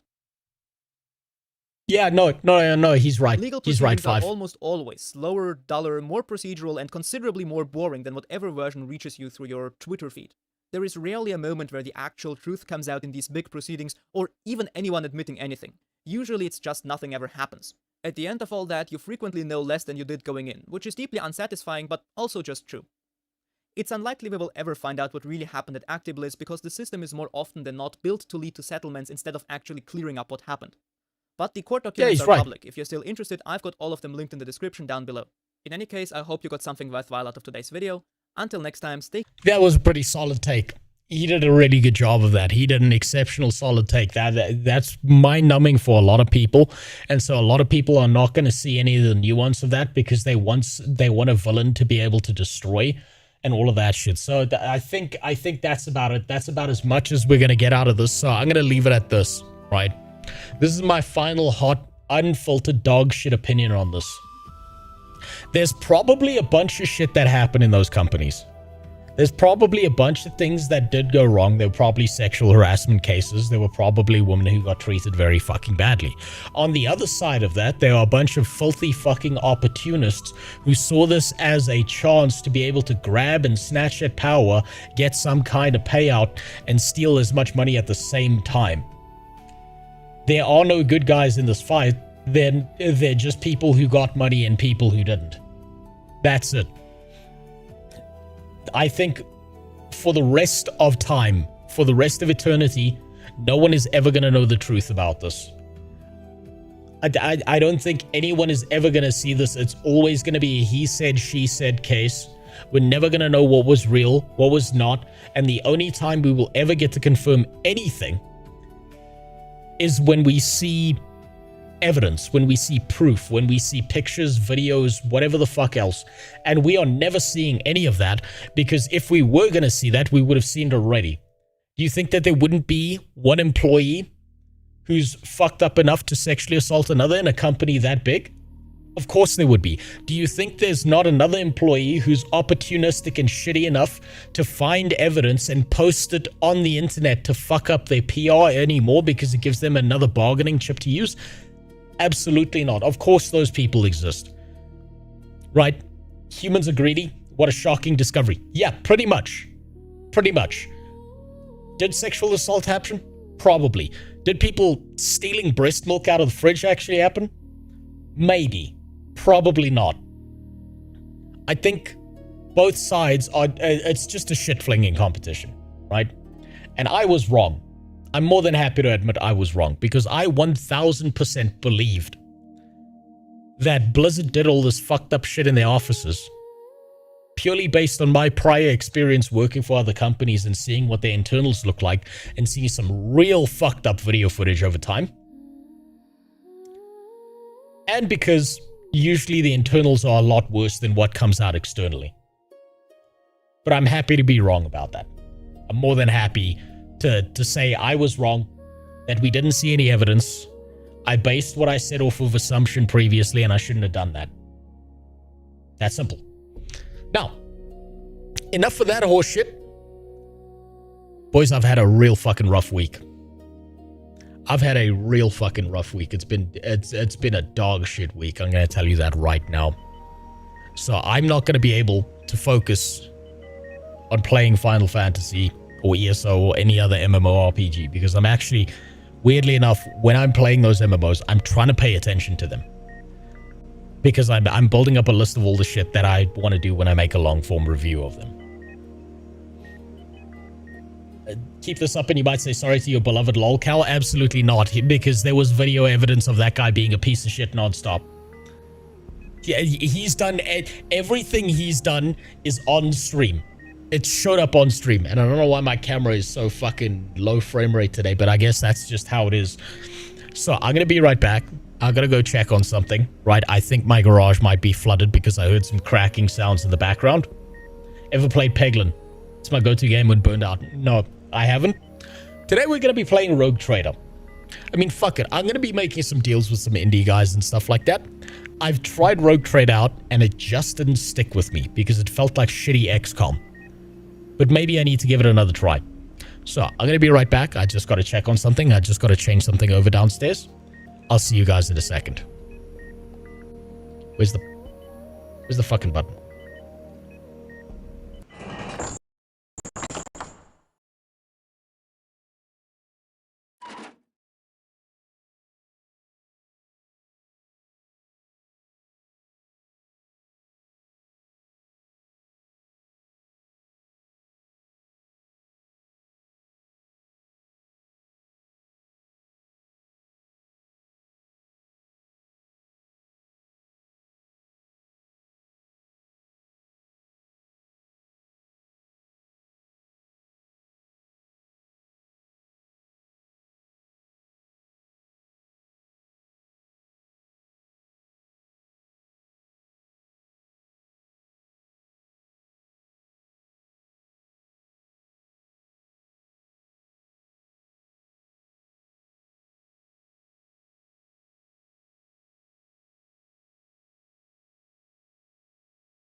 Look at that.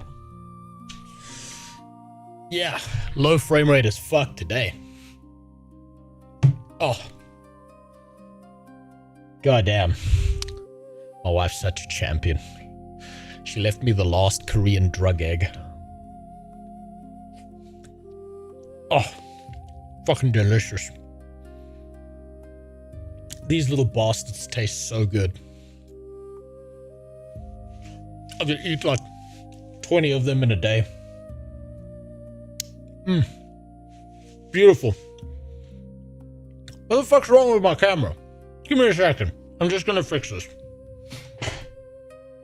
You just hold still while this happens. Ah, fuck.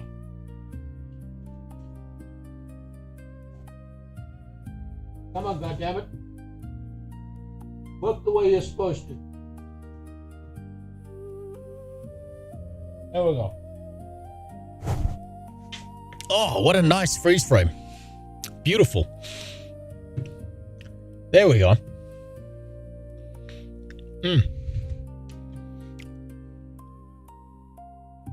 Let me just fix this fucking camera.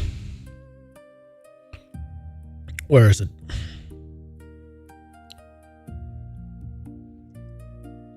Which one of these fucking things is it? Yeah, there we go. I'm looking for that one. There it is. It's not the multicam. It's this one. No, it's not that one. Fuck. Fuck, I've got too many scenes. I never clean anything up and now it's fucking killing me. I think it's that one. Is that gonna work now? You gonna do your fucking job, camera? No, apparently not. God damn it.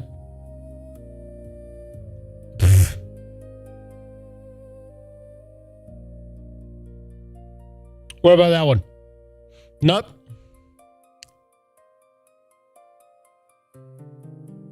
Did I just fuck everything up? I think I just fucked everything up. Yep, everything's fucked.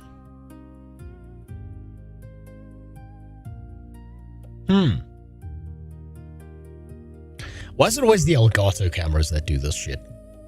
Why do they always fuck up like this? Ew, we've got the fanciest cameras in the world because they just can't get them fucking working. This is scripted as well. Oh yeah, no, definitely. I'm being told that it's a skill issue, just don't die. Connected. The device is connected. The fuck you mean? God damn it. Is it that hard to just fucking work?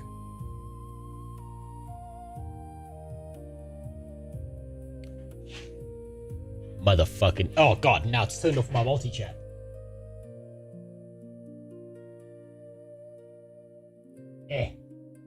Is that working? No, it's still fucked. Oh well, I guess it's just gonna be fucked. You goddamn right, it's a skill issue. There we go. There we go. I gotta try something real quick. And now the Tangia is broken. Great. Okay, there we go. Am I on Linux? Not yet.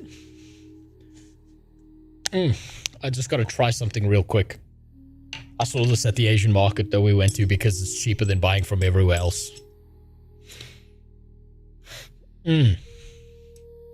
Kimchi mangoes.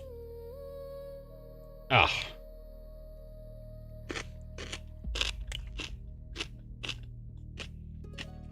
That's not mango. What the fuck is this? Ugh. It's not bad, it's just not good. Miserable. Windows moment, absolutely. Ah, okay. Let's play some Rogue Trader. Fuck it. I've tried this game. I just couldn't get into it. I just couldn't do it. Just didn't work for me. So I'm gonna try again because it's been long enough. Apparently, sounds crunchy. Yeah, it's real crunchy. Apparently, Everyone keeps on telling me that Rogue Trader is an exceptional game. That it's amazing. That it's incredible. I never cleaned anything up and now it's killing me. Yeah, no, I'm fucking shocked by that. Oh no, the actions of my... the consequences of my actions. However will I deal with them? Apparently this game is amazing. Everyone has told me this game is amazing. Every friend I have is like, God, yeah, you gotta play Rogue Trader. You gotta try it. It's really fucking good. And honestly, I've tried it and I'm like, fuck me. It just feels like shitty XCOM. But maybe I've been too harsh. Perhaps my judgment on this has been off. Maybe there's a reason people love the shit out of this game. And hell, I'm a huge fan of Warhammer. I'm a big fan of Warhammer. And Warhammer as well. So fuck it. Maybe I can spot some shit. Maybe I can... Maybe there's a lot... Like, I keep on being told. Everyone keeps on telling me, oh, it's got so much story and there's so many choices you can make and it's really cool and blah, blah, blah. And it works exactly like the Warhammer universe and there's no real good guys and blah, blah, blah. We'll see. We'll fucking see. Arcade games are amazing, but take 6 months to beat since they're so big. I suppose I'm about to find out, huh? I've been going through and playing games that people dislike over like very niche and specific things. There's some good games out there. There are some really good games out there that are going to hit just for you the way it doesn't for other people. And you've got to remember that a lot of the time there are people who just fucking hate a specific genre of game and it doesn't work for them specifically. Who knows? Right? Who knows? It feels more Warhammer than any other Warhammer game. Well, I'm about to find out. The only thing I've ever done in this game before this was play the prologue. I walked away for like 2 hours and then I came back and was like, oh shit, I forgot to close the game. Play Quasimorph? One day I will. One day, eventually, soon, TM. There's gonna be games that everyone else thinks are shit that you specifically love. And I'm kind of in the same boat. There are some games I absolutely love the shit out of and that other people hate. Good example is Children of Morta, which didn't get much attention. Play Warframe? Fuck no, I don't need to disappear for the rest of my life. That game will absorb my soul.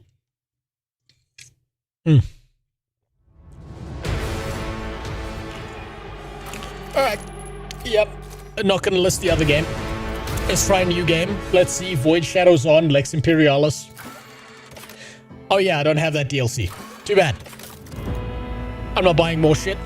That's expensive. Let's see. What is this? Custom. Story. So games journalist mode. Normal people mode. This one seems the most balanced. Daring difficulty levels demand that players possess a solid grasp of game systems, though extensive experience in analogous tactical games or CRPGs, the stats and modifiers of enemies, and the game environment are balanced. This difficulty level is not recommended for games journalists. Modifiers of this difficulty level gradually come into effect, reaching their intended values by Chapter 1. And unfair. Now, that would be the most Warhammer one to pick. But I know if I pick that one, I'm getting fucking nowhere. So I'm just gonna go with daring. That seems about right. What the hell is Grim Darkness? Grim Darkness of the far future, there's only war. This mode is the ultimate challenge for the boldest Lord Cat. Yeah, okay, no, I'm gonna get fucked up. I'll get fucked up by that, so I'm just gonna go with daring. That seems about the right kind of balance. I'm seeing those sliders in the right place. Makes sense. Alcat's Pathfinder, Wrath of the Righteous is by far the best CRPG. Even better than Baldur's Gate 3. I'll have to give it a try someday. I despise Dead by Daylight, but my roommate loves that game. Yeah, no, I'm not a fan of it, but other people are fucking deep into Dead by Daylight. Make a games journalist difficulty? They did. It's this one over here. Okay, difficulty is not recommended for players, blah, blah, blah. Okay, yeah, that's fine. Whatever. Okay, what do we got? Woman, worst thing the Imperium's ever come out with. Woman, but with smaller tits. Woman, but none. No, he looks like the right kind of guy. Going based off of visuals alone, he looks like the right kind of person. Don't skip out on Pathfinder Kingmaker either. Look, I'll have to get to them. Eventually, I'll have to get to them. Let's see. Archetypes. Imperial World. You know what? You know my favorite thing to do is, I did this when I first tried out Total War. Is I just pick the one I think is the coolest. I'm not going to waste the time reading all of this bullshit. So I'm just going to go with him. Let's go with him and let's see where this goes. Okay, appearance. Oh, we get some customization. Completely forgot about this. And none of this really matters.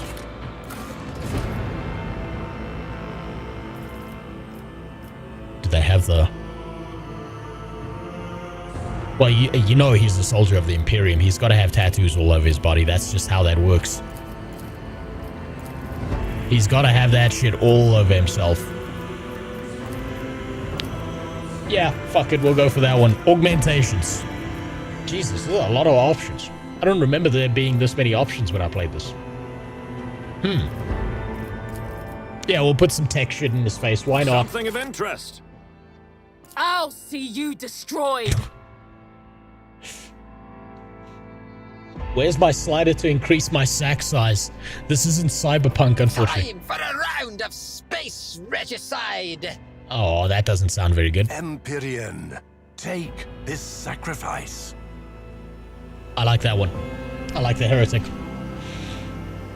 The best defense is a good offense. It's okay. We have purified the battlefield of the enemy's taint. That should not be called pious. That should be called commissar. You can have more tattoos and augments. Just got to scroll down the page. Yeah. Jesus. Okay. There's more of them.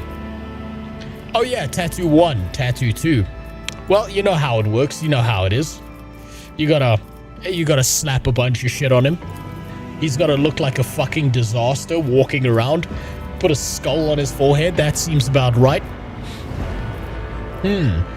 What else we got? I'm surprised that there's not more tattoos for the chest and the legs and stuff, but I suppose you don't see that. Yeah, we'll put the Aquila on his back. And we'll put another tattoo on his face. Heretic male, do it. Fine. Look upon the Emperor's faithful and tremble. But that's such a good commissar voice.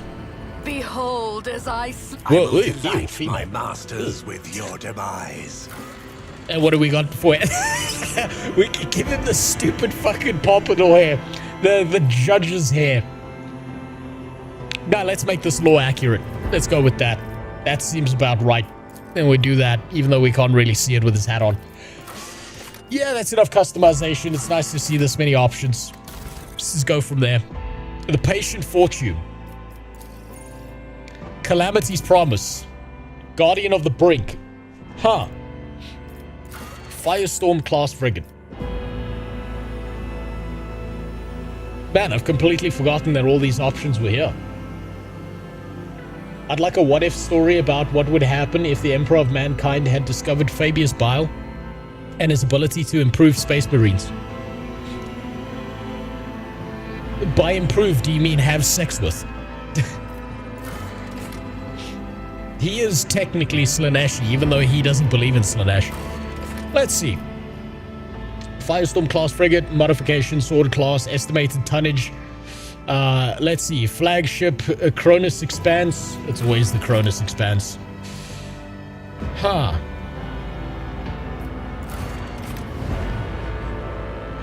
I'm not sure how much this matters.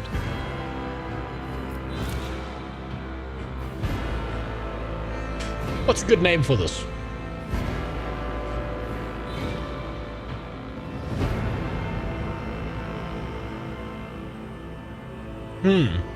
What's a really, really good Warhammer name for a ship?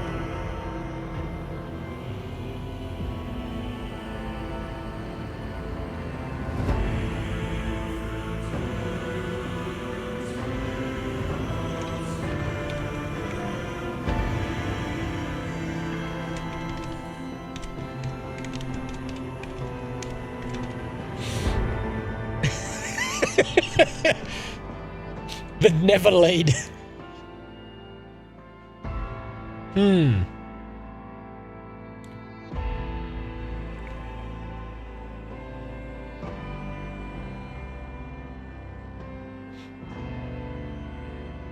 The litany of litanies. You know, that's not bad. The A-net office. Oh, yeah.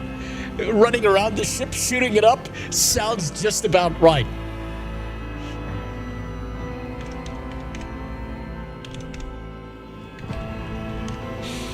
I like that name. That one works. Right there. Oh, it's perfect. That's flawless. Edit name.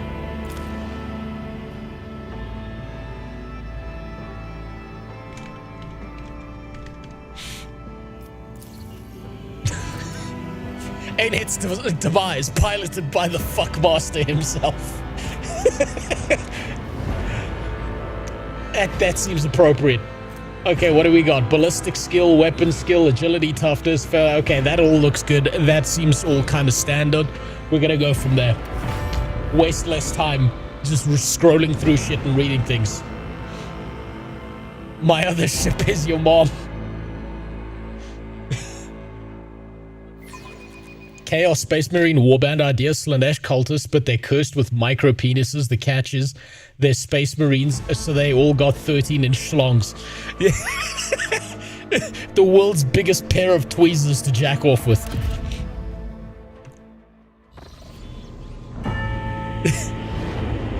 They probably enjoy that.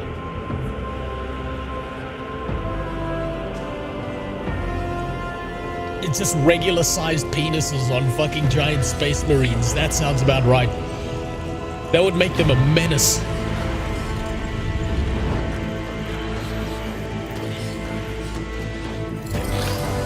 Jesus, why is the frame rate so low?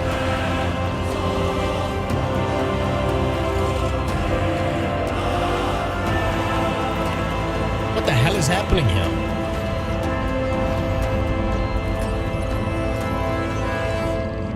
God damn.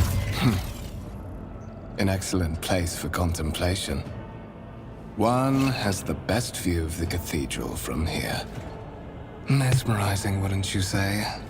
An impeccable manifestation of the God Emperor sublimity. Okay, I'm just gonna do something real quick because I think I figured out that the camera is not the problem. My OBS is being real fucky. So the stream's gonna die for a second, and then it's gonna come back. So just give me 1 second to fix this. Because I now understand that the entire thing, we're playing PowerPointSlides.com here. So just give me 1 second to fix this. I'm gonna be right back.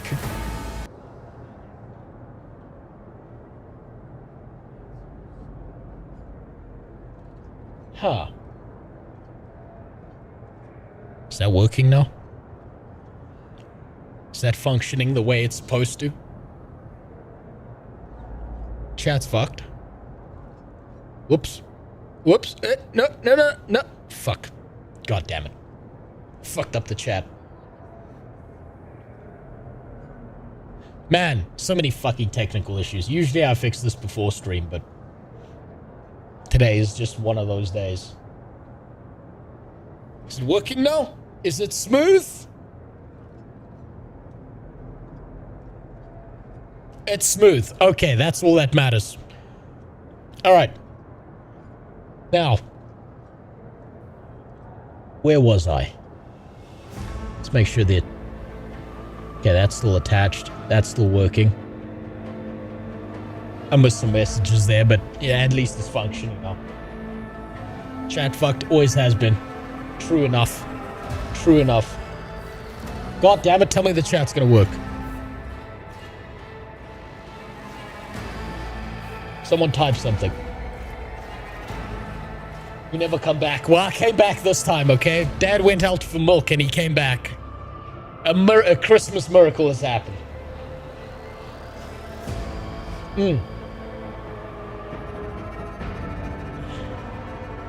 Oh, there it is. There it is. As smooth as your average viewer's brain. Much rougher than that. Okay, you're in dialogue here. You can learn more about the current event, speaking to your character's personal story, blah, blah, blah. Available dialogue. Got it. Excellent place for contemplation. The man who has approached you is gazing into the depths of the vast temple on one of the lower decks. One has the best view of the cathedral from here. Mesmerizing, wouldn't you say? An impeccable manifestation of the god Empress sublimity. Huh. Can you become a heretic in this game, I wonder? Because I'm assuming we play as a rogue trader, so I'm sure we can do some truly heretical shit and get away with it. Let's see, all this ostentatious luxury, this laughable pretense, it is enough to make one think that the architects meant to compensate rather than glorify. Yeah. That sounds like the most Warhammer one. I'm gonna go with that one. An interesting perspective. However, allow me to offer you a bit of advice.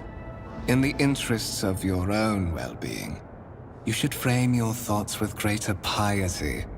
Demonstrating such a lack of care when choosing your words might be viewed by certain people as evidence of insufficient trepidation before the God Emperor, the master of humanity.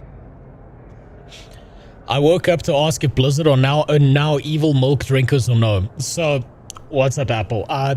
As far as we can tell, it seems like it's a shit-flinging situation where it's a he said, she said situation where there's probably some level of sexual harassment and bad shit that happened to women within their offices. And the most opportunistic pieces of shit who are now in dominant control of Blizzard used those, weaponized those cases, and exaggerated them as much as possible to not only get a better settlement, but so they could change the internal office culture of Blizzard and dominate control over the industry because they believe they deserve those jobs, despite the fact that they keep on running the entire fucking game into the ground. They can't program to save their lives, and they're so interested in adding in disabilities into animals that they forgot that it's called World of Warcraft. So on one side of it, it's Blizzard trying to dodge every problem that they've ever done. And on the other side of it, you've got a bunch of malicious, opportunistic pieces of shit who took over control of the office using this lawsuit as leverage to do so. So whether people actually drank breast milk or not, I don't actually think that happened. The more I think about it, because given how much publicity that case got, you would think that we would have at least one image of one guy from an office camera drinking some titty milk. You would think that would be the case, right? What this means overall is that nobody wins. World of Warcraft is about to get infinitely worse, even though it's been getting infinitely worse for years now.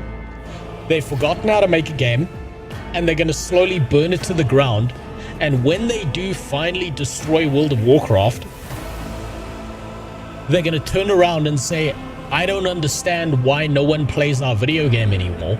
Oh, actually, wait, hold on. This is because every gamer is a rapist and a racist and hates everyone. We did nothing wrong. The gamers are the problem. That's what's going to happen. That's where this is all heading. The Emperor protects me when my Adeptus Sororitas GF asks me why I won't wear a condom. Yeah, I'm pretty sure that'll work out great. Let's see, I merely criticize the talentless architects of this place. Nothing more. I prefer to serve by acting, not speaking. You seem to attach much importance to words, while I have a fondness for names. I've yet to hear yours. Yeah, we're gonna be a dickhead.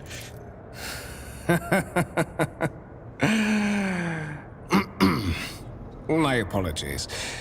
The statements you made were so intriguing that I forgot myself. Okay. Allow me to introduce myself. Conrad Voigtveer, Master of Whispers, in the employ of Her Ladyship Rogue Trader Theodora von Valencias. At your service. Okay, I this haven't is had the pleasure of speaking with you in person before. Okay, so obviously you can highlight over this if you have no fucking idea, and this will be your intro into like Warhammer and stuff. For anyone who doesn't know the backstory and lore of rogue traders, basically they've been given a contract that basically says they can go out into the universe and do whatever the fuck they want for the Imperium. Many rogue traders go heretic, many have to be hunted down by inquisitors, others stay loyal, and they're doing very questionable shit. They're basically outside of the law, right? The entire dichotomy is that the inquisitors within Warhammer, they are the law.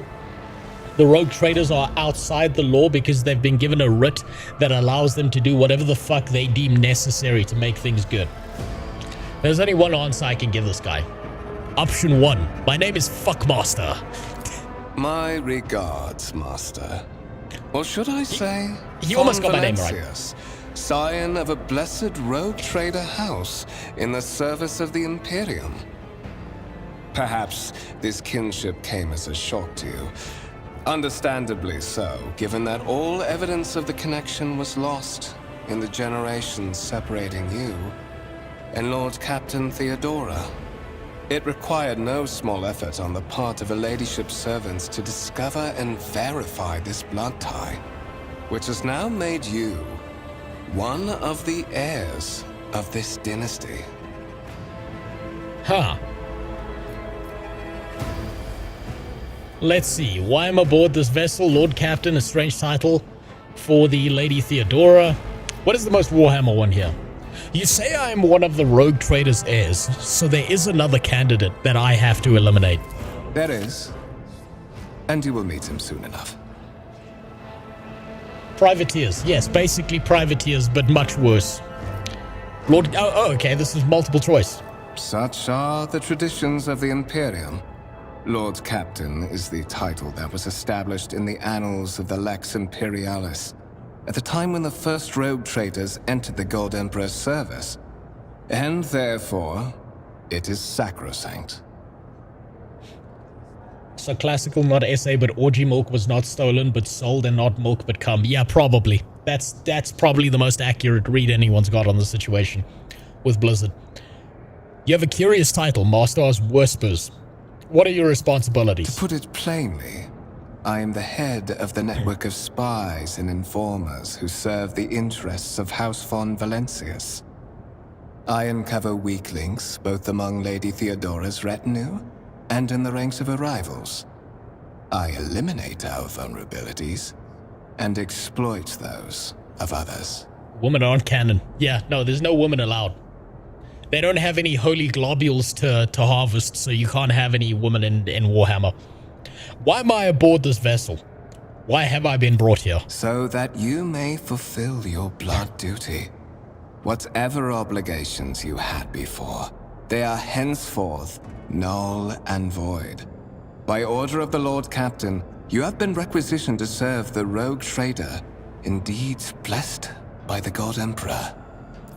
I see that you are shocked. Yes, you understood correctly. Lady Theodora's authority indeed supersedes that of those whom you obeyed before. I need to fix this shit. The Lord Captain's power is so great that she is capable of performing unthinkable feats, such as changing the fate of a servant of the Imperium. Your fate. We're just gonna need to put that over there. Like that. And I think I'm gonna have to reduce this camera size. We're just gonna dip this down so that I'm out of the way. I suppose I'm still covering the portrait. I have no idea where to put myself. Up here, maybe? Huh. Yeah, I suppose I'll figure it out later. Doesn't matter. Tell me about the one whose ship I have found myself. I would rather not discuss the Lord Captain behind her back. Especially not on board her ship. No one knows better than I that whispers are wont to attract particularly close attention. Suffice it to say that her ladyship is the bearer of the sacred warrant of trade and a woman of immense power and entitlement. However privileged your position may be, I ask that you do not incur her anger by being disrespectful or obtuse. Lady Theodora despises both qualities. You know what? That's not a bad plan. Awesome. The only women allowed in 40k are assassins clad in tight leather. Absolutely. Women aren't canon, then how do they multiply? Well, it's really easy, right? So, the question I have to ask you to make it clear is, you telling me you never got a man butt pregnant? Come on. Don't tell me you've never played with the pussy a little bit. Let's fix this camera. Let's put that over there. And we'll see if I can flip this. There's got to be a transform button somewhere. There we go. Yeah, that's good. That's good right there. You got to get into the holy booty hole. It's what the Emperor would have wanted. No girls allowed. I assume you had some goal in mind when you decided to seek me out. Let us address it. But of course, I have come to invite you to a meeting with Lady Theodora. I imagine you have many questions for your patroness, and I'm sure she has just as many questions for you. It is regrettable that you haven't yet had an opportunity to speak. It has been an arduous voyage thus far. The voice acting's nice. The voice acting is fucking heaven. After playing Final Fantasy, I can go back to learning not how to read. The Lord Captain and Master Edelthrat von Valencius are conversing on the observation platform. Let us join them there. Do you think they'll sue Space King is going to a tabletop? If Games Workshop can sue, they will. The only reason Games Workshop is alive is because of how fucking awesome Warhammer is. Them as a company are pieces of shit.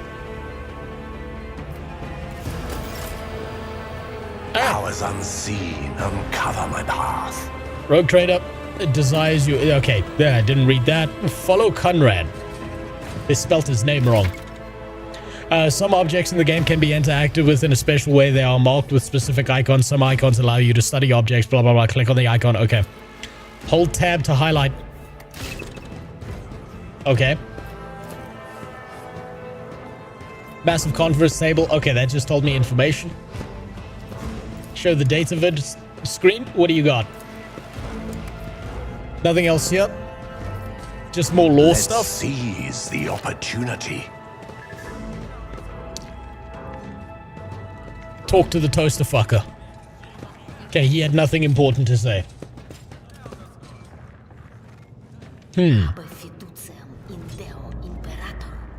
What about you? No, she's just praying to the Emperor like she should. On her hands and knees. Isn't it amazing when you need to follow an overly slow NPC? Yeah, it's incredible. I really love that trope. One of the Von Valencius trophy rooms. Perhaps you would like to take a look around after your audience with the Lord Captain. Hope I have fun in Rogue Trader too, you know. Game isn't 100% fun. No, don't fucking tell me that. Don't ruin my dreams. What's happening?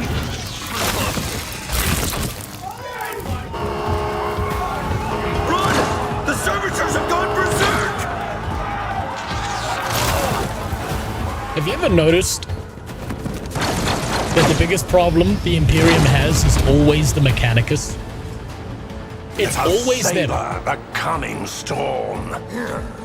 Okay, to survive the grim darkness of the far future, you will have to face enemies of all kinds and fight for your life. These hints and tutorials will familiarize you with the combat system. Click the button at the top of the screen to start the battle. Alrighty. My cousin is looking for an MMO to play, so I directed him to Execute Guild that Wars man. 2.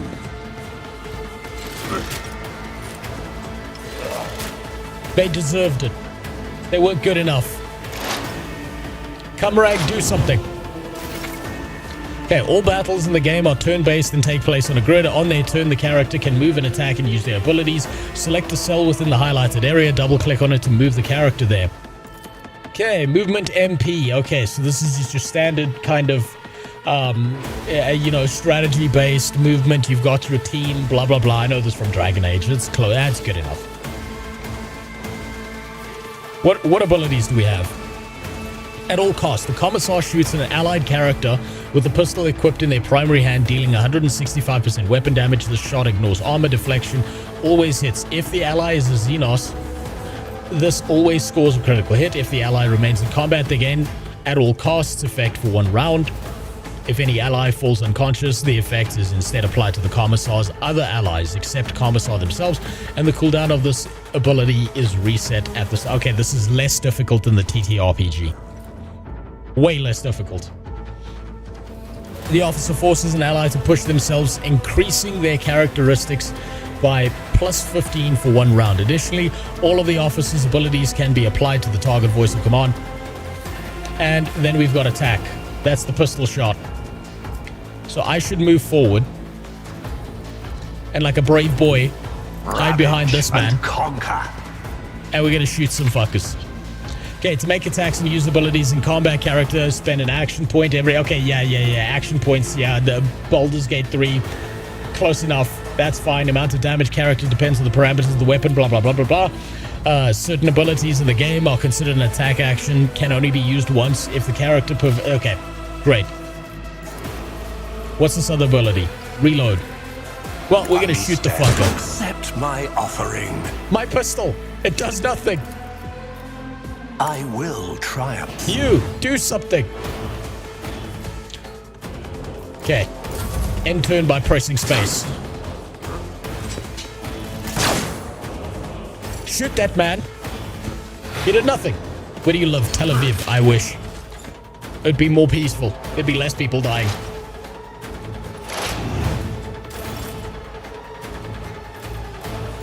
Right. I need no guidance. Shit, I should have moved. I should have moved.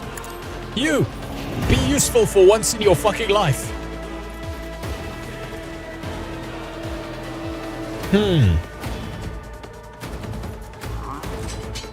Do I use this? Yeah, let's use it. Guides me. Damn it. Your characters just missed. Increase the hit chance, equip your character with decent weapon, blah, blah, blah. Okay. Oh, that's nice. He avoided me. You can also play this in real-time mode with auto-cast abilities. I imagine that'll be a fucking disaster. Let me figure out the systems. I've only ever played the prologue before, so I kind of remember this. Suspiciously poor timing for such an accident. Servitors malfunction on the officer's deck at exactly the same moment when the rogue trader and her heirs are gathered here.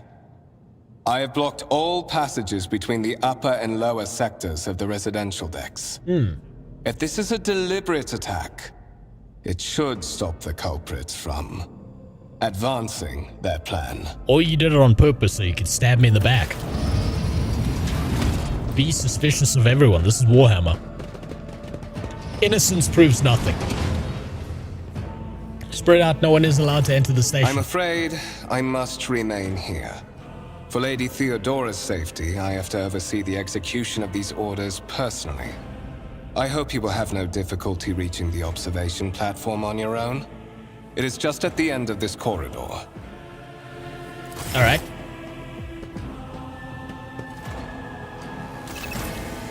Do I have control again? I do. Intriguing. Okay, Dick Enforcers, what do you do? Nothing useful. And these are gonna just be Xenos artifacts.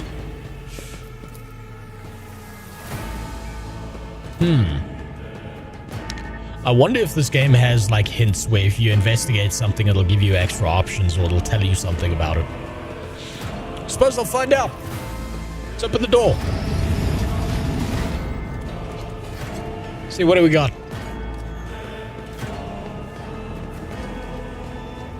The world trembles. You can open the map, M to orient. Okay, well that doesn't matter right now. That is simply irrational, Lady Theodora. Assimilation into the trade structure would be political and economic suicide. Practically an admission of heresy. That's fine. They're rogue traders. They can do whatever the fuck they want. Then suggest an alternative that will satisfy me. I have described the situation. No worse than my seneschal could have done. Make a decision. What will you do with Ion 6, Edelthrad? Let's see. Let's survey the room. Your first impression of Edelthrad, who appears to be about 30 years old, is of parchment-like skin stretched over a tightly bundled mass of sinew, implants and bone. The nervously twitching fingers of the face by a slight tick, and the jerky movements of all signs of some illness or deficit that has taken over his physical form. In stark contrast to Edelthrad, Theodora von Valancius, my related family member, I come from the great Fuckmaster line. The features appear as if they were carved from marble, eternal and indestructible, head raised high, proud posture, hands clasped casually behind her back. Everything seems to emphasize the difference in status between her and Edelthrad. Next to the two of them, you see two more men. One is gray-haired officer, impeccable bearing, who is studying the contents of his data slate. The other is a behemoth bristling with holsters and baldricks containing all manner of weapons. Our second candidate has joined us. Approach and give me your answer. Consider this hypothetical situation. Ion 6. A new world on the fringes of the Coronis expanse. High seismic activity, regular magma eruptions, metamorphic rock deposits, prospects for large-scale mining. The world is populated by natives who worship some heretical underworld spirits that protect those who offer them sacrifices. Flights of fancy, you might say, but attempts to install ore extractors have failed for the second time. The mining crews sent to the planet's surface simply vanished overnight. My question to you is, what would you do with this poisoned treasure? Before I answer that, so the Reddit rumors are true, you are Jew.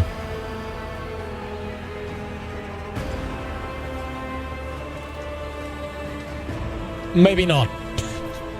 Okay, let's see. Those spirits could well be the natives' name for dangerous aliens. I would first verify if that is indeed the case and if the population of Ion 4 engaged... Oh, wait, no, Ion 6, what am I saying? Engages in Xeno worship. There are ways to confirm whether what is happening on Ion 6 is witchcraft or not. It might cost several psychers to do so, but it will give us the answer. I'm a former commissar. I would continue sending in more people, one crew after another, until someone succeeds in their service. That seems about right. These reports of spirits certainly sound like evidence of heresy. However, I would put my interest first. No matter what it means, I would have to use the riches of Ion 6 would be mine. Ion 6 must be purged. For the good of the Imperium, I shall exterminate the heretical beliefs and otherworldly powers that rule the native apostates. I'm tempted by number 5. I'm real tempted. It's an LCAT CRPG, so if you see a highlighted piece of text, you can click it and it'll give you lore bits. Yeah, the game kind of told me that. Your character skill reflects a knowledge skill test. If such a test succeeds, new information will be revealed or a hidden dialogue option will unlock. If your character is traveling with allies, the party member with the highest score is the applicable skills. Okay. So we get extra shit if we do that. 5 or 6 is the glue sniffer option. How much do you know about Warhammer? Everyone's a glue sniffer. And a cannibal. That's what corpse starch is.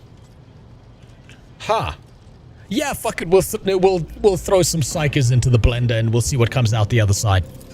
Thorough, but presumptuous. It took me a great deal to find one psyker who could serve me well for many years. Yet you speak of several. Sounds like a skill issue, lady. Sanctioned psychers are rare and valuable instruments of the Golden Throne. Or do you suggests that we use heretics, who are an offense to the God Emperor's light. It would be rather careless of you to utter such profanity in the presence of his faithful servants. Huh.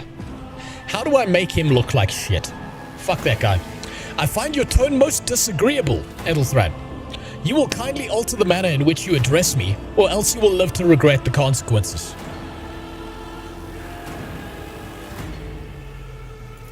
Well, I find your company disagreeable, and yet I'm forced to endure such. Edelthrad, I believe I gave you an assignment on this ship. Explain to me then why my senior congregator is still dawdling about the officer's deck, instead of proceeding to the middle decks to commence the inspection of the compartments in his purview. I beg your forgiveness, Lady Theodora. Your presence has such a profound effect on me that I well forgot the time.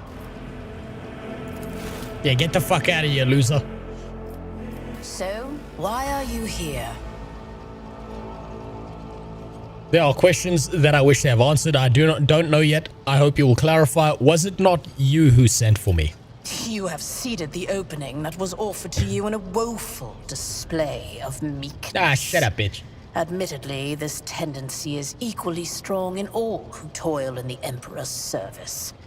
Immutable hierarchy, absolute obedience, lickspittlery, compulsion to please. I value none of these things. From the moment my envoys came for you, the terms of your existence changed. All right.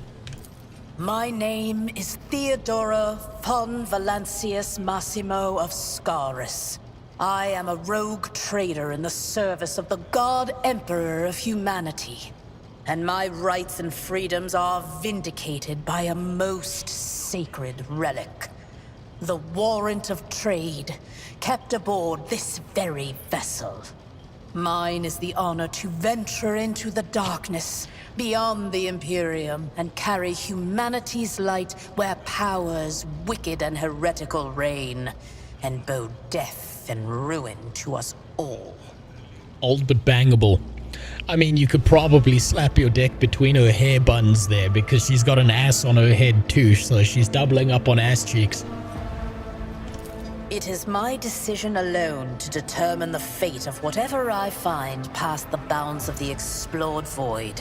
Every world I discover, along with all there is to find thereon, resources, people, riches, and mysteries, is mine by right. I command millions of lives, rule over numerous planets, and possess fortunes that no planetary governor or commander could dream of amassing. And you are one of those with von Valancius blood in their veins and a rightful claim to this inheritance when the hour comes. Now, for anyone who doesn't know, a warrant of trade is basically, it's a piece of paper that a rogue trader can unfold at any given point in time that basically just says, I can do whatever the fuck I want. Super powerful. Fantastic. I am ready to take on this sacred purpose. Oh yes, you would be, wouldn't you? The question is, am I ready to choose you over the rest? You came aboard hours before the warp jump, and have not yet distinguished yourself in any way. As things currently stand, I have doubts that you are suitable for the role of rogue trader. With a name like Fuckmaster? It's gotta be me. Blood right alone is not enough to earn the high honor of becoming the bearer of a warrant of trade. Nonetheless, your abilities and talents may yet prove useful. If not for the role of Lord Captain, then for that of their closest ally. Alas, even those responsibilities can at times be too challenging for those who share your blood. Kunrad Voitvir served me for many years before he made his mistake. Did I hear you correctly? The Master of Whispers is related to you? His kinship to me is most distant, as is yours. Nonetheless, he does bear the name von Valancius, Perhaps even if he avoids using it publicly and, as such, strictly speaking, can be considered my heir. That door, however, is closed to him. Voigtvir's performance in his current role is satisfactory. Or it used to be, at least. Same haircut as Mom from Futurama. That just makes her hotter. You know when your dick touches that pussy, she's gonna disappear into dust. Like Thanos snapped her out of existence. Just... Thank you for clarifying. May I ask my questions now?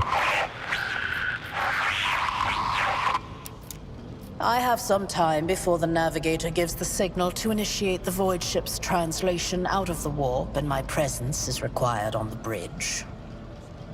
Okay, so I'm not gonna ask this first one because that's obvious. That's just teleporting things. You go through the warp. There's a bunch of demons. You got some people who are asleep, dreaming reality around you to keep the demons out, and the Geller fields tend to fail all the time. Incident took place on the officer's deck. Some servitors went berserk and attacked the crew. Is that so? Perhaps the technomats were careless during maintenance. Or it could be the warp playing tricks on us in spite of the Geller field. Or perhaps there is something to all the stories about the ship being possessed after all. Lady Theodora, for the God Emperor's sake, surely you do not intend to start repeating idle rumors spread about by uneducated riffraff. Yeah. Enough, Abelard. Such hearsay amuses me. Idira eagerly retells me everything she learns from the whispers of her unseen advisors. This ship is ancient. It has enough hidden nooks, malfunctioning cogitators, and unused compartments to make ignorant folks speak of specters dwelling inside the bulkheads and plotting against those who yet live. Huh. What are my current responsibilities? Observe, learn, absorb. It will take time for you to find your bearings aboard this vessel and in your new position. Eventually, I will find a post that suits you as I did for Ethelthrad. Until that time comes, consider yourself my aide. Okay, where's the ship headed? The Rykad system, the domain of rogue trader Winterscale, one of my peers and rivals.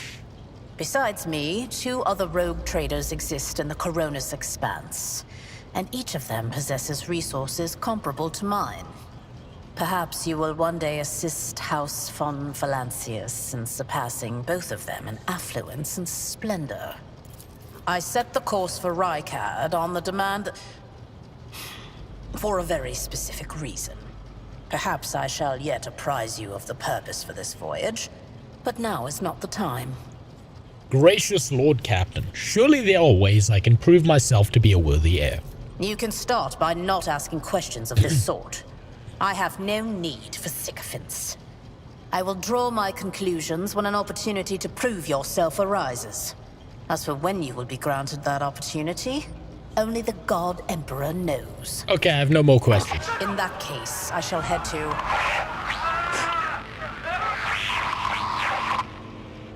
Disturbances reported on the adjacent decks. Seneschal, if the need arises, protect the new blood. It is possible that the chance to prove your worth may present itself sooner than you may have anticipated. Alright, great.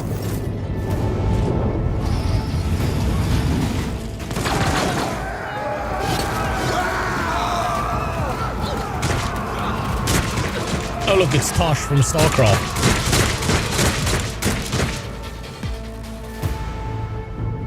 Your struggles are in vain. You'll make a Okay, all combatants act in turns, and their order is determined by the initiative roll. Orders turns displayed. Okay, great. Start the battle. Look out. What are we dealing with here?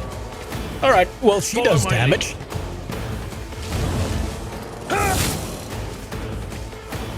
Break their morale. Jesus, what do they need me here for? They're just fine. Death to non-believers. Just a minor setback. Serve the ruinous powers. Out of my way. Alright, use cover to avoid enemy attacks. Cover that a character can hide behind a marked with a shield. Okay, so XCOM rules. That's fine. We'll head over here. Through chaos, I stride. We will... Okay, we can't give her a buff. Damn it.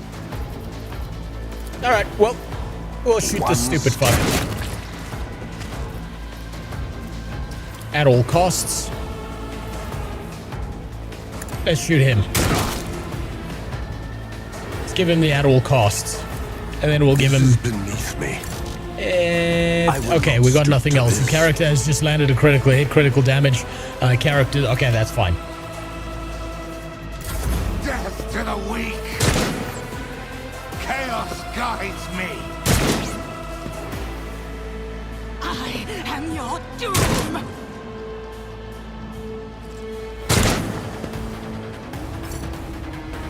No mercy for My place is at the fort. Jesus, that bitch has some damage on her.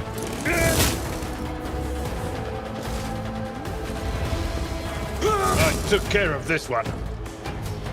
Weapon at the ready. To the heretics. Alright. Well, let's go over here. And let's hit this guy over here. Blood-soaked tribute. And I reject there we go. the very idea. Alright, not a bad intro. I completely forgot about it. I think I stopped somewhere about here. Mort, take a team with you and clear a path to the transport line. Do not let a single whoreson survive. Didn't bat an eye when that scum burst onto the deck, huh? Not bad. I have seen many an officer who panicked at the sight of combat on the upper decks.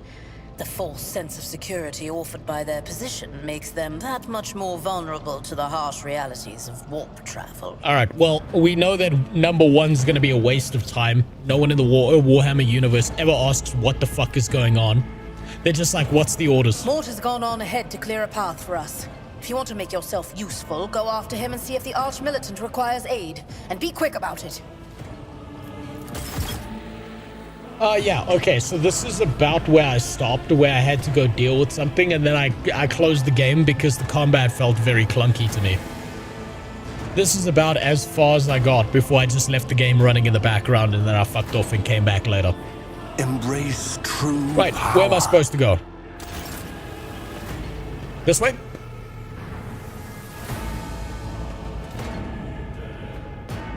Not this way.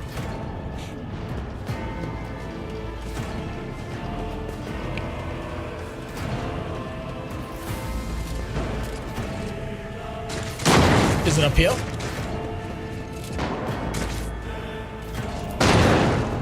Heretic's body riddled with holes. Okay, that seems standard. Here we go. Hellcat games are usually in a rough spot in the beginning. It's probably because they put very many complex mechanics into like a game and stuff like that. And because of that, they have to go through like long, extensive explanations. Providence, you are alive and well. Always on time, eh, Coonrad? The moment we finish chasing the riffraff around the deck, you show up. Always just after the fighting's done. You could set your chrono by it. Mort, pull yourself together. What, did the Lord Captain send you to chivvy us along? We're all done here. I'll report right away. Coonrad, no, you're misspelling it. It's Cumrag. It's an old traditional name. What is happening on my ship? The Voxnet is silent. The Voxmaster is not responding. Armed assailants have stormed the officer's deck, and my arch-militant just destroyed several more heretics on the way here. Is this a severe case of warp madness? Have some of my crew lost their minds and forgotten who they are and whom they serve? Report! I have not yet received word from the Engineerium regarding any Geller field failures, but communications were already unstable half an hour ago, and now they have ceased altogether. Whatever the cause may be, the consequences are spreading fast. I am receiving scattered reports from the middle decks, and the only voxcasts from the lower bays are one-way heretical gibberish. That the madmen have already reached the officer's deck, suggests that this outrage was planned in advance. Perhaps this is an organized mutiny. Okay, let's see. We must provide immediate assistance. If this is indeed a severe case of warp madness, then the situation is dire. Mutiny against the Emperor's anointed. Execute the traitors, every last First, one of we them. have to confirm that the bridge and the navigator's sanctum are secure. Oh, And I know, I have the Moonstone. means I to know. do both things at once. I don't need... here's the thing. I know enough about Warhammer that I don't need to click it. I have... someone who's never played Warhammer before is gonna have so much fucking reading to do in this game. But I know way too much information about Warhammer to ever need to look at that text ever. I can explain maybe 70% of it. Edelthrad, where is he? I must know if he is unharmed. A psyker aboard a ship that is potentially being assailed by the warp could pose a greater threat to himself and others than a whole army of madmen with improvised weapons. I tried to locate him, but the last thing known about his movements is that he arrived on Transitional Deck 18. Oh, he's transitioning. Blast it! Master of Whispers, find Edelthrad immediately. Seneschal, locate Tlas and the Sister of Battle. Both are to remain at my side. Arch-Militant, with me. I must go to my study. And it appears we might encounter heretics along the way. I really need to play this game again now that it has so much DLC. I think I'm missing one of the DLC things for this. If I may, Lord Captain. Meh. Transitional Deck 18 is at the heart of the disturbance. And if our goal is to bring Edelthrad back, I could use some support. After all, I'm not as adept at directly confronting enemies of the House as the esteemed Arch-Militant, and taking into consideration Edelthrad's psychic powers. And now we fuck off somewhere else. Then it's settled. Find Edelthrad and bring him here. In whatever state you find him. This elevator leads to restricted compartments such as my personal chambers and the bridge. Do not let me down. I require you both. Do you understand? I cannot promise that I won't lose our dearest heir somewhere along the way. Kunrad, keep an eye on our spirited guest. You are personally responsible. Mort! The last DLC comes out in about a month. I didn't realize that. Either the later half of August or September. Well, then it's fairly soon. Sorry, just watching some Space Kang. I don't blame you. It's the same universe. It makes sense. Are you ready to head to 18? It is a long walk, and you do not even have proper gear. I have a proposition. Since I am the more important person here, you can go in front to shield me from potential threats. You better not fail me. The Lord Captain made it clear that relying on you is fraught with risk. I see you have quickly earned Lady Theodora's trust, if she is already sharing her closely guarded secrets with you. But that is no longer relevant. Something hits you with a sharp crackle and you are consumed by unbearable gut-wrenching pain. Oh, so he did betray us. Yeah, there it is. That was kind of sloppy animation. I expected better. I promise you a special destiny, fuckmaster. It's time to fulfill it. It's gonna hand me over to Slanesh.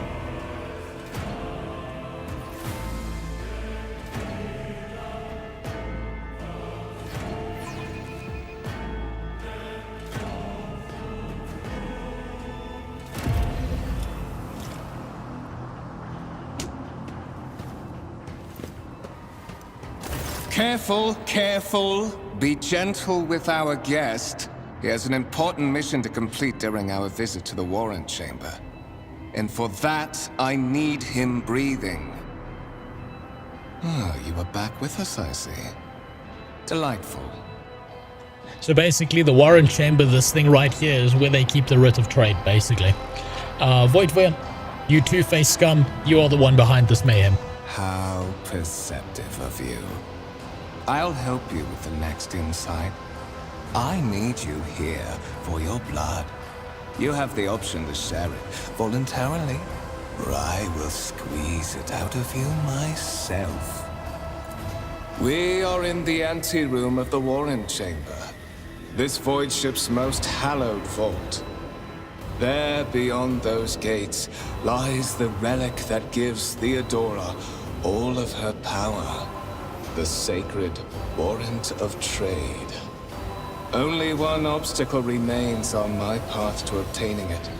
The gates to the chamber are guarded by the Sentinel, an ancient device that will only open the door to a true heir of the dynasty. I expected to do this part myself, but never mind. What is it? You will offer your blood to the Sentinel. Oh man, that's the most Warhammer line right there. What is it, inbred?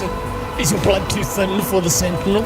On the contrary, the Warp's blessing has raised me too much above your kind, Fon Valencius. The Sentinel refused to submit to me. But you can help.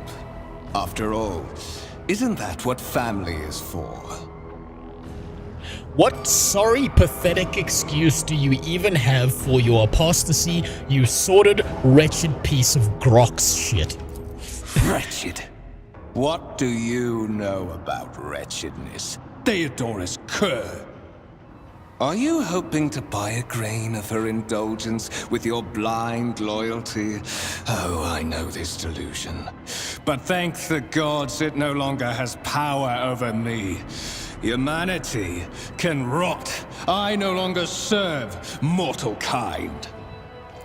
Once my work is done, I'll make that pompous wench Fon Valencius watch as I sacrifice her entire dynasty and commit their fate to the gods. And you will be the instrument by which I will accomplish this righteous act. Men, take the captain to the tentacle chamber. No, not the bees! Not the tentacles! No! My ass! Let's see, the blade flashes in the dim light and drops of blood appear on your palm. For a brief moment you feel nauseous and your head spinning. And then quiet whispers begin to flood your mind. More and more the sourceless voice echoes each other, drowning out your own thought, replacing them with a singular urge. Go to the gate. Go to the gate. Go to the gate. Fight the voice in your head. Get out. I am not your puppet. I will do as you require. But I will find a way to make you pay for this. Enough threats, I will comply. Fight the voice. We're gonna be a stubborn piece of shit this entire time. Impregnate Cassia, breed Cassia, revive the Von Valancius dynasty with Navigator Pussy. Well, now you're just giving me spoilers here. Let's see. The voices in your head giggle and mock your desperate outcry. You feel this intruding influence forcing you onto your feet and making you take a step forward, the gates looming in the center of the chamber. We're a commissar. Our ex-job was a commissar. We gotta be an asshole to everyone. Let's see. One of the available dialogue options within is the skill test. Unlike with passive tests, which are made automatically, in this case, you can decide whether or not to select an option, the consequence of which will depend on the result of the associated test, success, failure, blah, blah. Okay, yeah. It has different results. Examine the device. You carefully inspect the design of the gate cogitator. What immediately catches... Oh, Jesus, fuck me. What immediately catches your eye is the strange alloy that was used as material for the machine's components, some of which are unfamiliar to you. You suspect this might be some kind of archaeotech relic. Continue. The servitor on the gate begins to move. With the screeching and groaning of metal, it leans forward closer to you. Its lower jaw opens with a drawn-out shriek, much wider than the jaw of a living human could. The servitor's mouth is filled with sharp metallic fangs that glint in the dim light. The vid screen to the right of you lights up, showing strings of mysterious symbols on a green background. A whisper. You were wounded by the corrupted weapon, which led to a warp entity invading your mind. runs through your consciousness, insisting, demanding sacrifice. The voices that filled your head after Voidveer wounded you with his blade did not go away. On the contrary, their source coiled itself into a tight knot somewhere in the depths of your mind. Examine the Sentinel. Place your hand into the Sentinel's maw. Look for anything that can be used as a weapon. You look around in hopes of finding at least something that could work as a weapon. Your search is in vain. The chamber anteroom is completely empty and in perfect working condition. Nary a broken panel or a protruding piece of rebar in sight. Examine the Sentinel. The servitor looks noticeably different from the ones you're used to. Its skin covering is stitched together with a copper thread, and it has metal hinges in place of the standard joints. It seems that the creators of the Sentinel did everything to ensure that the service of life of this unit would be much longer than that of ordinary automations. So, for anyone lost, a servitor is basically a human being that's been converted into a computer, because AI is illegal, so instead we just lobotomize third worlders and use them as our CPU units here. Look back. Did you forget something? I suggest you hurry. Yeah, fine. The Sentinel's jaws clamp around your hand, puncturing your skin and sinking into your flesh. A few dark drops fall into the servitor's throat, and immediately you hear a humming as the servo motors start up and the pumps stir into motion. The vid screen of the cogitator flickers. Several long minutes pass. The Sentinel's jaws remain closed and you are beginning to feel sick. Perhaps if you were to lean against the gate, you could catch your breath, maybe even close your eyes and pretend none of this ever happened. High levels of caustic humus. The subject is in a state of heightened stress. Do you require assistance? It's not AI if I plug a human into it. Yeah, so this is the alternative. Either we get ChatGPT, or you take all those third worlders, you bump them in the head a little bit, and you stick some wires in their brain, and that's going to be your new TI-84 calculator you use at school. Those are your only choices. Yes, I do require assistance.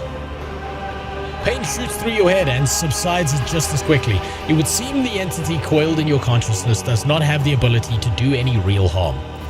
Request accepted. Initiating defense protocol. Very nice. Kill him. Kill them bitches.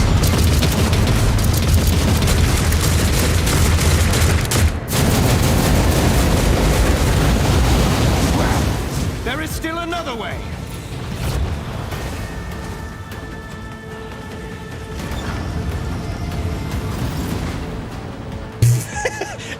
I just basically spoke to the robot and was like, yeah, kill these bitches. Kill these assholes, please. Thank you.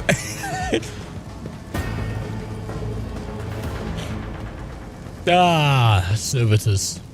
Still better than ChatGPT, huh? I tread a path unexplored. Now draw pictures of me jizzing on my auntie's face. My aspirations transcend humanity. Right, what do we got here? Let it be known that by my will and by the true words of this document, I appoint this person to be the bearer of... to be the paragon of humanity, unbroken by adversity, to walk bravely first into the darkness, to unite and reclaim what was lost, to triumph over the nightmares untold, to hold boldly the reins of fate, to walk steadily the roads of thorns through pain and greatness. Basically, I can do whatever the fuck I want if I've got this piece of paper. Escort the child of the house to safety. I need to contact someone. I need a weapon. Distance from the current location to the nearest arsenal.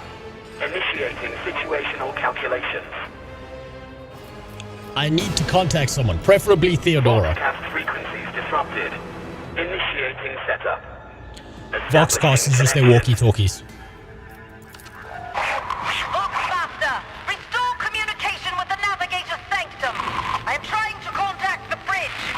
If anyone can hear me on this frequency, regroup all available forces and head to the upper decks at once.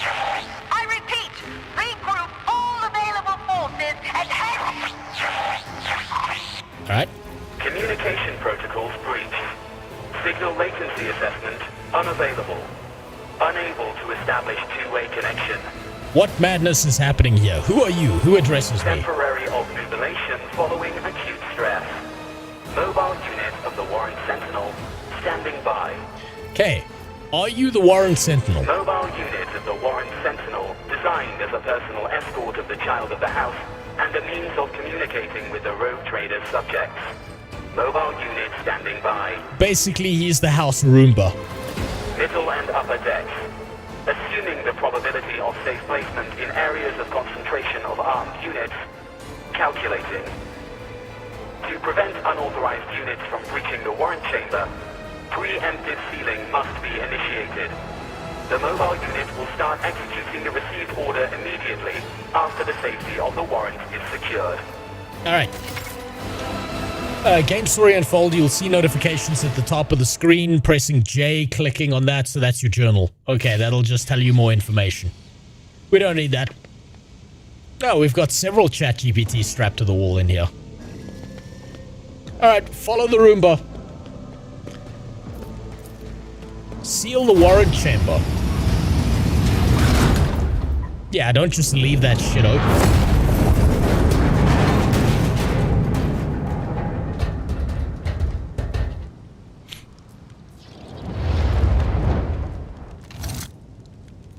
Run, fools, or fall!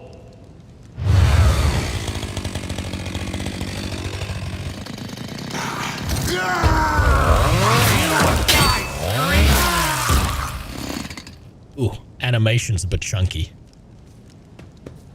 Seems about right for LCAT from what I know. Master! Whatever are you doing in the warrant chamber? How did you... Throne preserve me, what is the meaning of this? It's not AI if it's not intelligent. Well, that's why they use third worlders as TI-84 calculators. Kamarag is a traitor. When we parted ways on the officer's deck, he stunned me somehow and brought me here. What? He intended to take revenge on Theodora for something and was trying to reach the warrant. Was somehow part of his plan.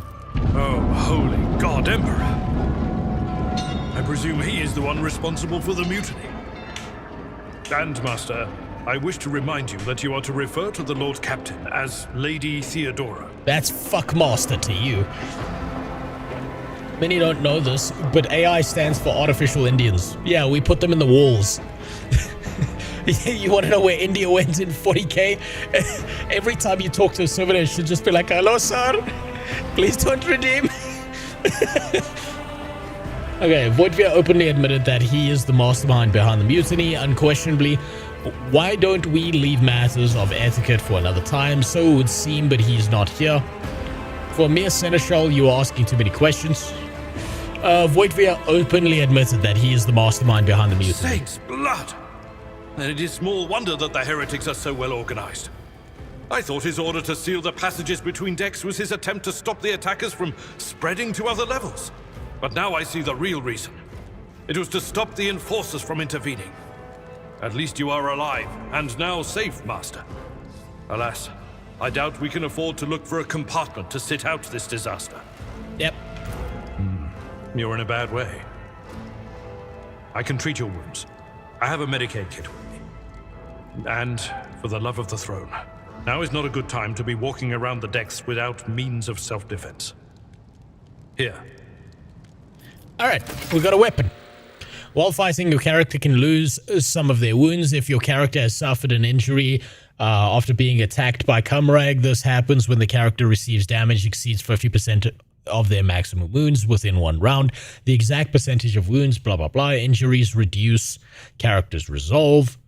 Once 3 rounds have passed, a fresh injury becomes an old injury. A fresh injury can be healed using a medikit without passing any skill test. Old injuries can be healed using a medkit, but they require the characters administering treatment to pass a Medicaid skill test to succeed. Use medikits to restore wounds and heal injuries. Note that when a character loses all of their wounds, they fall unconscious. Once the combat is over, the wounds of all party members are replenished automatically. but any injuries they may have sustained remain. Those can be healed with a medkit. Medkits can only be used by characters with the field medic feature, base skill Medicae, or have Medicae skill advancement at least once. Okay. So yeah, you need to have a skill to get rid of the wounds. Okay. Abelard can heal your character injury. Click on Abelard portrait, select the medkit. Okay. What advice do you seek? Gotten new items or items in your inventory, press I. Okay. Chainsword is not the medkit. There's the medkit. This wound will make a fine scar. Time to leave my mark upon the galaxy. This is going to be the inventory. This is just going to tell you how everything works. That is a noticeable there we go. improvement. Now you're prepared for the trials ahead. There's no Indians in 40k because they were ground up into fine powder to be used as virus bombs for exterminatus campaigns. Completely false. You've completely forgotten about the idea of Nurgle. What does every single Nurgle cultist go out and do? They run into the field of battle and they shit all over the place. They don't know what a toilet is. The lower decks are teeming with heretics instigating the rabble to revolt. But that is the least of our problems. The ship's enforcers are rounding up the scoundrels and suppressing the resistance. The situation on the middle decks is much worse, although strike teams have already been dispatched there. All communication with the bridge and the engineering bay was lost. So, apart from scattered voxcasts, we have no information to go on. Okay, continue. But that is not the worst of it all. All these jolts and shaking are most alarming. These are signs that the navigator and the master helmsman are having difficulty translating the ship out of the warp and into real space. I fear that they may have already lost control. We must reach the navigator's sanctum and get a handle on the situation. If we can manage that, some aboard this vessel may yet survive. What exactly has gone wrong with the translation? I am no helmsman. Oh, God Emperor preserve me, navigator. However, I've spent my entire life aboard void ships equipped with warp drives, and I know that portents such as these do not bode well. It could be that the Geller field has faltered. Perhaps the navigator was struck down by warp corruption and is fighting for the last shreds of his humanity as we speak. If we get thrown off course, we will be forever lost in the warp. Naturally, we would likely not have long to live in that scenario. But I will not resign myself to such an outcome just yet. I heard one of Theodora's voxcasts. Lady Theodora's. Which one? The last one I received was about the Navigator's Sanctum, and that was a good while ago. In any case, let us hope that the Lord Captain is well, and safely in charge of the ship's defense. In the meantime, we must do all we can to prevent the ship from veering off course. For the Imperium and humanity, lead the way. Come. To arms, loyal sons and daughters of the God Emperor! Fight the heresy and corruption that threatens to consume our home, and with all your might, destroy those who have dared! The Lord Captain is calling her crew to battle, which means the Vox networks are set up for broadcast transmission, not message exchange. Splendid. While the rogue trader inspires proper resolve to fight in her subjects, you and I shall prove that her trust in us is well deserved. Onward. Man, that was a lot of dialogue. Don't you dare to cross us. Combat begins with the tactical phase, during which the characters cannot attack or take any other actions, but may try to take up advantageous positions. Select the character by clicking. Okay, yeah, cool. Okay, Abelard. Yeah, we're gonna want him over there. And since we've got a gun, we probably want to be over here. And then we want to start. The ruinous powers. That'll probably make it easier. He's got that cleave ability, so he'll be fine. Non-believers. Okay, combat abilities. Characters differ depending on the archetype. Available abilities located at the bottom right of the screen. To read the full description. Okay, yeah. That's fine. Oh, shit. Yeah, well, let's shoot that. Shall reign. And we'll do that. I need no guidance. Yeah, we'll be fine over there.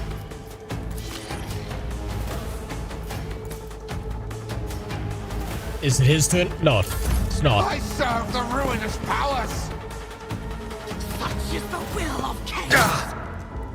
Oh man, one cleave will take out like 3 of them. I've suffered worse. Your new companion is warrior. Abalon specializes in melee combat. Enemy time. Okay, yeah, that's fine. Yeah, I'll just read the abilities. It's fine. Cleave. Indeed. The more, the better. There we go. What does he get? Charge. Moves in a straight line and launches a melee attack. That's not the Seneschal's job. Oh, there's attacks of opportunity here. Shit. Brace for impact. Suppose that's it. And pistol shot. I will command blood-soaked tribute. This and we can't do anything else. Death to the weak. Brace yourself.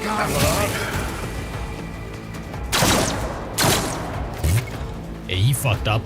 Characters' melee weapons can make an attack of opportunity. Okay, yeah, that's just normal. It's just normal shit. Tried and tested tactics are the best ones. And we just chop him down. There we go. There we go. That worked out good. You can advance the level of your character companions prevailing in battles. Explorer. Okay, experience points. That's just leveling up. Spearhead of the Imperium. That's not that difficult. My ascension has only just begun. Defeated enemies. Okay, this is just looting. Do we really need like that much shit just for looting? What else we got? We got swords. That's 6 to 9 damage. This is 7 to 11, so the weapon's better. We can put on the armor. Powers unseen. Uncover. Abalon. Okay, your health is back up at full, so that's not that's fine. Okay, we can move them together as well. That seems pretty standard. Let's go to the Navigator's Sanctum. Okay, map of the Void Ship. Cool, the Navigator's Rectum. There we go.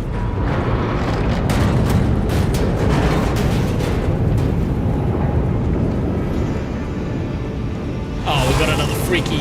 It's just like... Come on. Come on. Come on, you stupid piece of shit. Just fucking... What the fuck was that? The fuck is...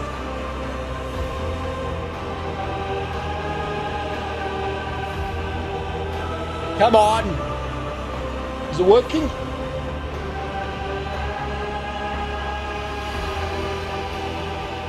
Okay, there we go. Okay, at least it seems to be... Oh, for fuck's sakes.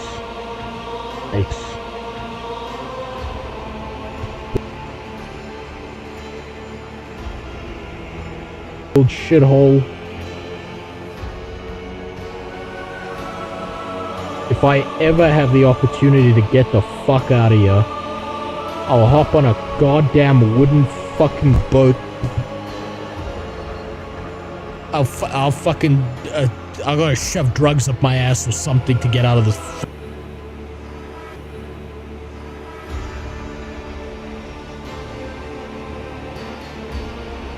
Dear God, why? What did I do? Tell me what I fucking did. Fuck me.